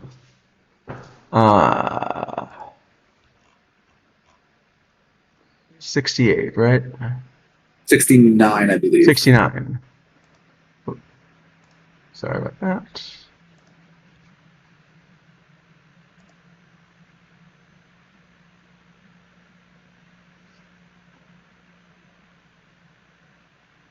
That doesn't look so weird. What? I was looking at the pitching split. Sorry. Yeah, the pitching is pretty normal. The bat is everywhere.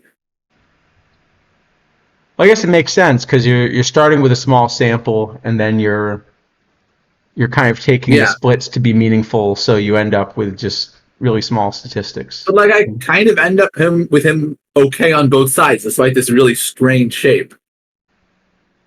Yeah, looks about right actually. So I think it's actually a card that's, if it lets you get in all the platoons, it's actually a pretty good card.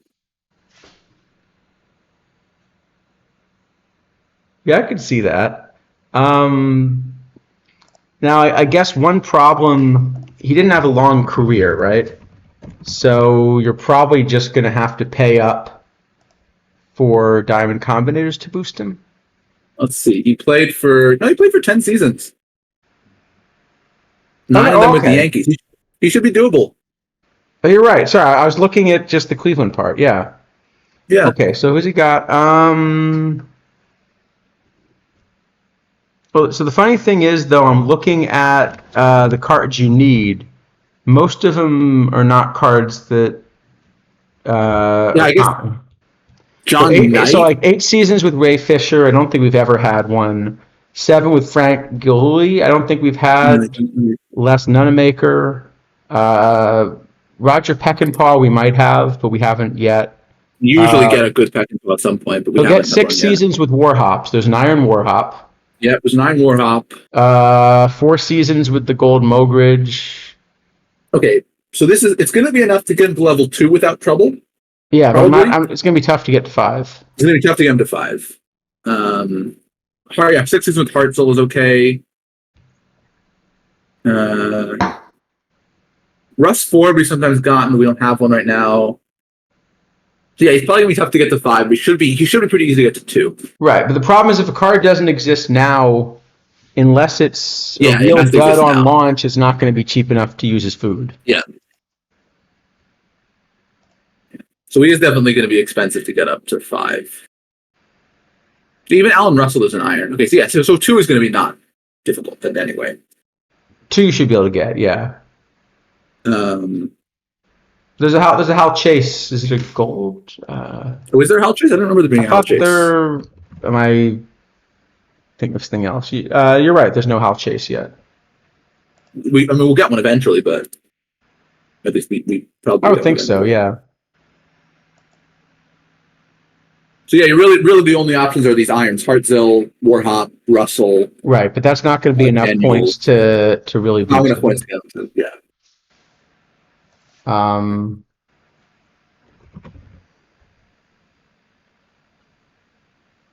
There's no home run Baker yet. There's not. Okay, I'm sure I'm sure there will be, but if it doesn't exist now, it's not a boosting card for this one. Yeah, last year I think he was Homer Baker, and then he was eventually Frank Baker. I don't quite know why it changed, but yeah, probably the database. So he's got a lot of cards. He's got 3 seasons with that were launch cards. Hendricks, Burt Daniels, Steve O'Neill. It's an easy 2, but a hard 5.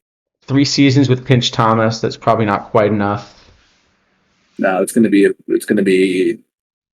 300-ish, 350 maybe. Yeah, depending on what year and team it is. Okay.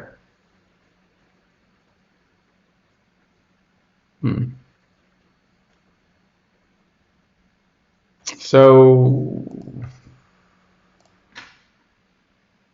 I think I the guess high this is level also combinator is a good card, but it's going to be tough to actually make that card. this is maybe also the kind of card which is really dependent on what comes in the refresh. Because if like we get one or two really good bronze caps from him, he's suddenly amazing.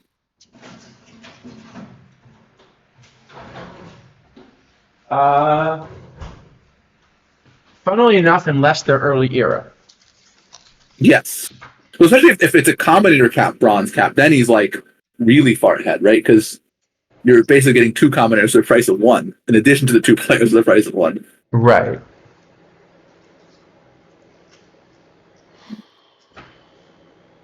So I'm guessing he's around a C. Yeah, I think a C is about right. Yeah, maybe a B based on like future upside with this cap situation. But yeah, I think a C is probably. The problem is it's unplayable, I think, except as a combinator, and it's expensive to boost. Well, everything is unplayable except for unless it's a combinator of bronze. Except unless you're like fine. All right. And see, we've made it to silver less than an hour after you thought we were going to do it. That's about right for us. Dolph, what do you think about Dolph? Okay, well, first off, there's the first Dolph I can remember that doesn't have reverse splits. So does this one have no screwball? Okay, this is just fastball, curveball. Yeah, just fastball. This is later in his career, right, when he was a reliever, I think. So I don't know exactly how his okay, so just fastball, curveball repertoire changed, but yeah.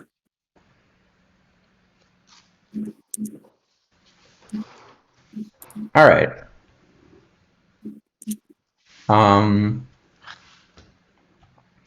Just fastball, curveball. All right. So where have you got? And silver, of course, is one of the places where we had seen the curve start to change. Very much so. I have him. Well, nowhere close. I guess you should look at the 70s. See the best 70. That's 80. Be good if I could type numbers in properly. The only place I have him close is just VR. I have him fringy. No, I have him worse than Casimir among 80s. I do have him slightly better than Casimir VR, but yeah, he seems just. I don't think he's really going to ever find a spot. Yeah. All right. Kid Lowe, who at the very least we're pretty sure is draftable. When dead ball, he's obviously amazing. I mean, you really couldn't ask for a better dead ball card. Yeah. Yeah, modern I am not so interested. The one weird thing for dead ball is this complete lack of gap power. Yeah, I wish he had some, but like it's, the two most important ratings you're getting a ton of, so it can't be that bad. He gets on base. I'm good with that. He gets on base a lot. He doesn't do anything else, so yeah, I just kind of have him as not quite making it. You can crank his butt slider too. Yeah, that's true. He does have a lot of sack bunt for hit. But yeah, in modern it just feels like it's kind of not really working. In dead ball, I think it's probably good. Maybe that gets him a D. But yeah, that sounds about right. Give him a D for dead ball. Yeah. All right. Wayne Carr.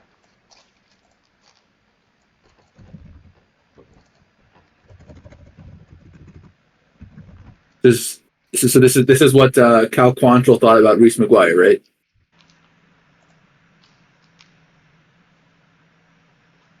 What is this? Sorry. That was an incident a few days ago. I think I missed that. What happened? Yeah. Rocky's pitcher yelled at the Red Sox catcher, and anyway, it's kind of an extended joke. Okay. But we clearly don't have time for any extended jokes on this. Yeah. Well, it's based on an incident that happened to McGuire like 5 years ago, so it's yeah. So I'm trying to remember. I remember when McGuire came to Boston, there was supposed to be like this whole messy history and. It's not really a messy history. It's one incident. I wouldn't even really call it messy. It's just weird. Okay. I didn't remember the details. I knew there was a history in that, you know. Yeah. It was a messy car. Okay, fair enough. It probably was a messy car.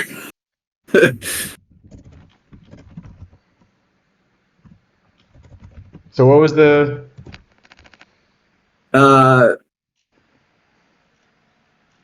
Yes. Do I not want to Yes. ask? Spore has described the incident aptly. I see.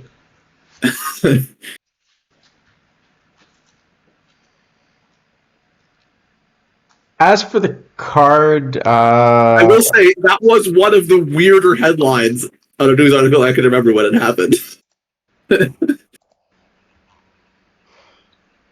But yeah, car I don't think is particularly great. I don't really have them. I don't really have them anywhere, even in low silver. I was gonna say my model's gonna just look at the VL and decide it doesn't work. But all right, so you also don't have them anywhere. No. All right. Does he play bronze? It doesn't matter. There's probably some rule VR. All right, noodles. Yeah, he's pretty fine. Noodles. So another of these that we're kind of getting like a different part of the career in an earlier version of, I guess. So this one's fairly splitting. Yeah, I think this is just a shape that's starting to struggle in silver, basically. Yeah, I only have him 10th BL actually. I don't think I even have him. Like, I have him like probably 15th, not even no, worse, like 20th or something. Just nowhere close at all. Yeah, and then With the splits, I think he also is going to struggle the other way. Again, this is the gap from silver to bronze. I would have this card pretty good in bronze. Yeah, I mean, I'm looking at So. silver right now, so I don't. It's going to be different. Yeah, I imagine I would be somewhat interested in bronze, but yeah, when you start to silver, like you need different shape, and this doesn't have it. So, Right. Yeah. All right. Eddie.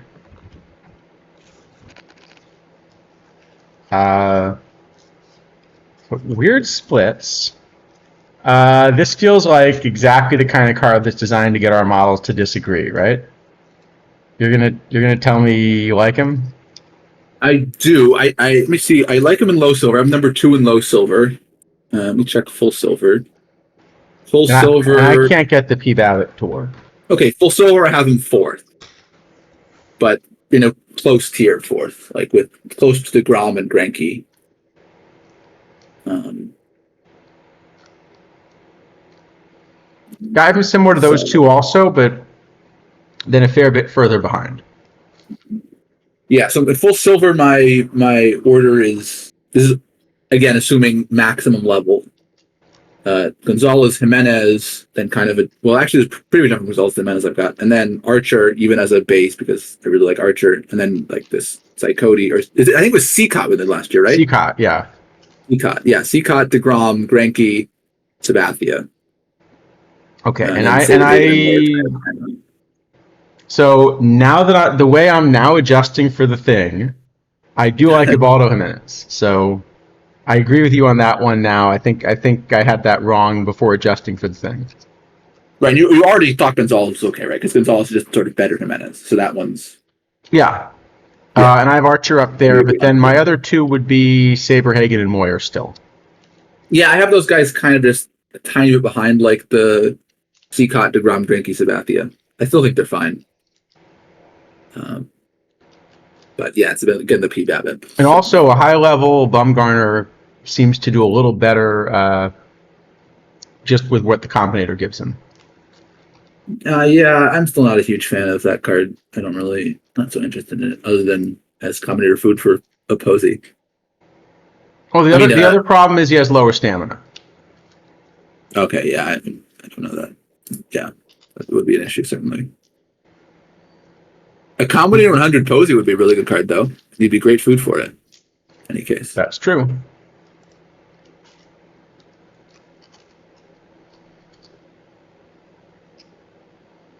So, all right. Okay, so I think Seacon. I mean, he's definitely in the rotation in low silver. I think he's playable in full silver, so that's probably like a B, maybe an A. Probably B, probably B. And I don't have him playable in full silver, kind of with what my model's doing right now. But you do want him full silver or low silver, or still there? No. It is. I mean, it's somewhere in the rotation. Yeah. Okay, so then I don't know if you just give him like a C then or something.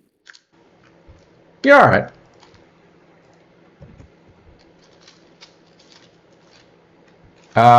Dots Miller. This one is second base only. We've had versions of him that have other positions, but this one does not. And a wee bit splitty. Yeah.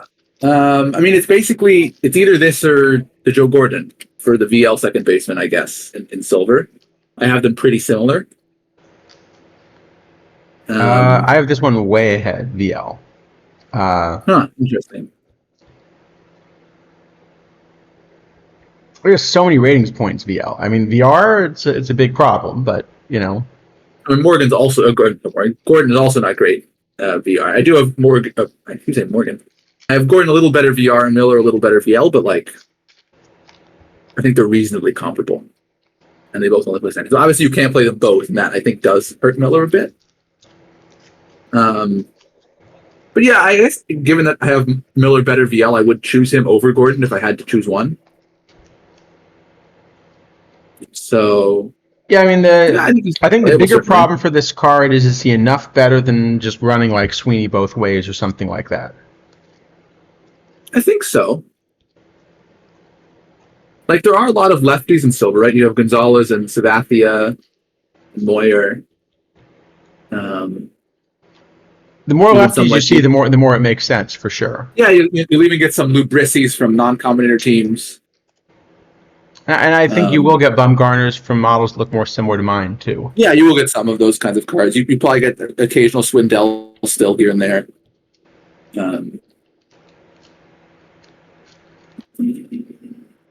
I was shocked to see what a Swindell Combinator sold for the other day. Did it one sell for very little or very, very much? I'm still around 100K. Wow, yeah, that's surprising. I would think at this point a Swindell Combinator is probably like a 15K card, something like that.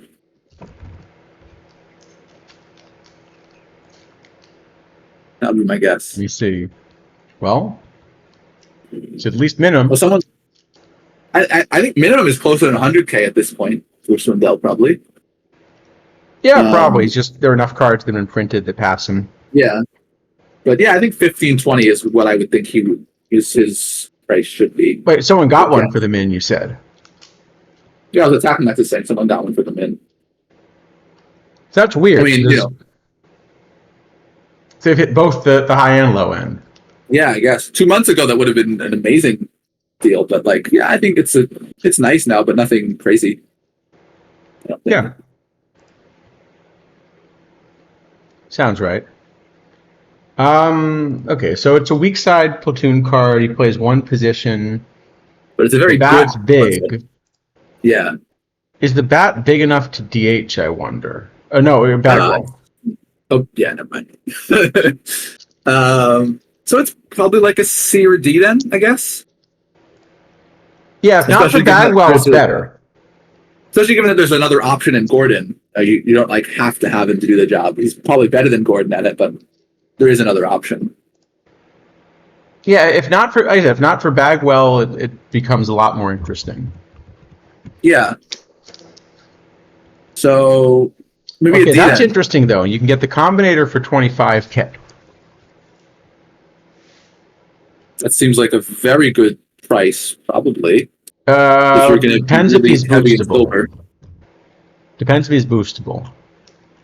I mean, you're not going to return, but if you care about silver a lot, he's going to be a big upgrade, or not a big upgrade necessarily, but if you're paying 150 for a Gordon Combinator, it's a lot better than that. I'm seeing how boostable he is. He's got 5 seasons with Hannes, 5 with Hank Robinson, 5 with Babe Adams. He's probably boostable. Owen Wilson will have 8. Oh, that's true. Yeah, he's probably not so bad. I bet he isn't bad. Oh, there's a gold carry too, a high gold carry that's really cheap. I think it's gonna get some decent stuff. Yeah, I bet he's okay. Well, I can no longer get it for 25K. Well, there was a sale. I'm actually surprised there was a sale that quickly. But I'm always surprised by the size of the very immediate combinator sales in one direction or the other. Yep. Okay. All right. So, round to C, is that what you're saying? I think C or D. I'm fine with either. All right. Thornton Lee.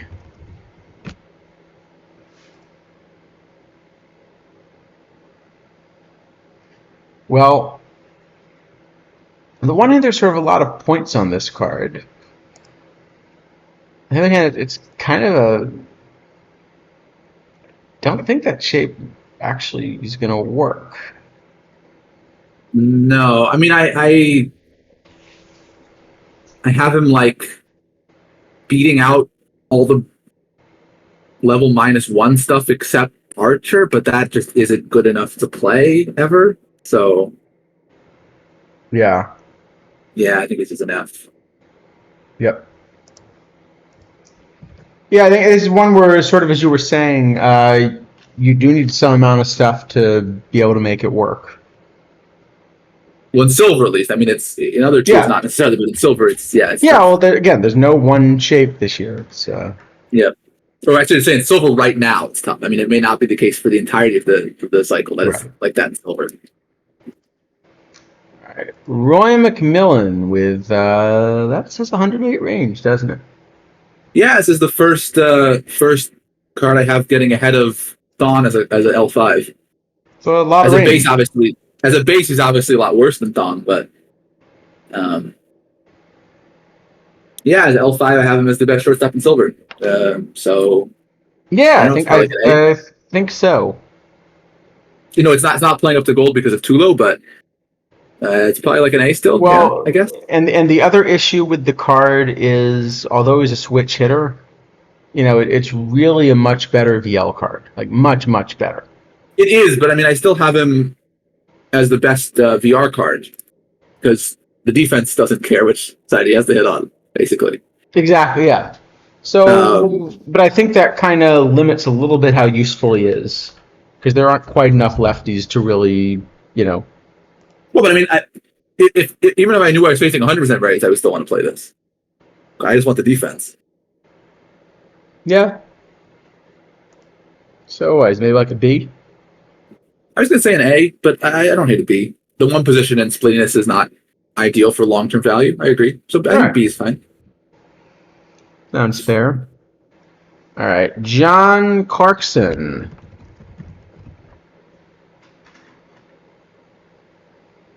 Well,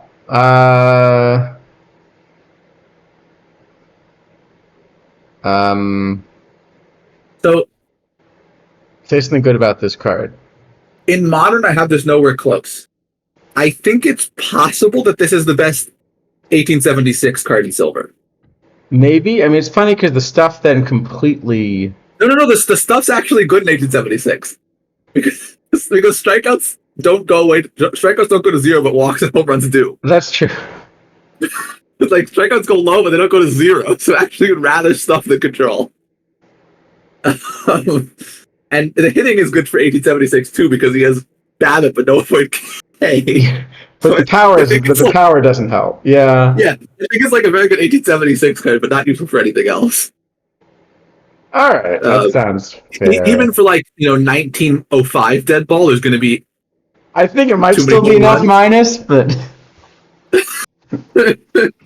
Yeah, it's like the only thing I can think of, but I think it might be good there. I just don't know enough about how 1876 will work in a PBAB environment. Yeah. But I'm still okay with F minus if you want to give him one. I can't think of it. Yeah, I think it's probably just it. All right. How about No, John? that is the only thing I could come up with. No, you did well with that. How about John Grimm? This is one of those don't um, scroll down cards, I guess. yeah, it's just kind of worse than like Perkins and Roseboro and even base tennis, I think. So Yeah, don't really see I it. don't think it's a minus because you do have that 100 framing, and it's not a completely zero bat. No, I mean I have it as the fourth best catcher, Yeah. assuming that an L5 Sammy Harrison isn't possible. Um, Well, it's always possible because you can basically do it via combinators. okay, I'm assuming that no one is willing to pay 450K to buy a Sammy Harrison and to boost him. Yeah, But I guess I shouldn't make that assumption necessarily. it would get pricey. Yeah, yeah, yeah. All right, we're up to gold. See, We're what's the moving opposite? along What's the opposite expeditiously of here. speeding along? Uh, I don't know. Going at our usual pace? Pretty much, yeah. Pretty much. This is going to be a two-part stream in the end. All right, Rig Stevenson. Probably got to start earlier if we're going to do these. Or, not have 70 card weeks. That would be nice. I think we should just avoid all blame for our actions, even though we do them every time, and that works. go for something else instead. That seems like the best approach, right? So I like the bat for a middle infielder, but but the glove makes it an unplayable middle infielder.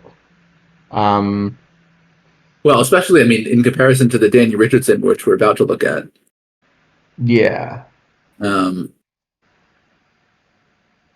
Yeah, too much content. Exactly. No one wants more cards. Just we shouldn't ever print another card. The streams would be quick then. We'd go right through them. Yeah, I don't have this one really playing anywhere. I mean, I guess it's closest at third, but they're sort of bigger bats there too. I think it's just not really. Well, the problem is the content doesn't suck enough. Yeah. If you printed a different 40 overall, catcher and shortstop. Right. Yeah. So yeah, I think this one is just an F. Yeah. See, I don't really see a probably worse, but let's give it an F. Probably worse, though. Just give it an F. Move on. Yeah. Art Neff. All right. Art Neff.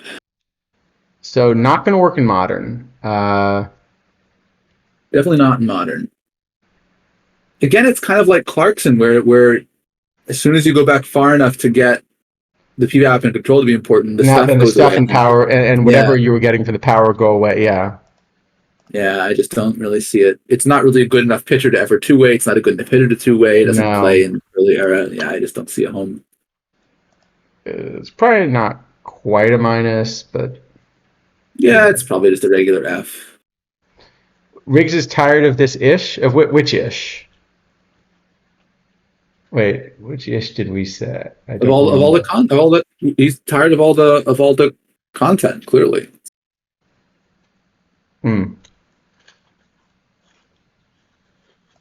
Fair enough. All right, Kenny Rogers. We got a perfect game card. So so it's funny because I figured if we were going to have perfect game cards, it would have been some kind of tie-in with like the minor leagues. Oh yeah, that could have been. I guess Fangraphs has kind of already covered that with the Future Legends sets. Yeah.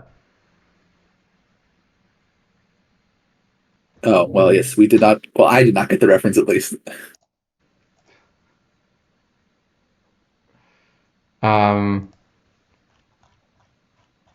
No, I missed the reference. Like somehow I feel that like my knowledge base is very deep on a few things, and there are other things where I just have like giant gaping holes where I don't know things that I really should.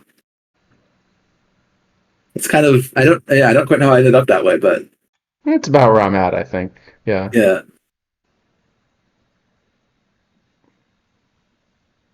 Anyway, Okay, um, so actually, I do have a question here since I didn't see the stream or that part of the stream.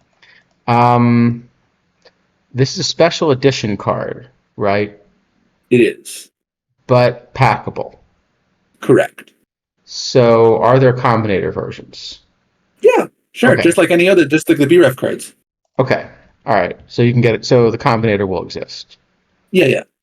All right.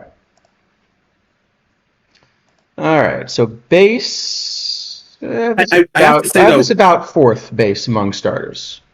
I have it. I'm just looking at all L5s. I have it third among L5s. Hughes, Radke, Rogers. Yeah, I was gonna say I have them a little higher because the splits get reduced a bit, which is funny because the reverse splits are actually, the reverse split with the home run suppression is really nice. Yeah, yeah. I mean, I will say about the card art on this card. I like it much better without the border for the combinator thing. Like I feel like it really detracts from Oh, the color, yeah, the color scheme a bit somehow. It just feels off. that's true. Actually, yeah, it does look better this way. Yeah, the Martinez one I think is even more like that. This Rogers, but Martinez feels it seems like it's just totally wrong with the borders somehow. But the bigger problem is if you look really carefully at his elbow. They they could have done better with the card art.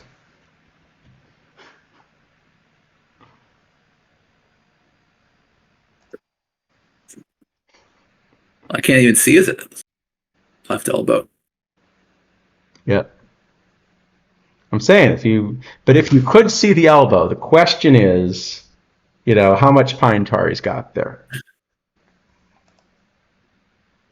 Who knows? It was on his the World Series game was on his thumb too, right? I mean he was a yeah. Anyway, no, but I think it's a good card. It's probably like a B-ish. I don't think it's like moving the meta forwards, but it's definitely in No, the but meta. I think it's in the yeah. That sounds about Yeah. right. It was on his. I remember it was 2006 World Series, right? It was on his thumb, I think, wasn't it? Or am I not remembering that properly? And then he walked it off between innings. I think. I thought he. I don't. See if I can find it.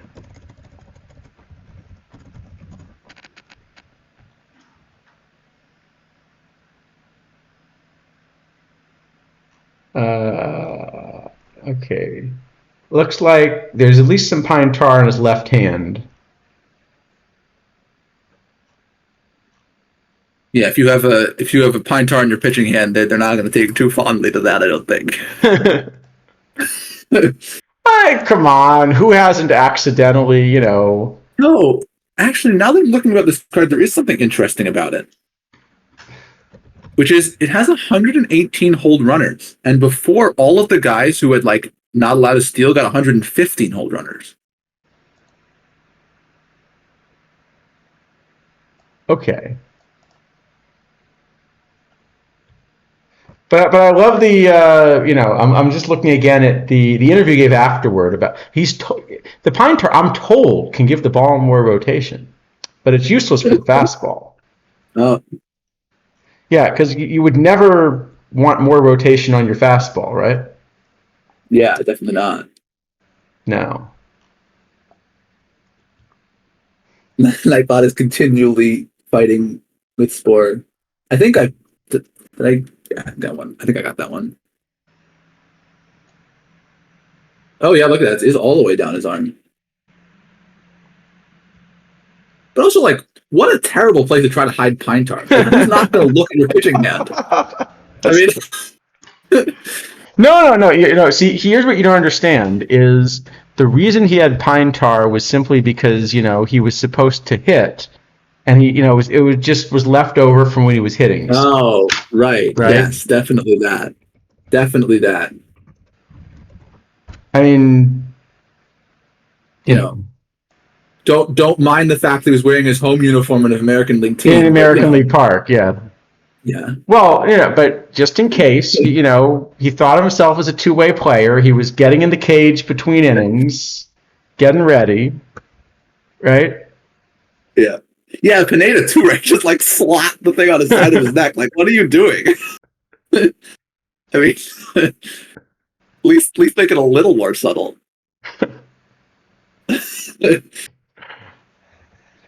Yeah.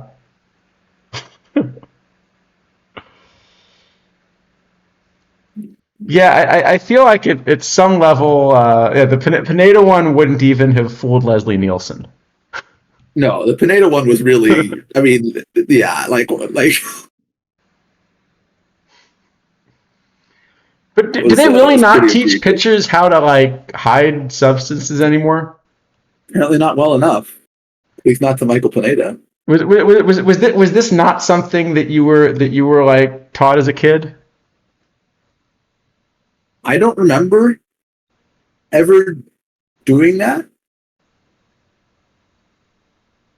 but I'm sure there were people who did. Um, my God, the White Sox. How do you have 8 runs to the Mariners in one inning?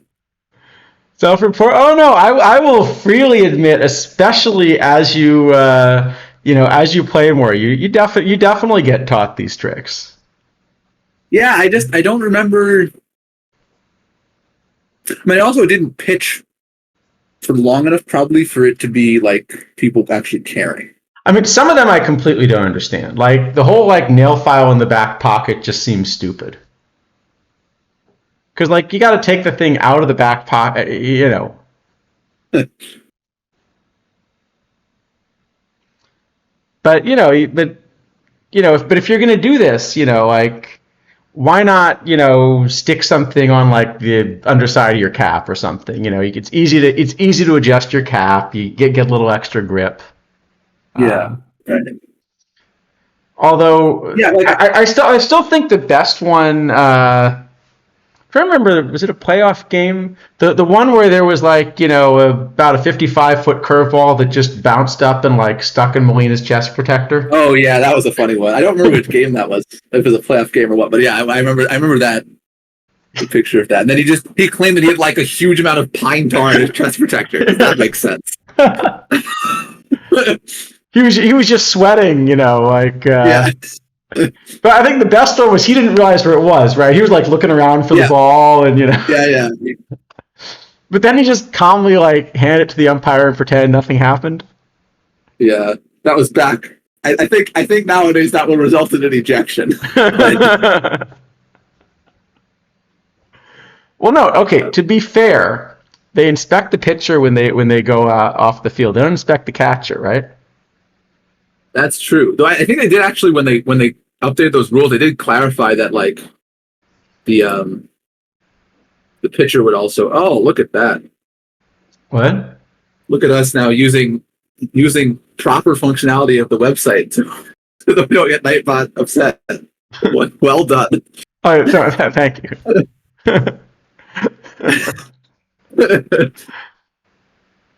we do need to figure out how to fix Nightbot. I will say. Yeah.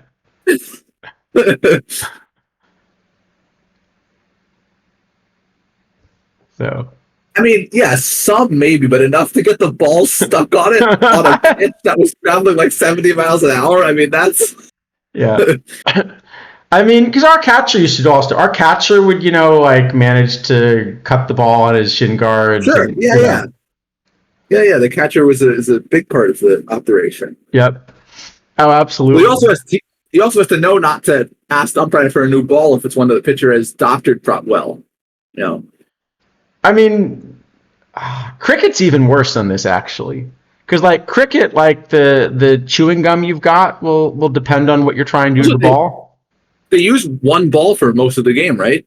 Yeah. So the deal in cricket is basically you use one ball for the innings, and I mean I guess you change it after 90 overs, and basically use one ball for the innings. So the rules are that you're not allowed to damage the ball. However, you're allowed to repair the ball. And so what you Okay. do is you basically selectively repair the ball. So you'll essentially repair and like shine, one side of the ball, but Right. That's effectively make the sure same you thing. I mean, don't keep the other one like as beat up as it can possibly get. yeah, that's not any different to doctoring the ball, though. Well, no, but see, one of them is legal. You're repairing it. You're just you're selectively repairing it. Well, in terms of the impact on the, Oh yeah, the impact's the same. Yeah. yeah. Um, I mean, the Uh-oh. funny thing is, like, as a hitter, if there's a guy up there throwing like mid to high 90s, I'd actually kind of rather he have like whatever he needs to be able to grip the ball well. I mean, Okay. Or I turn that setting on.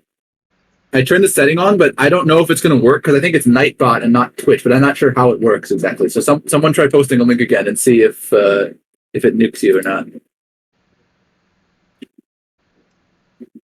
yeah. Oh wait, I just turned it. No, it was already off. It was already off. I just turned it on. Never mind. It's not that.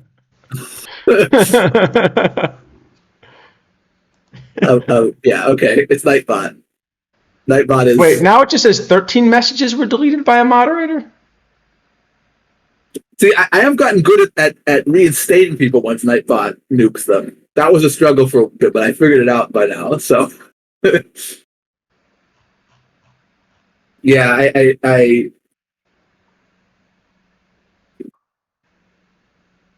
oh, that's interesting. Also, when he posts, yeah, when you post, no, because it nuked a bunch of messages going back for like a few minutes. Yeah. Okay, I think we need to actually go into Nightbot settings now, not just the Twitch settings. I don't think it's Twitch that's the problem. Right. But I don't know how to access the Nightbot setting. I can probably do it. I don't know if we should try to do it live. Oh, I'll see if we can do it live. Why not? You can try it. Why not? If someone has the thing to click on, we can click on it. But that's yeah. Anyway, I guess let's talk about Danny Richardson in the meantime. All right. But yeah, I definitely, I definitely, as a hitter, I don't really mind, But there are a few of these that are, I feel like it's different as a hitter, because also like there's sort of an ego thing involved, right? Like, yes, I know as a hitter that if you let the pitcher throw a better pitch, they're more likely to get me out, but you never think that way when you're going up to hit, right? I think my favorite of this was Pedroia. Like he'd always be going back to the dugout. He'd look bad, he'd strike out, he'd be going back to the dugout saying that the pitcher was crap. But that's just the way you think as a hitter, right? Oh, I can't change this one because I don't. Man, I think Charles, you have to do it. Yeah, I'm in the Nightbot thing now. I'm trying to figure out how to. I changed it for my channel, but that is not really helping us any because no one is ever strict on that channel. Is it spam protection that I want? No, it's in spam protection. Then it says links one. It's the fourth one down. And I have it as enabled. So do I disable or options? You change. Just if you go to options, you can change the timeout length to be less, so at least it doesn't nuke people for 10 minutes, and then also change the user exempt level thing to not everyone or something. I think will work. Apparently, timeout must be at least 5 seconds.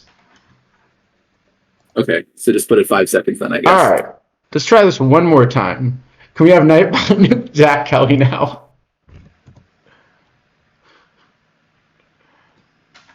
Oh,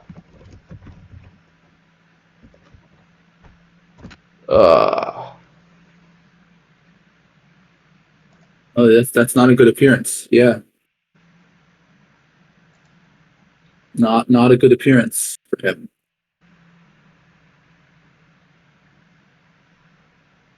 It is pretty amazing to me the White Sox managed to give 8 runs to the Mariners in 1 inning. So that is a new level of bad, really. So I know this is going to be shocking, but I got to tell you, the White Sox are not a very good baseball team. No, No, the White Sox are not a very good baseball team. But I mean, that's like the Mariners score no runs. Yeah,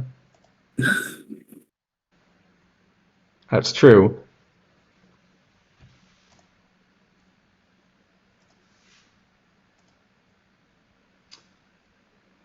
So, yeah. Yeah, Bayo, I see the Sox are getting hit around a bit, so. All right. Oh, yeah, I was going to pull up Danny Richardson, wasn't I? I guess that's something we could do. Um, well, this looks a lot better. He's got 106 range. Uh, I mean, Tulowitzki is going to be a problem at short, but he plays second. Yeah, I don't know. I would have had him as the best shortstop until Tulowitzki. I do have him as the best second baseman by a decent amount, actually. And the fact that he plays both is definitely going to help his long-term viability. Base, I think I'd still rather play Segura or Thon, but Yeah, certainly. But at high level, he's going to jump ahead of both of them. Yep. Yeah, One thing that's a little makes it complicated is I'd still rather play Dots Miller VL. Yes. But again, because Richardson plays second and short, it's easy to fit them both in. Yeah. Right. You can certainly do like a Richardson, Tulowitzki VR, and Miller, Tulowitzki VL or something. Probably. Then you're not going to have trouble because he plays shortstop. How hard is he going to be to boost? Let's see. I think he played for a while, I think, right? So I'm guessing not too bad. Okay, Baseball Savant is pulling up a blank on him. Okay. He played 8 seasons with Roger Connor, so that new bronze will be helpful once it gets cheap enough. Yeah. 8 seasons with Ewing, 7 with Keefe, 7 with O'Rourke. I think there's a bronze O'Rourke. 7 with Welch, who has a diamond, but it's expensive because it's an emission. Okay, the Welch being an emission probably makes him expensive. If the Welch was not an emission, I bet he'd be pretty cheap.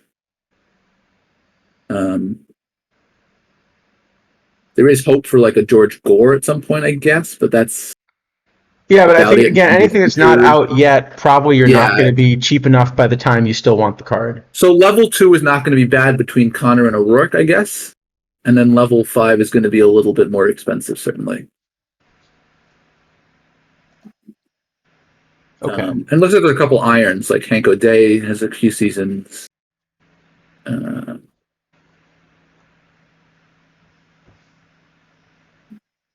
But yeah, not. I mean, as dead ball cards go, it's on the easier side probably, but dead ball is just generally a hard place to do boosts in. You know though, if you're looking for more like 1880s cards that were teammates with a bunch of Hall of Famers. I don't think he'd help Richardson, unfortunately. But I can think of one. Yeah, he would well, help a lot he gets of the other decade guys. bonus. Yeah, that's not really we're not short of those though. No. Much. It was worth a try. Oh, we will at some point get a John Ward because, well, we know for sure because he's a pitch perfect game, so we're definitely going to get one. So that's something, I guess. We don't know when, but we will definitely get one.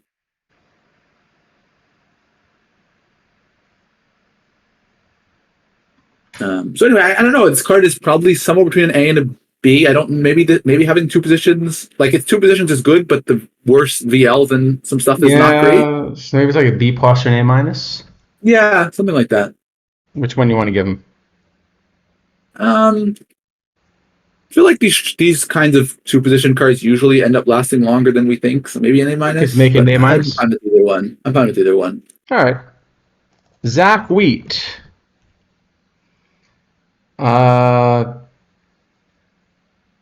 Okay, well, I guess also being a low post helps him a bit. Yeah, so Wheat is certainly better in Modern than when we were looking at drafting him. I've still got him behind a few left field options, though. Plus, maybe most relevant is that he's sort of directly behind this Harper we're going to talk about in a moment. Yeah, I think Harper is a big problem for him because the thing is that like right field in gold is really crowded between Rios and Hunter and Cameron and Ichiro and even Larry Walker, and left field is a lot less crowded. So left field is where you But he's want to put behind him, but then Harper. he's behind Harper. So I think Harper ends up basically just making him not play. I think so, yeah. Yeah, because it's a one Um, position card. if it's not for Harper, I think there's some interest here, but Harper just seems like it's just kind of better. And I don't really see the spot for him then. Okay. And we'll come to Harper in a moment. Let's look at Ed Carger, I'm guessing. Yeah, I don't know Carger. I'm not sure. Not So a player I'm familiar with. Actually, it's funny because I would have learned about him yesterday looking up the stuff at Perfect Games, but he was hardly in the game before that. So yeah. All right. So sort of flat VR, and then fairly splitty with a lot of extra home run suppression VL. yeah, I just don't really have him getting anywhere. I think also the flat cards are really tough because they sort of never get really good combinator boosts. That's true.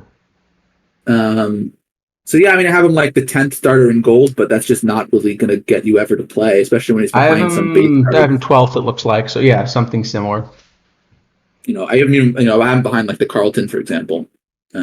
Yeah, I think Even so. 5. So yeah, I just don't really see the place for him to go. And also, I think as much as you want some amount of stuff, actually, I'm finding you can get by with a little less stuff in gold than silver somehow. Yeah, that could well be the case. Not 100% sure, but yeah, I can see With that. the updated thing. Yeah, Yeah, yeah. All right, so this one probably just doesn't quite play. I think it is an F. Yeah. Okay, Harper, on the other hand, not this Harper, this Harper. This is the card I'd rather play in left. Yeah, as you Yeah, said, right's fairly crowded, so I think this is a left fielder, which is funny because the shape of this glove really wants to be a right fielder. It's sort of yeah, this really arm-heavy shape. But I can't find a way to play him in right, and I can find a way to play him in left. yeah. I mean, it's funny. At DH, I don't really find a way to play him either because I have him behind Charleston and Canerco. Yeah. But in left field, there was kind of a void, and he fills the void, so that's makes him pretty useful. Yeah, I think you could, Um, I think of the combinator eligible cards, it's him. I still kind of want to make Crawford work. I'm not fully convinced I'm getting enough value for his defense, but it's just such a good glove. well, let me see. Actually, it's funny. If I was going to play a platoon, I think I'd play Chuck Jones. um, I can see that. Yeah. but actually, I don't have Harper so much worse that I wouldn't just play Harper and save the platoon because Harper actually has a pretty decent VL bat. So I think I just want Harper two ways. I also don't completely hate the idea of just letting Klesko pretend to be a left fielder. I'm not so interested in that. I don't think I even want to play Klesko at this point between Canerco and Charleston. Just Harper. Probably not. Yeah. But yeah, this one's pretty good. I mean, in some ways, it's good because it just happens to hit a position where there's nothing else. Yeah, and if you put him at a high level, so one thing to note here is at a high level, he's not getting that much better. Just kind of the way the combinator boosts work. Well, he's not getting much better except for power, but that's a pretty important place to get better.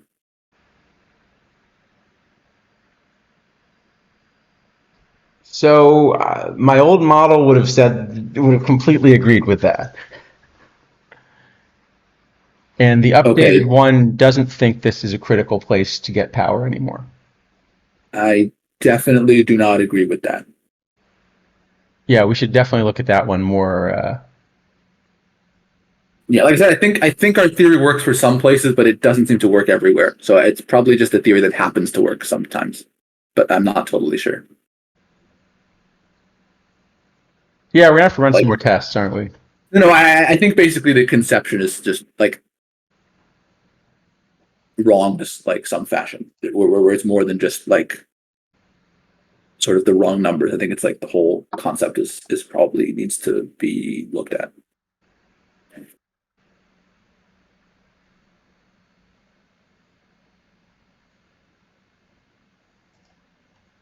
But to be clear, I don't have a good concept in the model at the moment either. Like, I'm still using the old one that fair. I understand to be wrong, but I'm trying to do as best I can with it. Yeah, this is why I'm sort of mentioning both models here. Yeah. But yeah, I think anyway. I mean, I think his purpose probably more like a B because it's more that he's just filling a spot. I mean, it's a funny card in that compared with other gold outfielders, I don't think it's that strong, but it just hits this gap in left field right now. Yeah. So I suspect it's going to be a card that's very quick to get pushed out, but right now it's in a good spot. Yep.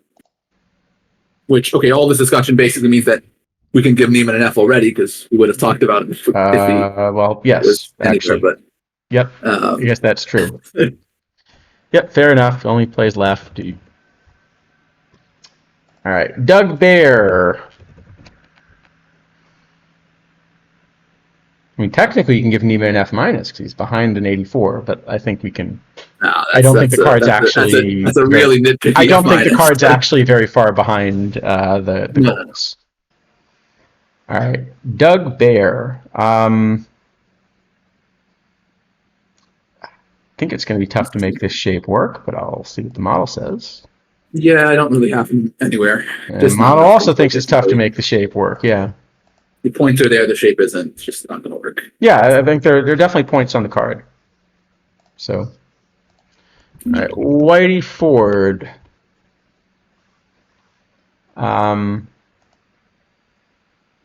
There you go. You can buy a Combinator Whitey Ford right now for $75K.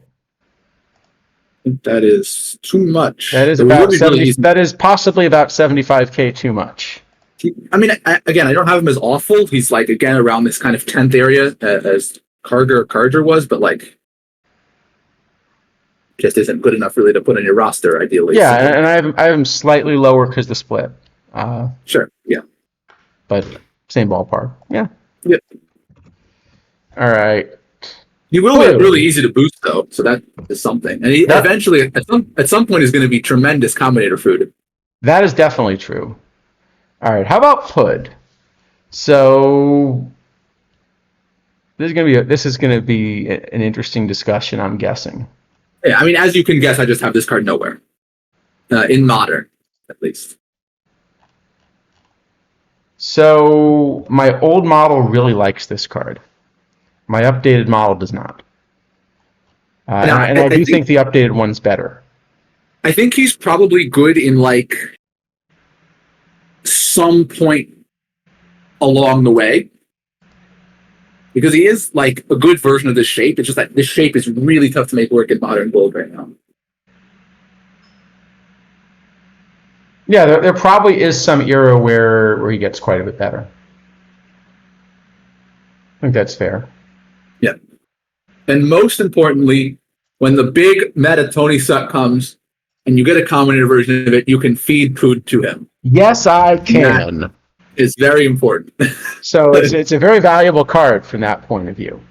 It's a very valuable card from that point of view, but probably not from any other.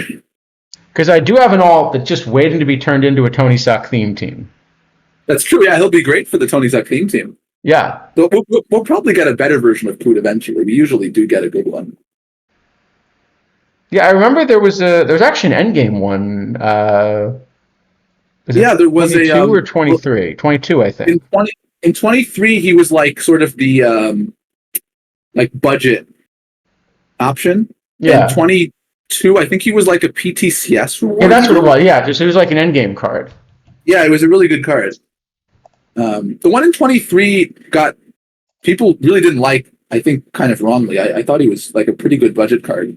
That should have gotten a lot more play than he did. But the opinion was. I think this one. Yeah, I can't find a way to get this one to work with the updated model. So I think it probably is enough. Yeah, I think so.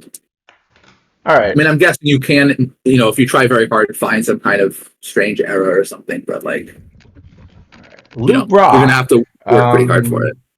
Well, I guess from the previous discussion, we know this is actually way behind, though. Yeah, I know this one is quite That's quite probably far enough. All behind. right, that's probably enough minus. And again, it's falling in the same thing where you're not boosting all this space running stuff because the commenters don't boost it, and that that's Yep. you end up paying for stuff you're just not getting, basically. Yeah, I think that's about right. All right, see, we're up to diamond. We're doing You're fine. doing something. We're doing fine. All right, Aparicio. Well, it has a small problem, which is Troy Tulowitzki. Yes. If it's not for that, he's probably interesting as a Yeah, the combinator. 110 But range is interesting, and he's just not quite good enough, even with that range, to think about trying to mess with the league normalization. yeah, I will say the only thing which I would mention with this card is Nelly Fox is also a low diamond. You're going to have a lot of chemistry with the two of them. I don't think it's going to ever be enough, but I don't think it works in low it's diamond, there. but in league, the fact they both have this big avoid K, I mean, you can definitely play with the normalization running the pair of them. I just think you're costing yourself too many wins running those two Yeah, units. especially with Glasscock out. That was not a Yep. good sentence. Um, but yeah, I just don't really see it working. I mean, it's funny because it's really only Tulowitzki that makes it not work. I think in low diamond, but that's kind of enough. Yeah, for single position player, one card is always Yeah, enough. Yeah. yeah. So, all right, Johnny Sane. So it's flat-ish, but with a lot of extra control, and that is a better shape. Yeah, I don't mind this one. I mean, I So like Grom and Syndergaard a good deal better, but then this is kind of in the next tier, I think. yeah, I have him. I actually have him. I mean, in a group of about 4 or 5 similar cards, but number 2 behind the Lions that we'll talk about in a moment. Okay, I have Lions a little worse. So at base, my low diamond is kind of like Syndergaard, DeGrom is the top tier, and then the second tier is Carlton Sane, Levon Hernandez, Archer actually, because I just love Archer, and he gets better as you go up higher too, and then Lions. But Yeah. some of Okay. those are not commentator eligible, some of them are. So okay, he is. That's something. Yeah. So I think I So I think don't know. I have this sort of as a solid. It's not blowing everyone away. It is a solid top 5 option. It's combinator eligible. I don't know, like a B. I was gonna say I think maybe Sane and Sane and Lions are both C's probably.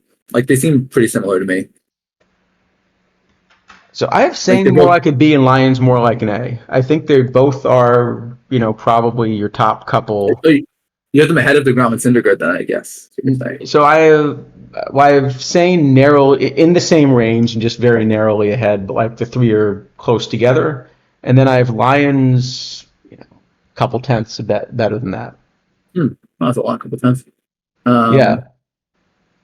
yeah, I mean, I have Lions in the group with Sane, but certainly both of them worse than Grom and Syndergaard. And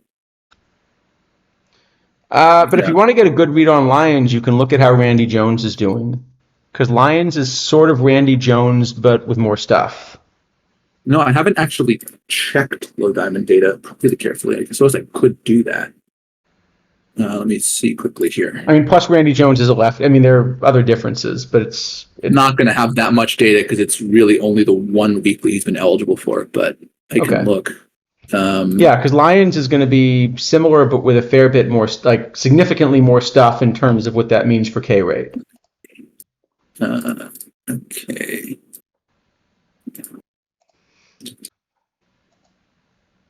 All right. Jones has allowed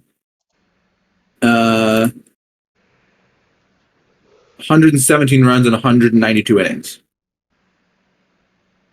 It's not great. Not amazing, yeah.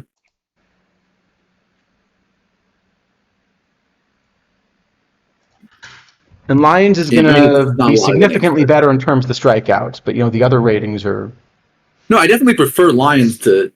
yeah. I don't really have Jones all that close, so I definitely prefer Lyons. So yeah, I think in the end I would give them both C's probably, though I could see giving them both B's because they're combinator eligible and a number of the other cards in the tier are not, like Hernandez or Carlton or something like that. All right, we can give them both B's. That's I think fair. that's reasonable. Yeah. Oh, give Saint a B minus then, because I do think Lyons Yeah, is that's better of the two. That's fair. And there's a little bad, I guess, on Lions. It's not really useful ever, but it's there. Roy Face, we usually get a decent Roy Face. These splits I think are typical for what we're used to seeing. And the 24 stamina is kind of nice. Yeah, unfortunately, I just don't think he's that good. I was gonna say, yeah, the big problem is this card, even versus right, doesn't seem strong enough. Like I've got, say, Tug ahead of him VR, and Tug's a lefty. Yeah, I mean the two relievers I really want to play in low diameter, Betances and McGraw, and then like the BJ Ryan. But then even some of the converged starters I'd rather play than this. Like and base I'd like to play Howe as well. Sure, yeah, How. So yeah, I just don't think this one's really getting there. Yeah, I have him just outside the top.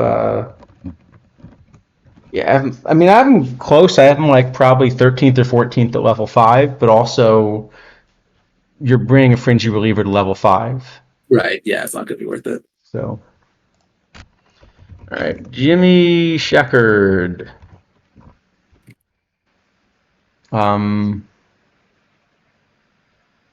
Didn't we just see these cards in gold?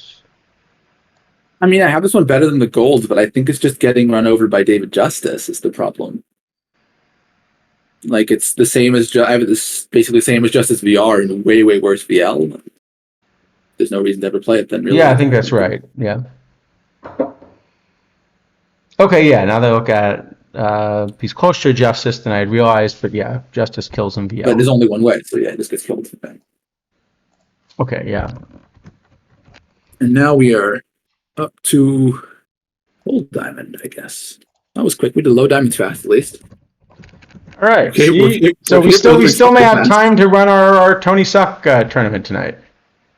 Okay, definitely, yeah. Okay, possibly not. Maybe not. Not so much. But next week there will be fewer than 70 cards. Possibly. Mm-hmm. Yeah. Yeah. Wait, isn't next week when the tournament batch comes out? Oh yes, it is. No, it's 2 weeks. It's 2 weeks. It's 2 weeks. Next week we're saved. We might get a smaller set next week. Because it comes out August 5th, so it won't be out before the Friday, right? Like we're barely saved from it. All right. Right. Where were we? Tommy Bridges. Oh, we got Siebert first, right? Oh, sorry, Siebert. Thank you. Well, we can probably skip right through Siebert, I guess. Trouble finding Siebert or Bridges on my list. Let me see what I've got. I am okay. I have Bridges like. I have Bridges fringy VL and nowhere close both ways. And Siebert worse. Siebert just looks awful. Yeah. So Siebert is at least at most. Siebert's probably a minus. Yeah. Probably a minus. Bridges, I think, is just an F. Bridges is a regular F. Yeah. All right, Duke Snyder. Will this one be cheaper than last year's? And PT20s, which actually was more expensive than last year's for people who were playing at that point. Yeah, that I don't remember. Yeah, I wasn't There were in two of them. It was a tournament. giant bottleneck. The bottleneck was either one Duke Snyder or the other Duke Snyder. I see. All right. It's a funny shape, right? Because you got all the BABIP one way. But I think this is still a VR. So this is a VR bat in modern, and it's a VL bat early eras. Well, the thing is, I think it's just a worse bat than Sean Green. Well, yes. Yes, it So I is. just like, yeah, it seems like kind of you're never playing it in the center because the defense is not even close to Mays or Ashburn or something. And yeah. Yeah, I think so. Okay. All right. Dennis Martinez. We're going to disagree on this one, I think. Because We might not disagree as much as you think. I've got him really, really, really good. Okay, I have him just regular good, not really good. I still have Paxton first, and then Martinez similar to Preacher Rowe. No, I've got him ahead of Paxton. I've got Paxton second now. But in any I've got case, I think Martinez and then Paxton and then a pretty big gap and then like a group, but in any case, which includes Preacher Row. we can certainly agree this is a card which you definitely want to play in full diamond. It's funny, in low diamond, if you just took this shape and scaled it down, I would be much less interested. Yeah. But I in do full want to diamond, play. I definitely pretty want to good. play this in full diamond. I think it's at least an A. I mean, it's technically not an S in that it doesn't play up, but I think it moves the meta enough that it, like, you could argue that it's an S. Yeah, I think I just give it an A. I mean, I think even if I had it ahead of Paxton, some of these diamonds I do have like much more playable in League because like League the shape gets really bad. Yeah. No, this is not going to play in League. So like a card like Jose Rijo, who's much worse in full diamond, I'd much rather play in League. Um, so I don't know. I think I just go for an A. Okay. It is definitely moving the meta forward, especially if you get the Combinator. If you get the Combinator, it's a pretty. I guess let me Yeah. check. Let me check the L5. I was looking at base for these because the Combinators are really rare, but let me check.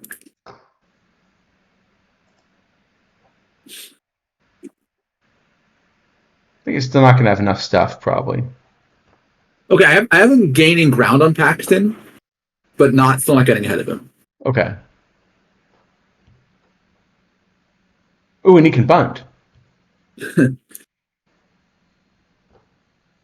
I mean, yeah, it's legal.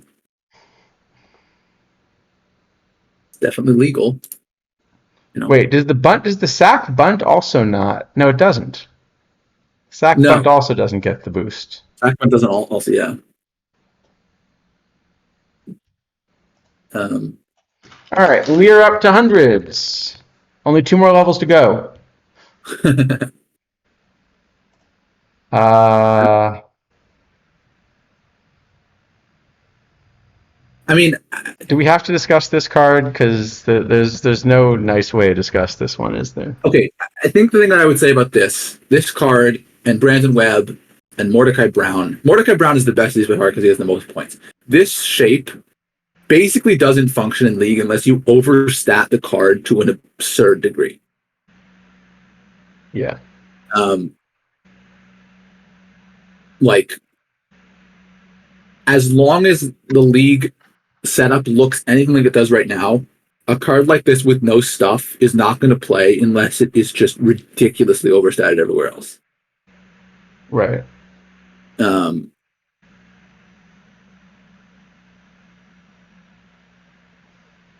So yeah, I mean, I do have Rixie better than Webb, but that isn't saying a whole lot. This isn't even a card that I'd want to be kind of rotating in the bullpen if I had everything.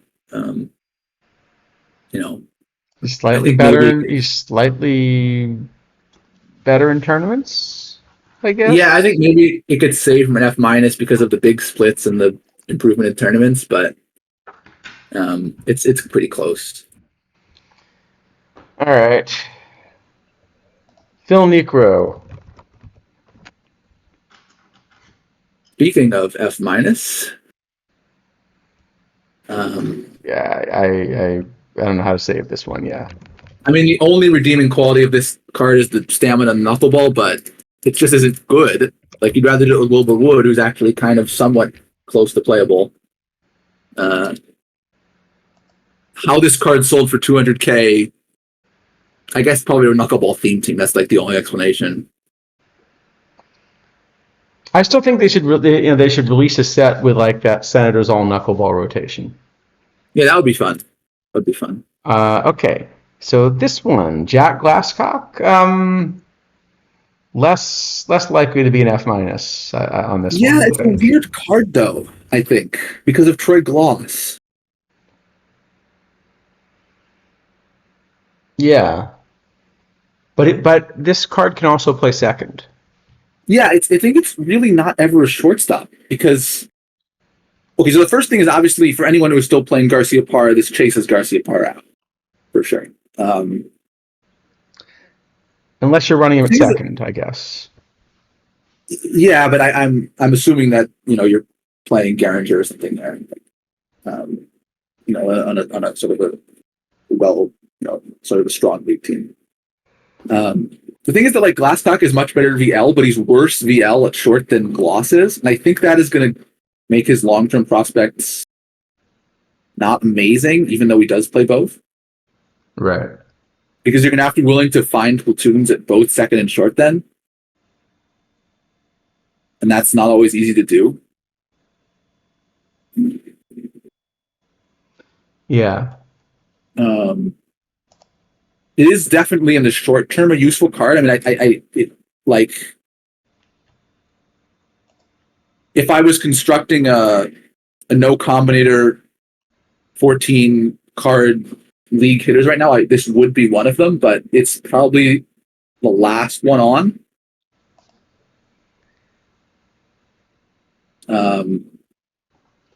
So yeah, I don't know.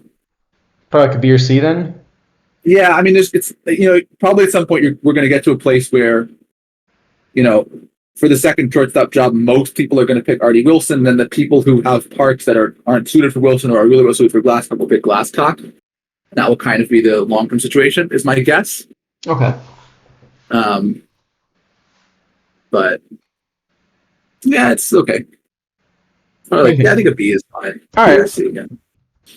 All right, we're up to 101s, which are pulled more often, possibly, or not.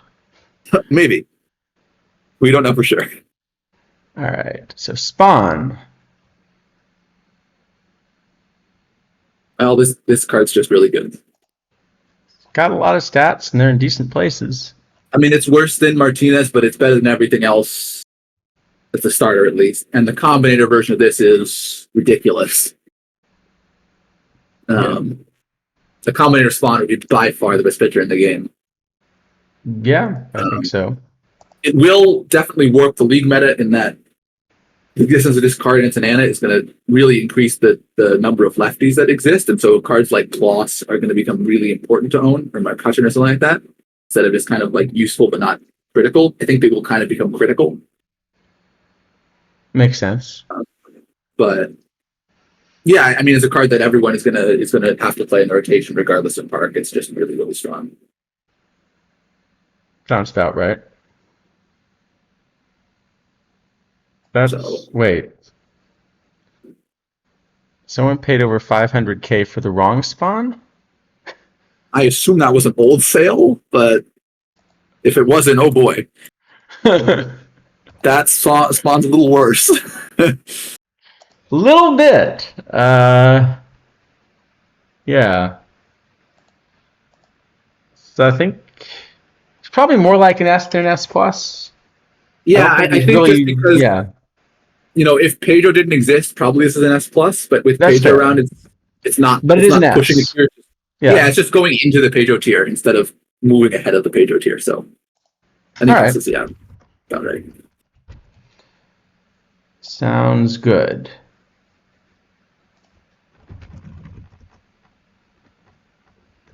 All right. Now we got our not so shoeless Joe. No, we have a shoot Joe Jackson this time. The one that's stepping out. Yeah. A little better versus righties as well. A little short on eye. Yeah, it's sort of directly competing with Griffey. I do have it a little bit better than Griffey. You know, at the moment, you play both. At some point, one of them will leave the meta because a really good center field or right fielder will get printed, and then you can't put both in your roster any longer. I guess it's a little less splitty. It is splitty, but it's less splitty than Griffey. Is that right? I'm looking. They're both pretty splitty. No, they're both. I don't Yeah, think no, they're both pretty splitty. I don't think there's huge difference in splits. I just think that Jackson's a little better, basically. The bat's better. Griffey's gloves better. Yeah, probably I'd prefer Jackson overall. Yeah, I have it like a quarter win, half win difference. Not huge, you know. Like this is the kind of card where like this is what I mean. 101, like Spawn, big power creep, by far the best packable pitcher. Jackson is like regular power creep, right? He's like improving by half a win over a card that's relatively old. That's like a pretty normal level of power creep. And then Mordecai Brown is like not power creep at all. He's just like bullpen fringy. Yeah. So this is what I kind of like. I don't understand anymore where the 101s are going because they just seem all over the place. But I don't know. Jackson's probably like an A, I guess. I don't think he's that much of an edge over Griffey, so I think I have him a maybe little a B. lower. Yeah, maybe a B. Yeah. Maybe a B is right. Yeah, that's fair. And Brown, not completely clear to me. Brown plays on a full build. Well, I can I can go through what I've got for starters in league at the moment. I guess maybe that's the way to do it. Okay, tier 1, Martinez Spawn. Tier 2, Tanana Fernandez. Tier 3, Mike Scott Bieber. Tier 4, Walsh Page Brown Sutton. Yeah, so he's not playing. He's actually not playing in league. No, he's just not playing. I think he's kind of the sort of card that you might rotate through your bullpen. But no, even a full build without Jose Fernandez is not playing this. So if he's supposed to be 101, does that make him an F minus? Maybe. I don't know. Because he doesn't play at the 100 level. I mean, well, I think the thing is, at this point, we almost just need to be considering that 100 versus 101 is kind of the same as like 70 versus 71. Okay, then I think he's just an F. Because like it does not appear that there is a specific rhyme or reason to 100 versus 101. Like they're just, some of them are better, some of them are worse. Okay, then it's probably just an F. So yeah, I think it's just an F. All right, we did it. See, that was simple. Terrible.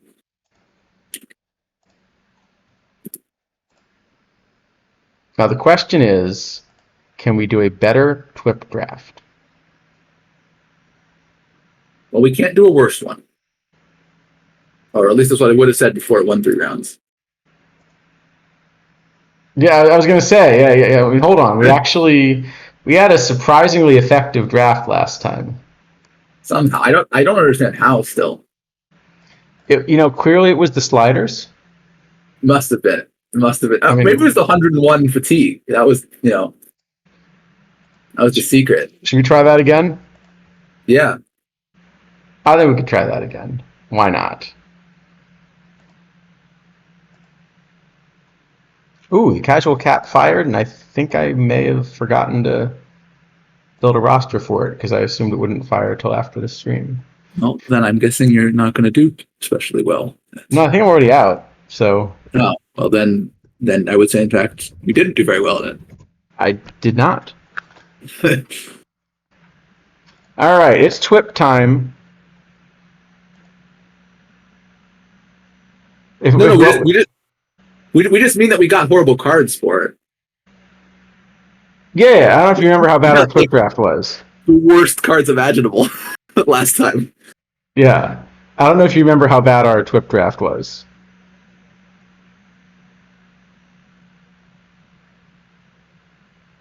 Grading the cards was terrible. I don't remember saying that. I didn't say that at least. It was long.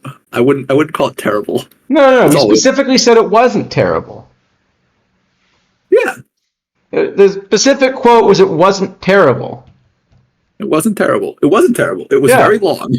It was not terrible. All right. We're still in Comerica. All right. Hold on 1 sec. We should do some kind of prediction about how bad this draft is going to be. Is there a good way to do it? I missed it wasn't. Fair enough. No problem. Speaking of wasn't terrible, would you believe the Sox are back ahead?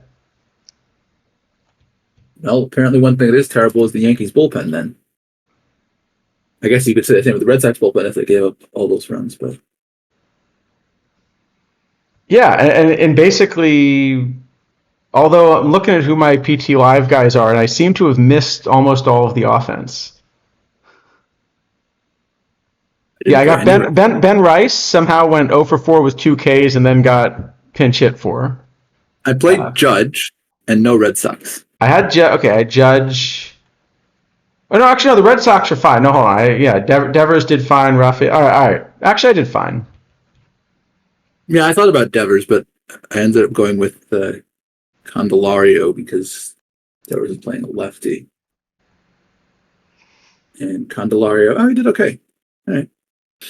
Not terrible. Yeah, all right. Let's see how we do. Legit, it was terrible. What? Okay, yeah, it's just a misunderstanding. No problems for it. It happens.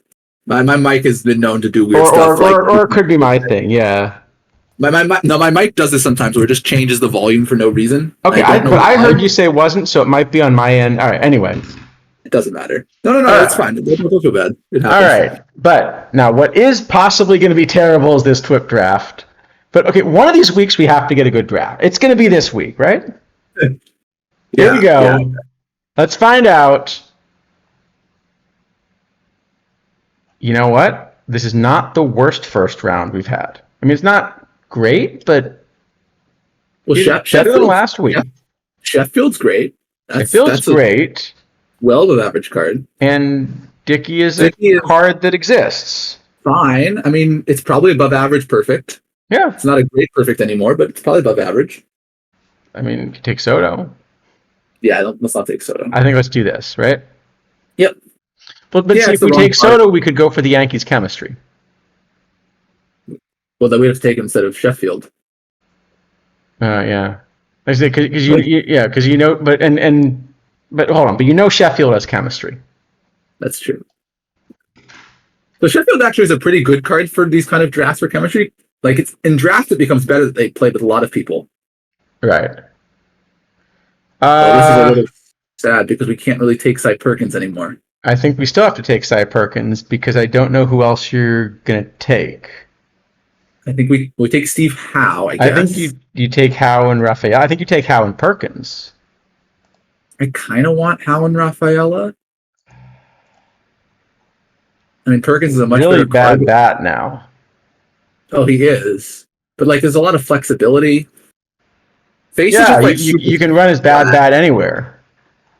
Face is super flat. I think actually probably Howe is more home run versus righties. Yeah, I think Howe is just a better reliever if you're going to do it.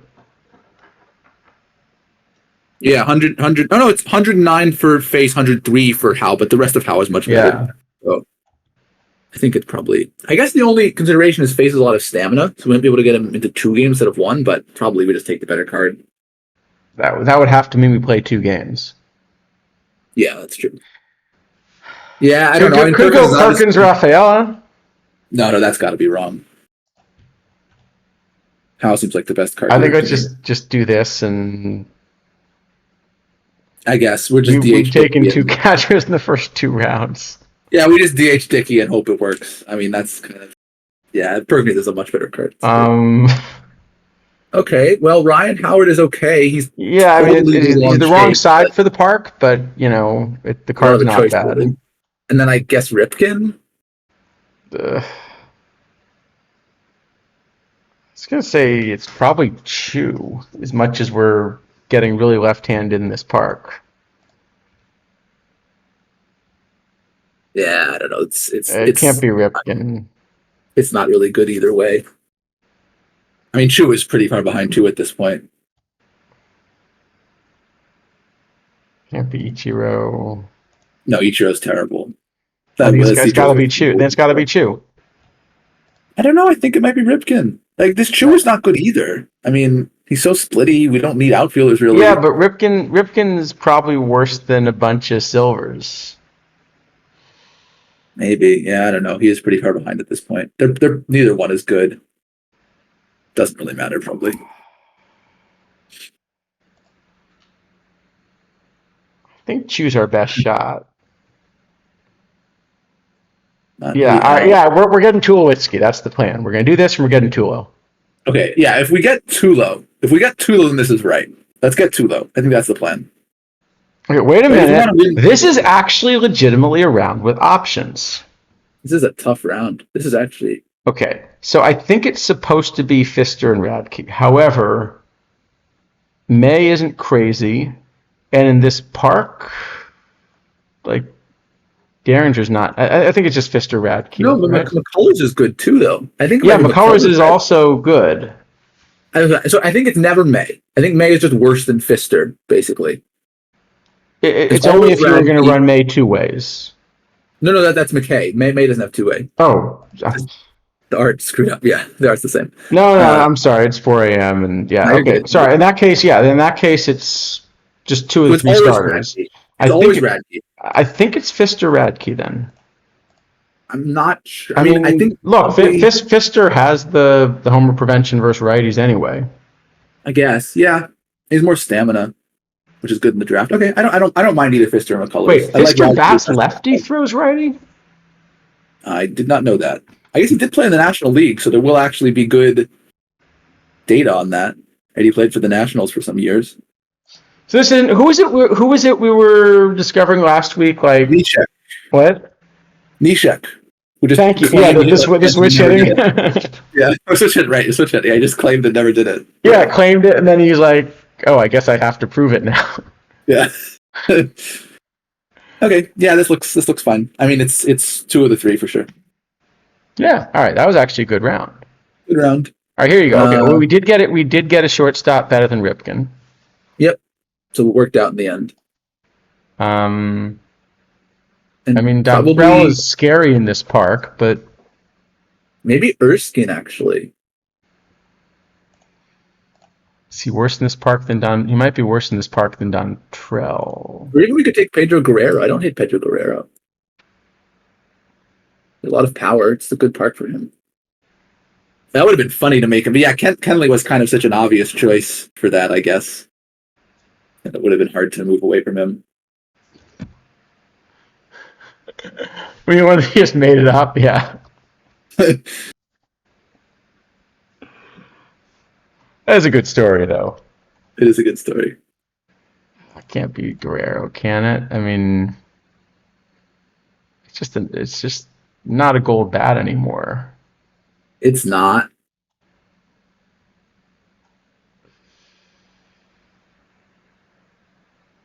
I think it's Dontrell. It's got to be one of the 2 pitchers, probably. It could be Tommy John. How's Tommy John? He might have more shape than Willis at this point. He does have the home run prevention. Yeah, that's better. All right. And he might get some random chemistry. Oh, no. Actually, Willis will get chemistry with Sheffield, right? Or do they not overlap enough? Oh, you should have said that before I clicked. I don't actually know if they overlap. All right. Well, the good news is we got another good catcher. Yeah, we can't take this one, though. No. But Tommy John does the tentacle. That's true. Yeah, we got to take as many tentacle cards as we can. Okay, so Colt Keith is kind of forced, right? Because it's the only other decent card. Well, it depends if we have tentacle chemistry, you know. Right. All right, so now, here's the real test. Is we have a Lou Brock. It's a new card. No, he's not good enough. Is he draftable? Even in draft as a new card? it's rare, but he's so wrong for the park and bad. I just don't think even in the draft. Like, I kind of want to take Gregory Santos. Okay, I agree, and I think there's a good reason we gave the card an F minus. Yeah. Uh, he needed to take some lessons from Reese. is it? Is there any way it's Bob Boone and we DH one of our catchers? No. We already RGH one of our catchers. We can't take a third one. Legitimately, Gregory Santos is not that bad.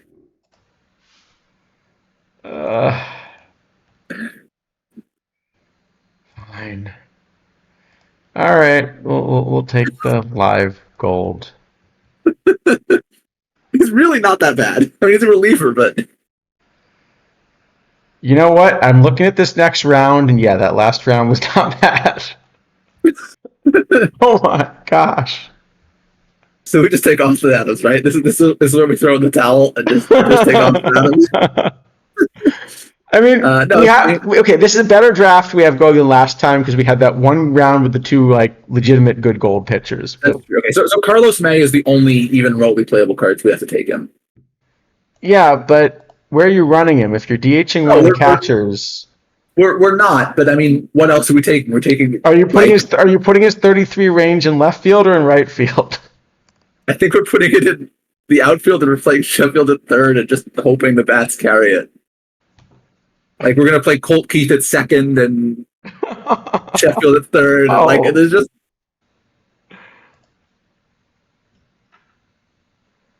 And then probably Chan-Ho Park, I guess.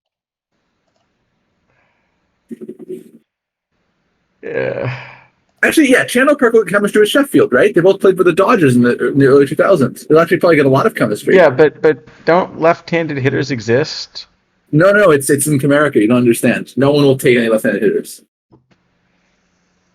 It'll be fine. This can't be right. I'm looking at Austin Adams here. All right, let's just take Austin Adams. I've never ever played that card. I want to. Let's just do it. It's like not even a good iron, but let's just take it.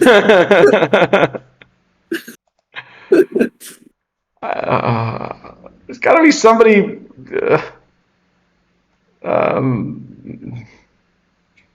Jason Vargas might also get chemistry with Sheffield. I don't remember how long the career spanned in various places, but it's not impossible. Oh no, he was later, right? This is his first season. Yeah, it's not going to work. All right, let's go Chan-Ho Park and try to stick him in the pen. Okay. Okay. The good news is we cannot possibly have a worse silver round than this, right?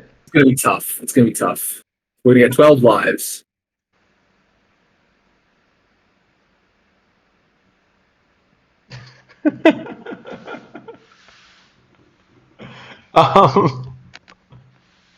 Al Harrison has a lot of stuff.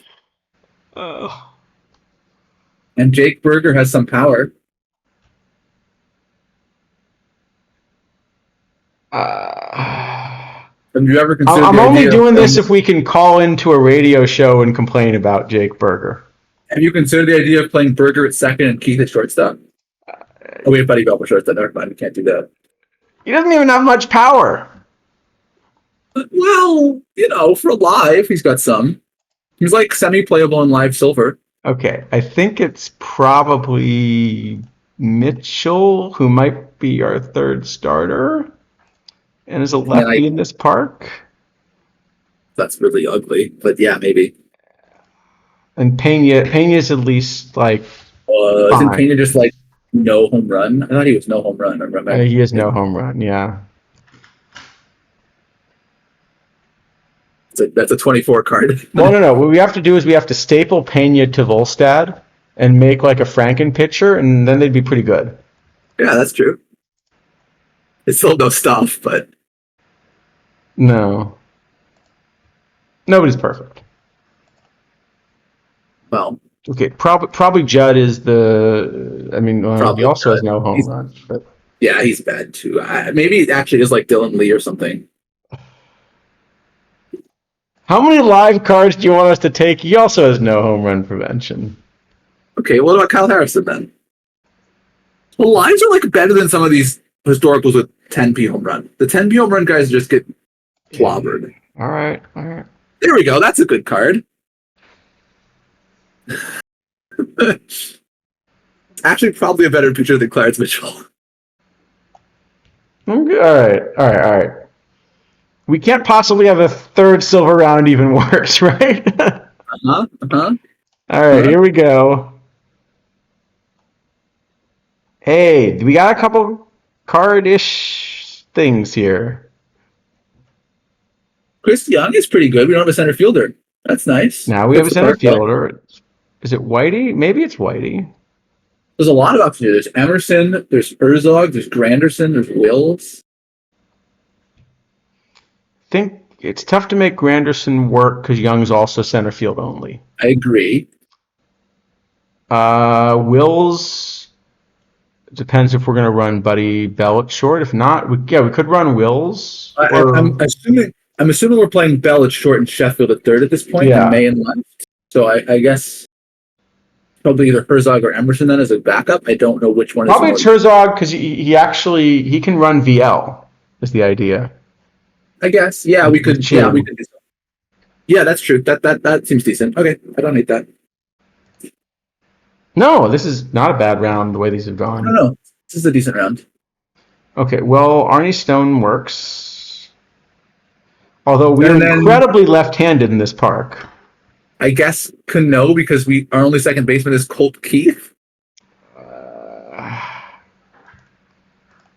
Okay, but here's the problem. If we were to pick this Cano card, our only second baseman would still be Colt Keith. But he'll get chemistry with Sheffield. Maybe. Actually, I don't know if Right. they overlap. But our only second baseman would still be Colt Keith.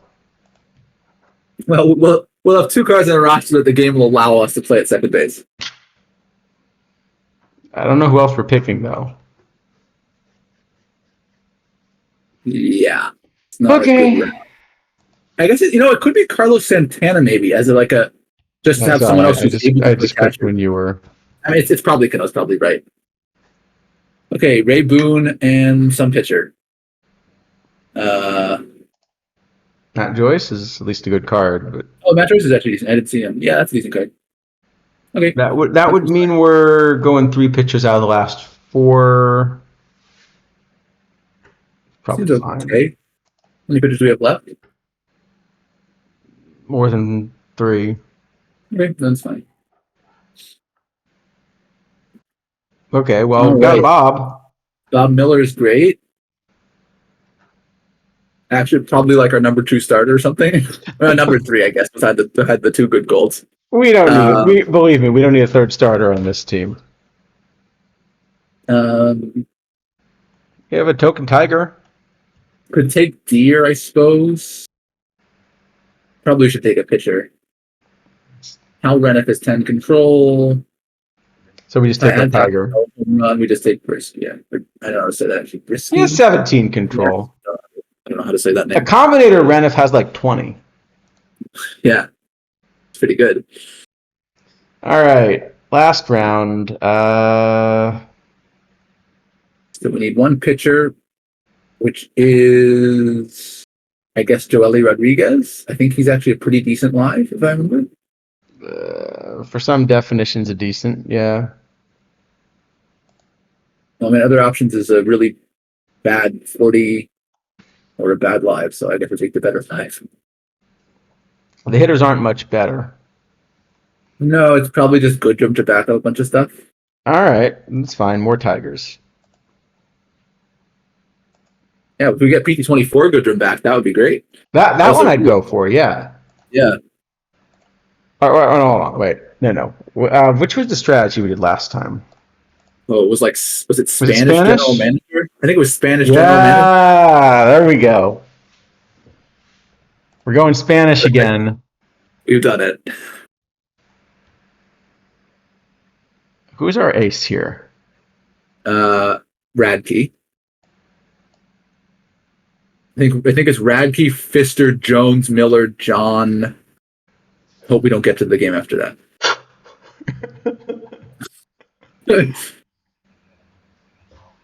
All right, and lineups. Let's see how badly they. Our relievers are tired because Spanish general manager puts the fatigue setting for relievers at 101. So 100 is less than 101. They're tired. Yeah, exactly. Think about it. I mean, it's just math. Let's see. So Dickey Perkins, did it figure out to platoon them? I wonder. Well, we should just play Dickey at DH both ways and Perkins at catcher both ways, right? That's got to be the way to do it. I think so. Yeah. Sounds right. Yeah, I mean, Spanish general manager just has very high standards, and none of these pitchers are meeting them. And that's not his fault. The pitcher should be better. But yeah. Yeah. Probably Herzog instead of May, actually. Probably starting Herzog both ways then. We have to get Chu out of there too. Did we find a way to get? Oh, we can play Sheffield in the outfield maybe, and Ray. No, we play Chu one way, and then the other way. Oh, we can play Ray Boone at third. And we can kick Sheffield to the outfield, and then get rid of Chu. Yeah, that makes sense. Something like that, and then it's still Dickey.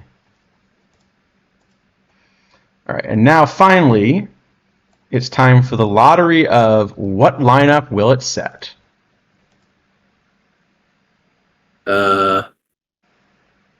Well, not a good one, I would say. No.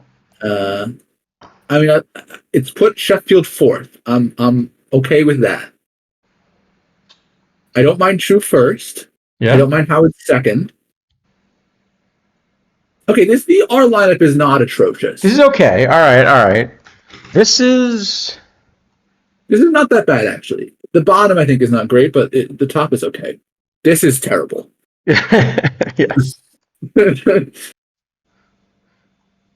Do we want to fix it, or do we trust our Spanish general manager to just take this one home? We gotta trust our general manager. Trust the general manager. You can't be second guessing the general manager.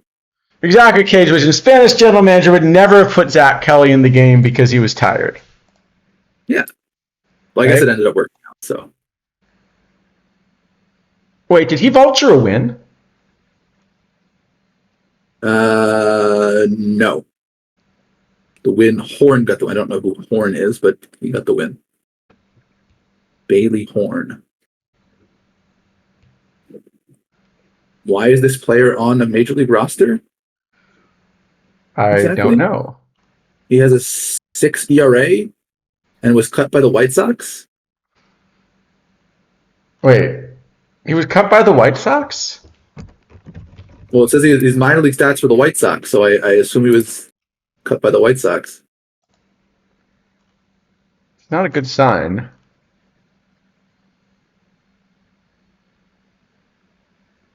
I mean, I guess he could have been traded, but I don't know why. Okay, he did have an ERA of 11.32 for the White Sox in AAA this year. Yeah, why would a team that's theoretically trying to contend put that on a roster? Andrew Bailey project that isn't working. Yeah, definitely isn't working. I think that seems pretty clear.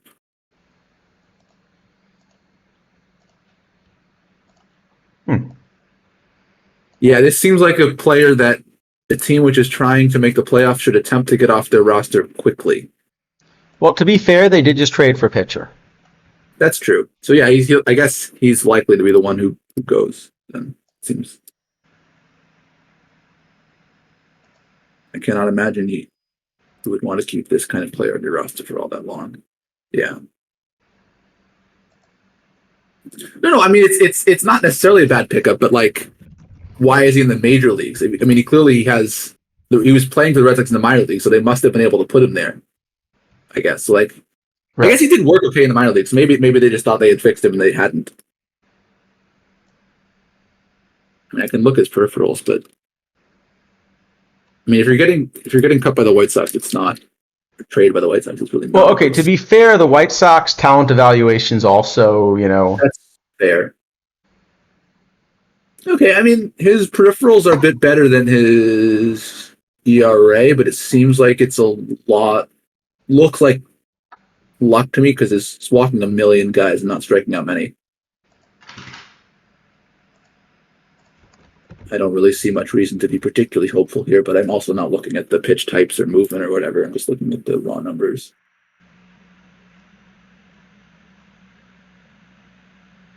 Yeah, look, okay, it looks like his Boston stats may have kind of gotten blown up by one outing in Colorado. Okay, well, that can happen to anyone. But still, I mean, walking, this is not a good strikeout to walk situation. Even with, I mean, that's not going to be Colorado's fault. I don't know. It seems like a lot of walks that you have to fix. Yeah, like even for Boston, nine walks in 16 innings in AAA.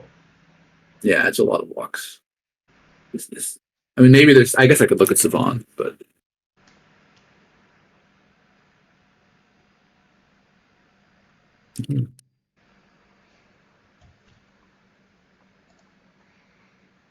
let's see.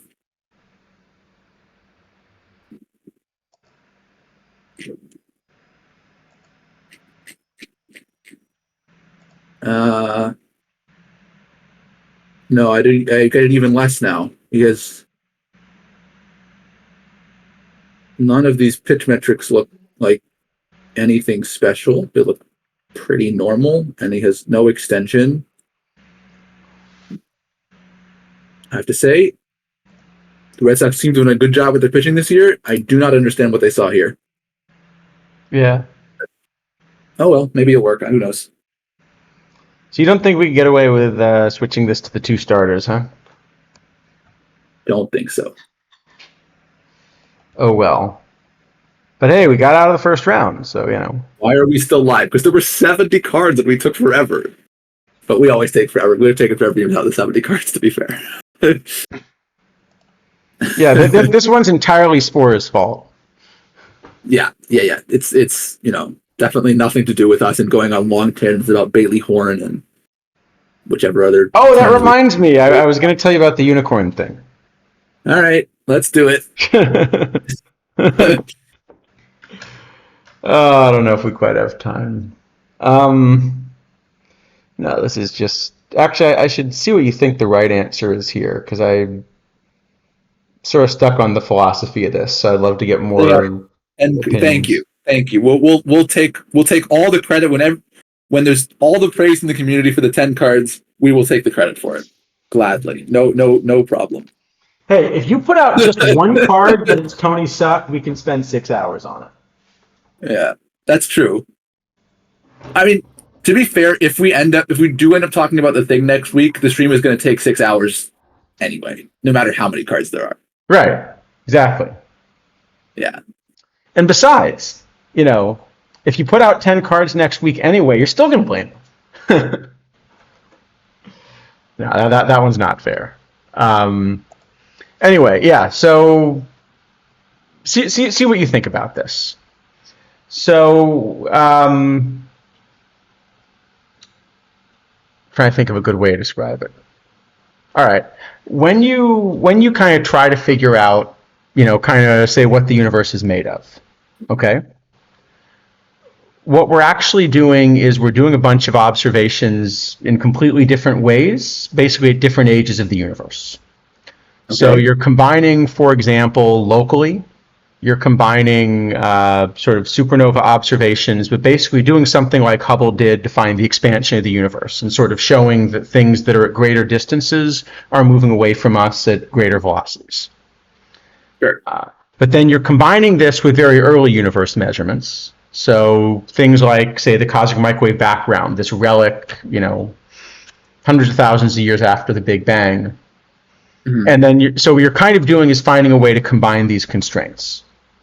Okay. And one of the things that's built up over the past few years is essentially a puzzle where there's some tension between these different results. So it looks like you can't quite reconcile them with each other. And it's more than these two. There are really sort of 3 or 4 different kind of techniques that are put together.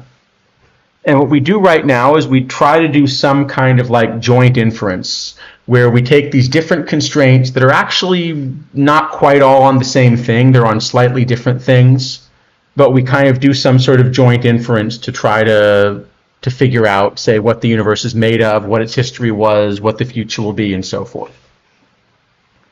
And there are a few mathematical flaws with kind of how this is done, and so kind of part of what I've been working on has been trying to fix those flaws.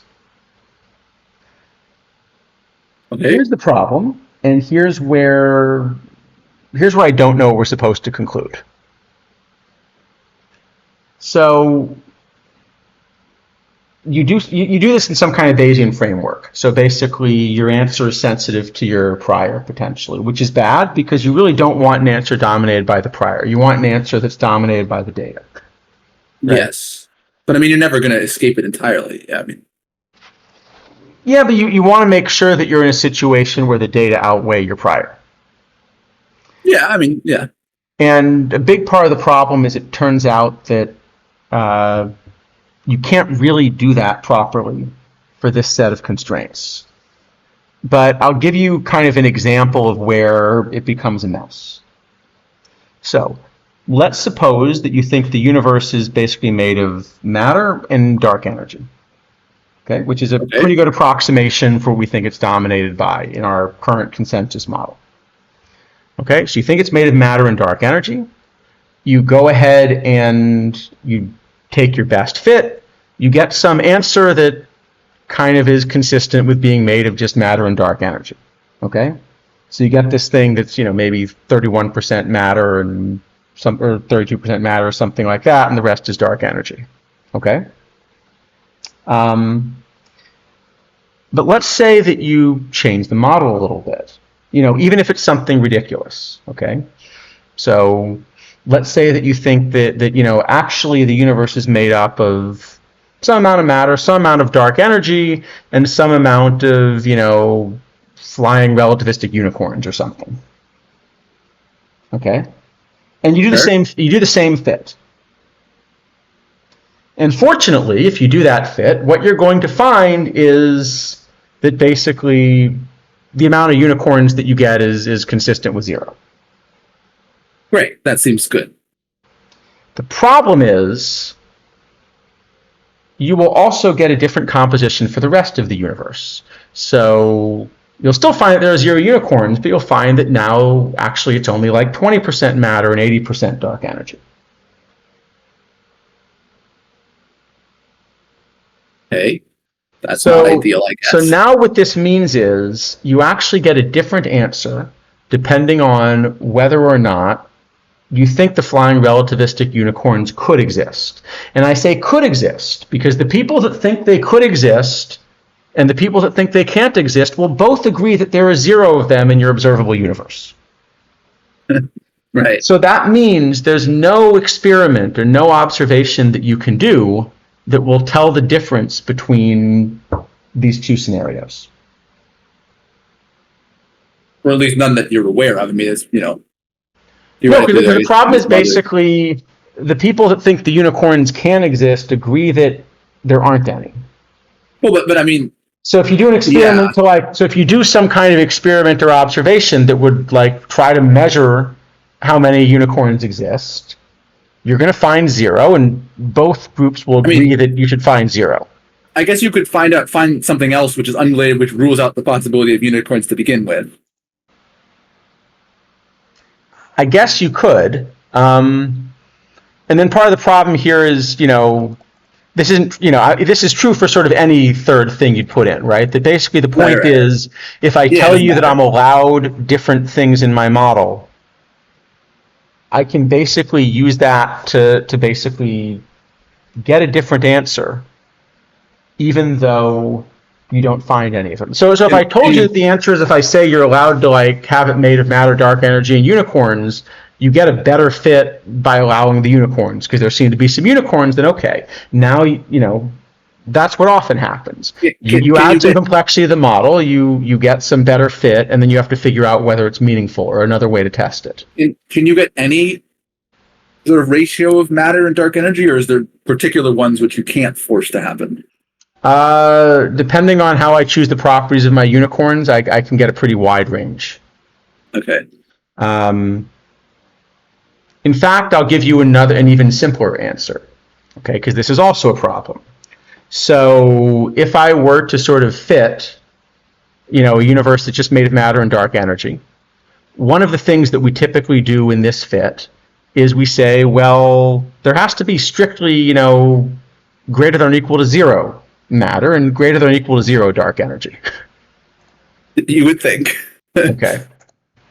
But mathematically, I don't need that bound. There's nothing wrong with relaxing that bound and seeing what happens, right? Right. So if I do the same fit, but I say you're allowed to have less than zero dark energy, or you're allowed to have less than zero matter, well, then your best fit changes. It still is greater than zero, but it's a different number. And so again, what you're doing is you're sort of saying, well, the people that believe it could have been less than zero get a different answer than the people believe it couldn't have been less than zero. Right. But there's no, the problem is that kind of normally sort of what distinguishes scientific ideas should be this idea of falsifiability, right? So if we have two different models, what we should be doing is we should be looking for, we should be looking basically for some kind of test where if our model's wrong, we would basically be able to show, it's the same thing we do when we're testing models of the game engine, right? No, of course. We're experimenting with the thing, What we're doing is we had some ideas. Those ideas are making predictions.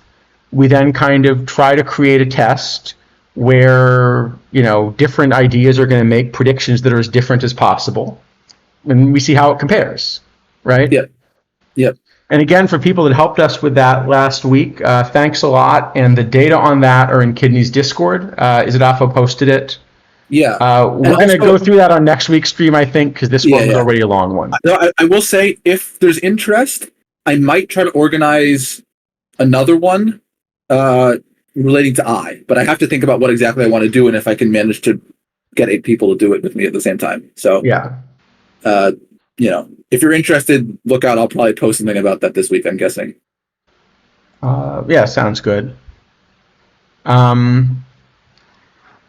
that's why it ends up being this messy philosophical problem. Because here, you're in a situation where the actual difference between these models doesn't seem to be falsifiable. If I ask you, could the matter density be less than zero? You might have strong reasons to believe it shouldn't be able to be. But if I told you the matter density is less than zero, you'd have ways of trying to test that. Right. I mean, but it's funny because, okay, it doesn't make any intuitive sense to have less than zero matter, right? I have no conception of what that would mean. But it also doesn't mean it's impossible somehow. Yeah, I mean, it's kind of like, so actually this is a version of the problem. So part of what's driving this is if you just look at how you try to reconcile these different observations that don't naturally want to agree with each other, one of the possibilities that comes up is that actually dark energy would have this property that has negative kinetic energy, which is also a really funny thing to kind of get around because we think of kinetic energy as sort of being, something like a velocity squared kind of thing, and velocity squared should be, strictly non-negative. Yes. Yeah. So, so you're always trying to figure out how to reconcile these things, but the problem is, it's one thing to sort of say, okay, well, I can make these predictions, and then, often in astronomy, it's not so simple. It's really not an experimental science of the sort that you can just go make a universe in the lab and see what happens. Right. Yeah. You can't design an experiment so easily. Yeah. All the time. Yeah. But still, at least in principle, you could come up with scenarios where these two would give different results, and then you maybe look for something you can observe that would help you test that. Right.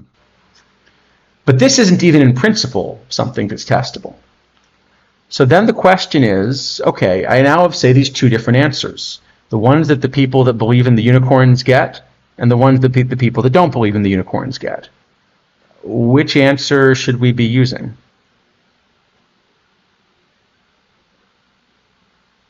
Well, I mean, it's certainly, on the face of it, would seem to make more sense to start from some kind of set of assumptions which you have more belief in. But I guess you can say that, well, but the problem is that both sets of in the assumptions unicorn. are things that different people will have more belief in.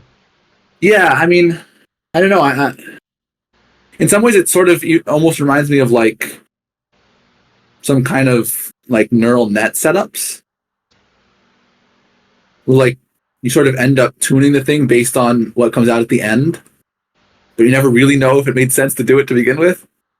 Yeah, but see, that's something where you are at least taking some kind of training data. So you have something that you're saying like this is the ground truth that I'm assuming. Well, I guess that's true, but I mean the same. You are still like all the things you're fitting do match the observed data, or match at least well enough. I guess. Right, but the problem is that both unicorns can't exist, and they could exist, but there are none of them. Both of them match the observed data. Yes. Yes.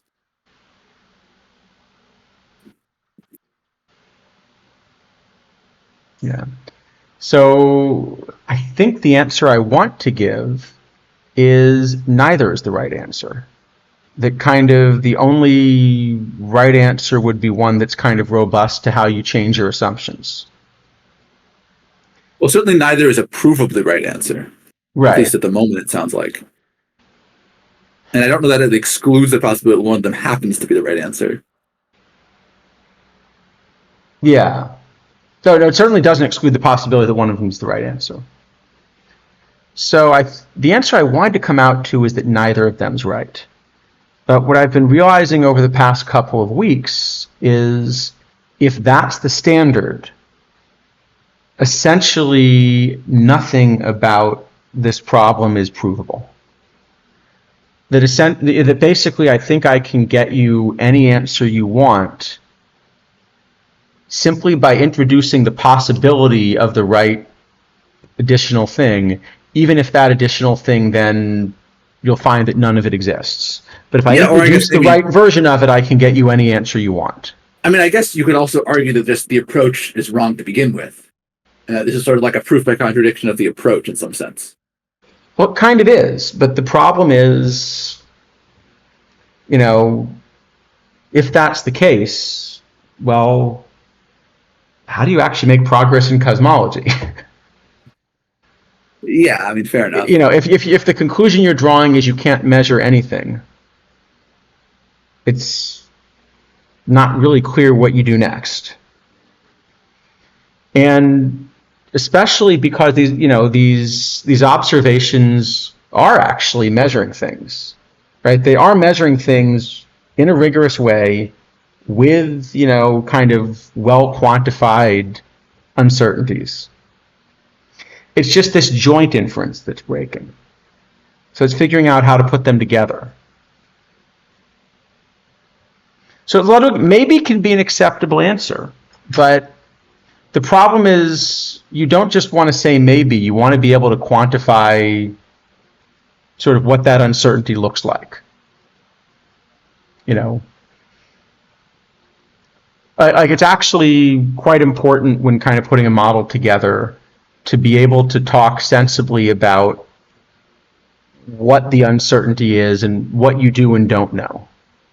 Yeah. And I mean, this is actually a really tough thing in general to express, in science, is the difference between saying I don't know. But when I say I don't know, it doesn't mean every answer is equally likely. Like this comes up a lot politically when people are looking at climate models.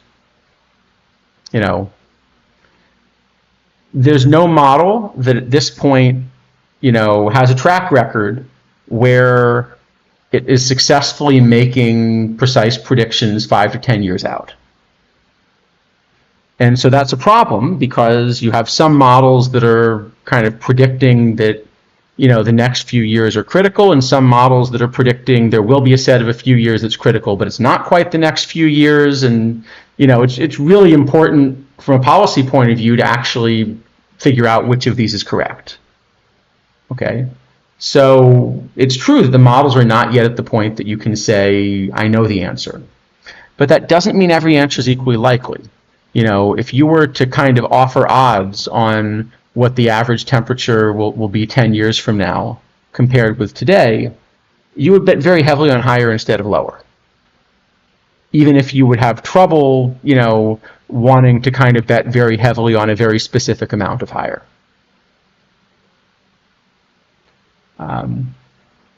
So it's fair to, in some sense, the answer to that question is we don't know.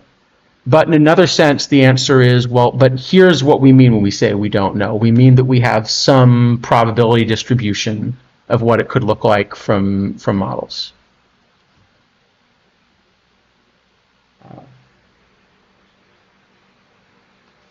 So I think that's where, you don't really want to just sort of say, there's nothing that we can measure. Because I don't see how you make progress at that point, right? No, I mean, if basically you say any measure which has any degree of uncertainty is inherently unusable, then yeah, you're just never getting any place. Right, but the problem here is that essentially what we're learning is from trying to do this joint inference, once you realize you can get any answer you want, it means you really haven't gotten any of those answers. Like no answer is robust. Right, yeah, you've just gotten nowhere. Yeah. So that's the problem. What are we actually supposed to do about that? What's the correct conclusion, basically?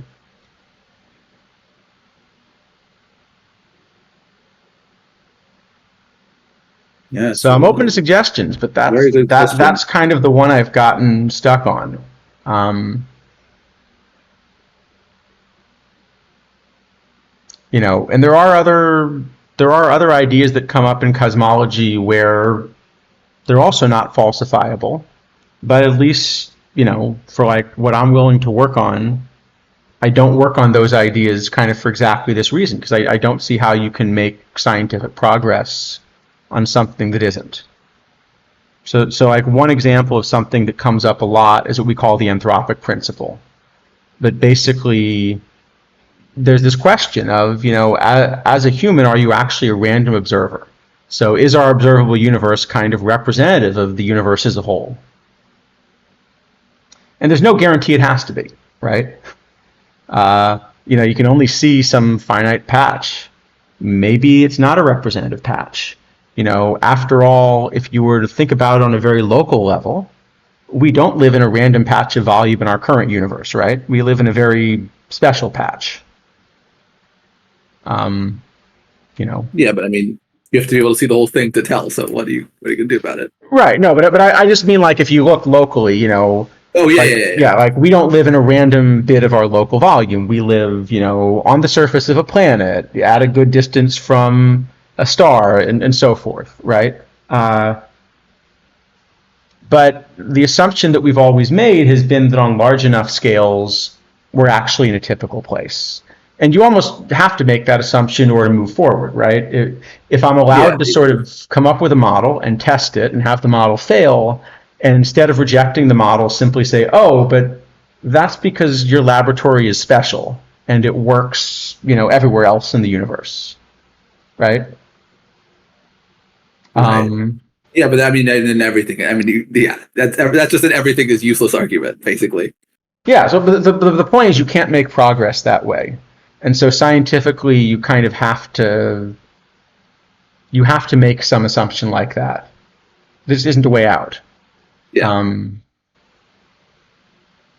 But that's why it's then a problem if you discover there's nothing robust. Yes. So Rojo, so Van Halteren. See, that's the thing is with Van Halteren, this is one where, if we disagree, what that really means is, we're sort of making predictions, right? But those are testable predictions, as data come in, anyone that plays Van Halteren is going to get an answer, and you'll get a sense of kind of which of Right. the Yeah. which of the models was more And predictive. in particular with Van Halteren, he didn't get as much play as we would have liked to see because he got killed so fast. But yeah, we probably, for the most part, came to the conclusion that he wasn't really good, right? So we sort of had a disagreement in the models. We tested the disagreement. We sort of made a determination about what was happening. Right? That's kind of the And it improves normal models. procedure. I mean, the reason that we had Right. been talking about the thing and starting to experiment with it was this realization that things both of our models agreed on and we thought we were pretty confident in were not sufficiently predictive. Right. So what do you do at that point? You change the model. Right. I mean, it's the same thing that happened last year with the Ted Williams thing, right? With the bunt for hit Yeah. and I still think about it as a Votto thing, but you're right. It whatever. started with Ted. It's just, yeah. Yeah, Votto was the one where it completely neutered the card. But yeah, Ted was the first one we noticed, but then a bunch of other places. And then, it took us a while to figure out what was happening, right? Everyone had different ideas. We couldn't test them easily because, there weren't enough data points. Like, it was tough. But eventually we sort of, everyone came to a consensus because we got enough data and people found a good predictor. Yeah.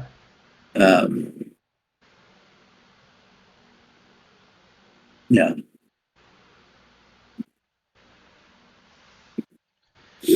But yeah, I think that's kind of what I've been struggling with is sort of what you do about it. Yeah, it seems very difficult, certainly. But I'm open to suggestions, because the problem is this is kind of moved from the kind of stuff I work on into more philosophy. And that's just not, not something I really have a background in, right? No, they're not a philosopher, I guess. No, not really. Yeah. Only in the sense of the old jokes about, really mathematicians are philosophers and all that. Yeah, well, it's always the whole, thing. So. Yeah. It's like when you look at it, they're no longer numbers anywhere. Yeah, yeah. It is so funny how, like, the view of math by the people who do math, like, for their job, and the view of math by people who don't do math for a job is, like, radically different.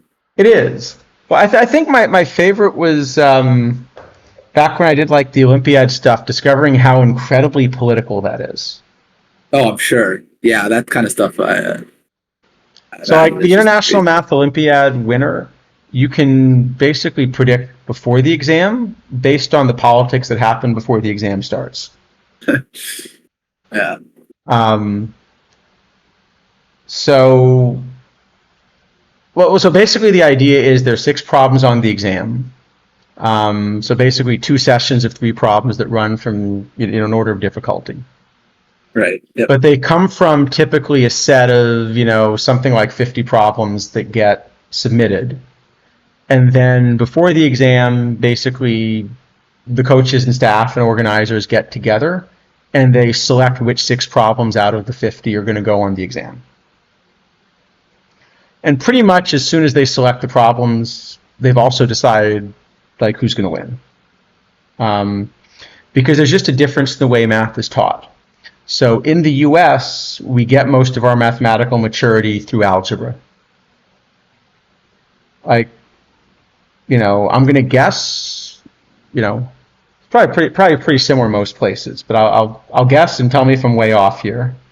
That your math education probably had, maybe a year of geometry, like 2.5 years of sort of algebra and pre-calc, and maybe a half year of sort of something trigonometry-like that was actually taught mostly in terms of algebra instead of in terms of geometry.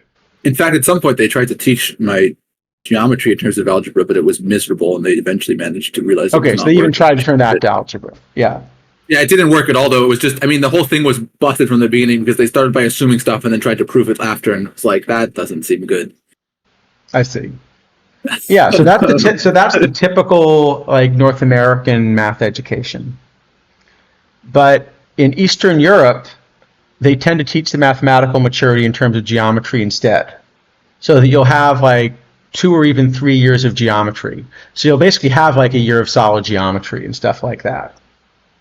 And there's sort of this equivalence, right? I mean, you can teach this in terms of geometry or in terms of algebra, but it just means that the way people reason and the way they think about problems is quite a bit different. So generally what happens is, when there are 3 geometry problems on the exam out of 6, then those have been the years that kind of the Eastern European nations, overperform relative to average.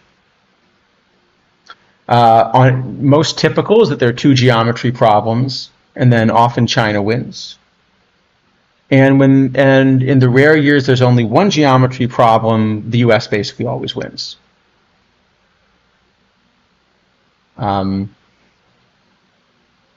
And so kind of as soon as you've decided that, actually have a pretty good idea of how people are going to do. Yeah, I guess so. Yeah, it's that stark. Yeah. Yeah, and it's not that you don't study all these things, but just all of these are problems that are designed to kind of make you reason in new ways. And so if your mathematical foundation is that you're used to reasoning in terms of algebra, you're going to be better at that kind of thing. And if you're used to reasoning in terms of geometry, you're going to be better at that. Yeah, Roche, I think that's a pretty typical experience, unfortunately. That's, I think there's a lot of things that I'm not a big fan of about the way that math is generally taught in the U.S. Not really to do with geometry or algebra, but just like the general philosophy of it. Oh yeah, no, I don't think it's critical which of the 2 you pick. I don't think one's clearly better than the other. It's just that, but there are these. No. I will say the thing where they tried to, like, one of their like axioms was the Pythagorean theorem, and then they eventually tried to prove some things about finding the distance between 2 points using it, was like a bit odd. Yeah, I can see that. It's like, look at this magical result we've arrived at. Yeah, because you assumed it. It helps. Pretty much.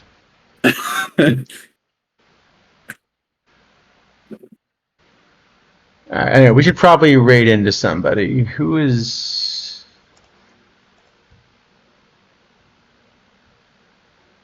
Oh, I see Boiled Egg is streaming. Should you raid him? Sure. Sounds good to me. It's a hockey stream instead, but it's, definitely a member of the community, so... All right. Any other thing before we go raid Boiled Egg? I don't think so, really. No. Covered a wide range of topics on this stream. That's for sure. All right, sounds good. We'll be back probably to the Tony Suck stuff next week, assuming it's a smaller set. But it's a little hard to kind of fit both of them in. So. Yeah, when it's this long to the cards, yeah, certainly. All right, sounds good. We're gonna go raid Boiled Egg. This channel is intended for mature audiences. I don't know if we can go there then. We clearly do not have a mature audience with all the Reese McGuire talk. Well, we can try it, right? Yeah, we can. Why not? All right. Sounds good. All right, thanks everyone. We'll hopefully see a bunch of y'all next week. And there's the raid button. There's the raid button.